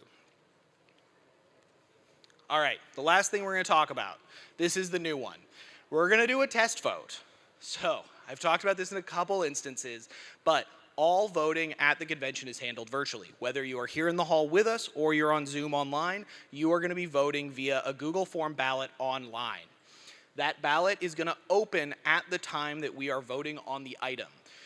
In the Google Drive, in the folder entitled Ballot Information, there are a series of links for all of the ballots we are expecting to take tomorrow. For this one, we are going to practice using the QR code feature. This is going to be one of the easiest ways to access the ballot because these are going to be displayed during each balloting window. So what I want you to do is take your phone out, open the camera, scan this QR code. It should take you to a Google form. Can someone please confirm for me that I'm not going to get embarrassed in 2 seconds? Excellent. On this form, you are going to enter your name, your email, your unique voting identification number, and your vote. This vote is a topic close to my heart, which is around what the preferred animal for the Washington State Democrats is. It is very obviously a dog. We are in the dog caucus here. I will die on this hill. So what I'm going to have you do is vote on this ballot. Make sure you can get this taken care of. We're going to be doing this throughout the proceedings. For those of you who have a lot of trouble, try to figure this out today. Try to work out the kinks. We're going to be here a little while on this one. If you cannot, we have repurposed our tally committee members to rotate throughout the room with Chromebooks to assist members to vote. So if you cannot manage this, you will be able to raise your credential up and an individual will come to your table with a device that they can access the ballot on and help you actually conduct that vote. This voting also allows us to monitor the results in real time. So we will be able to run these results pretty quickly and we can see in real time that you all are voting online. Yeah. Yeah. Say again?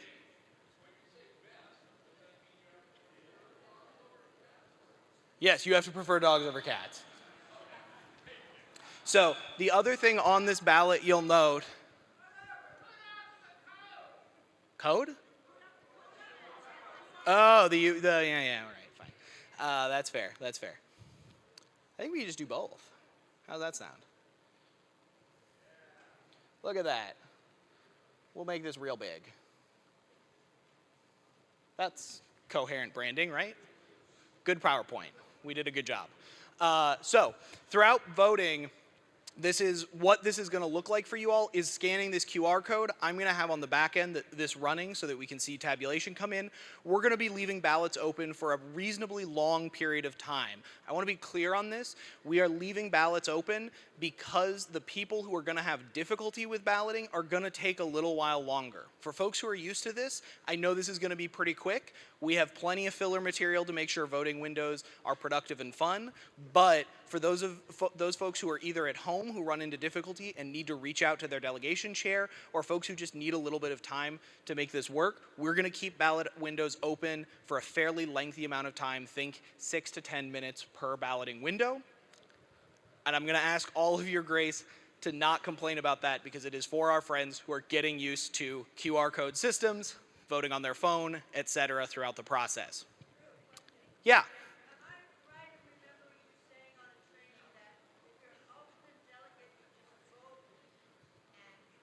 Yep. Yeah.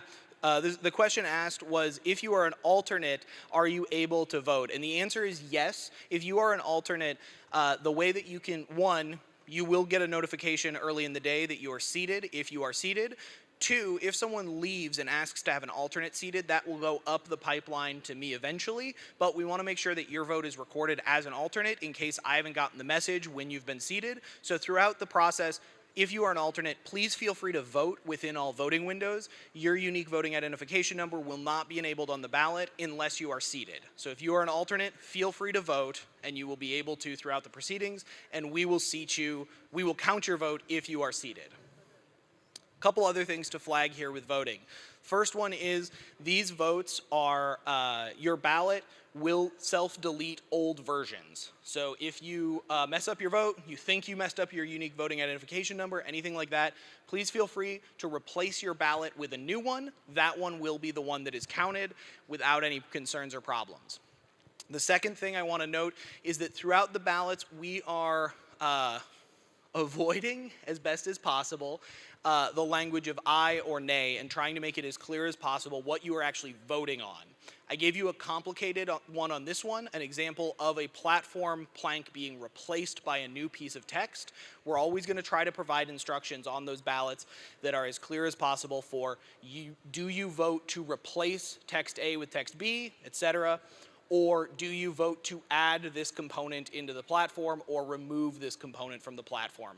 We really want to avoid the conversation tomorrow of, well, the minority report was for the pro side and the con side was actually the majority report, and getting in that whole business of back and forth.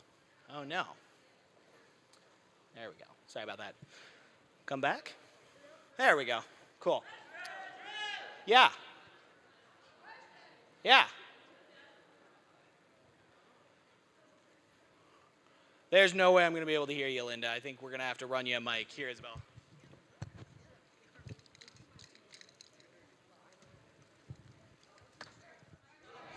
Oh. This vote is tight, guys. Hold on, here you go. Yeah. Put the scanning. So what did you just do? Sorry. Okay, cool. We'll get that taken care of. If you have this same issue, if you are having trouble scanning it, this is the time to flag it. Please raise your hand. Please have us come over. We will help through some of these components. We want to make sure folks are able to vote on this component. So the other thing to note here, this is what we can see here, is votes to incorporate, votes to reject. So do you want to incorporate my new language about dogs, or do you want to reject it for the evil cat empire? It seems like we are not friends. I am a little concerned about tomorrow's adventure, but it is still tight, and we might find out coming forward. All right, other questions? I see some hands up. This is going to be sort of awkward. Yeah, back corner. If you can shout, if not, we'll run a mic to you. Raise your hand.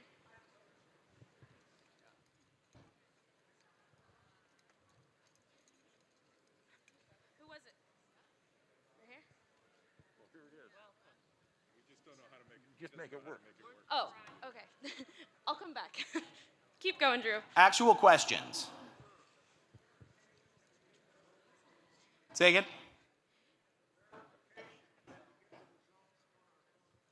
No, the results will be announced in real time in the convention hall. Or the results of your vote? Oh, like did you vote? Yeah, I don't, so the form on the back end has everyone's email addresses. I don't want to display it publicly. We can connect in a second, but yeah. He wants to see if it got counted. So like we have to look it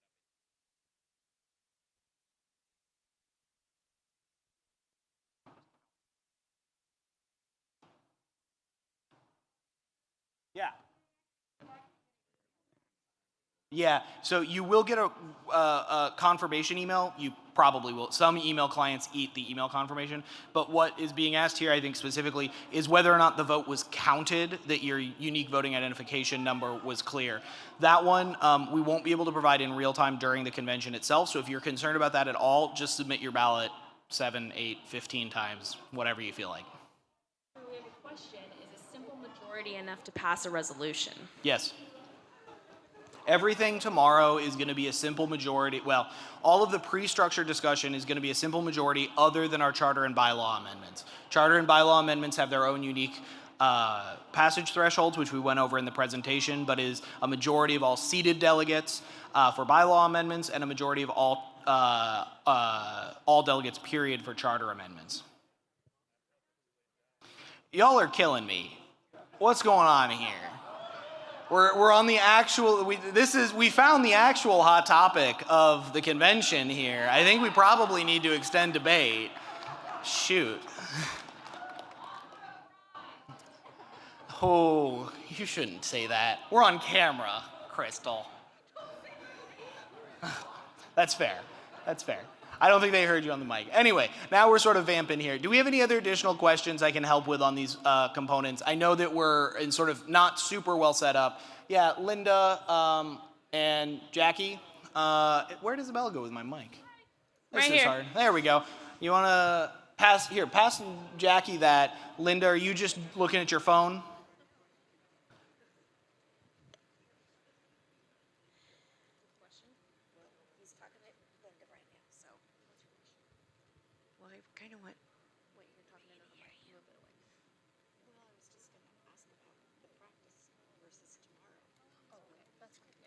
That's why we have a tally. So I recommend pulling the tally. So, Drew. Yeah. My question is about the practice voting and the QR code up on the screen. Yes. Versus the list that was submitted in our documents of all of the ballots. Yes. And will we be using the links to those ballots tomorrow, or will we have to be able to have our phone actually see the QR code up on the screen? Great question. The answer is you can do either. So the ballot, we're providing this in both formats so that you can do whichever is more comfortable for you. So as I noted at the beginning here, there is a list of links in your Google Drive. If you go to the Google Drive on the main page, a folder entitled Ballot Information, that ballot information folder has a document in there with a list of ballot titles and names and numbers. The convention chair at every given point will announce we are going to open ballot 1, we're going to open ballot 2, we're going to open ballot 3. At those points, a QR code is going to be displayed up front, and we're also going to have, you are also going to be able to access it through that link. So if you prefer to just have that document open and click on them as you go, that is totally fine. You do not have to interact with the QR code component. All right, I think we're gonna call it there. We're give folks just a bio break, and then we have we're gonna need the room back here at 4. If folks have questions, I'm gonna be heading back to the back here, and we can have some continued conversations about any of the questions on these components. Cool? All right, everyone, we're gonna have a great convention tomorrow. Thank you.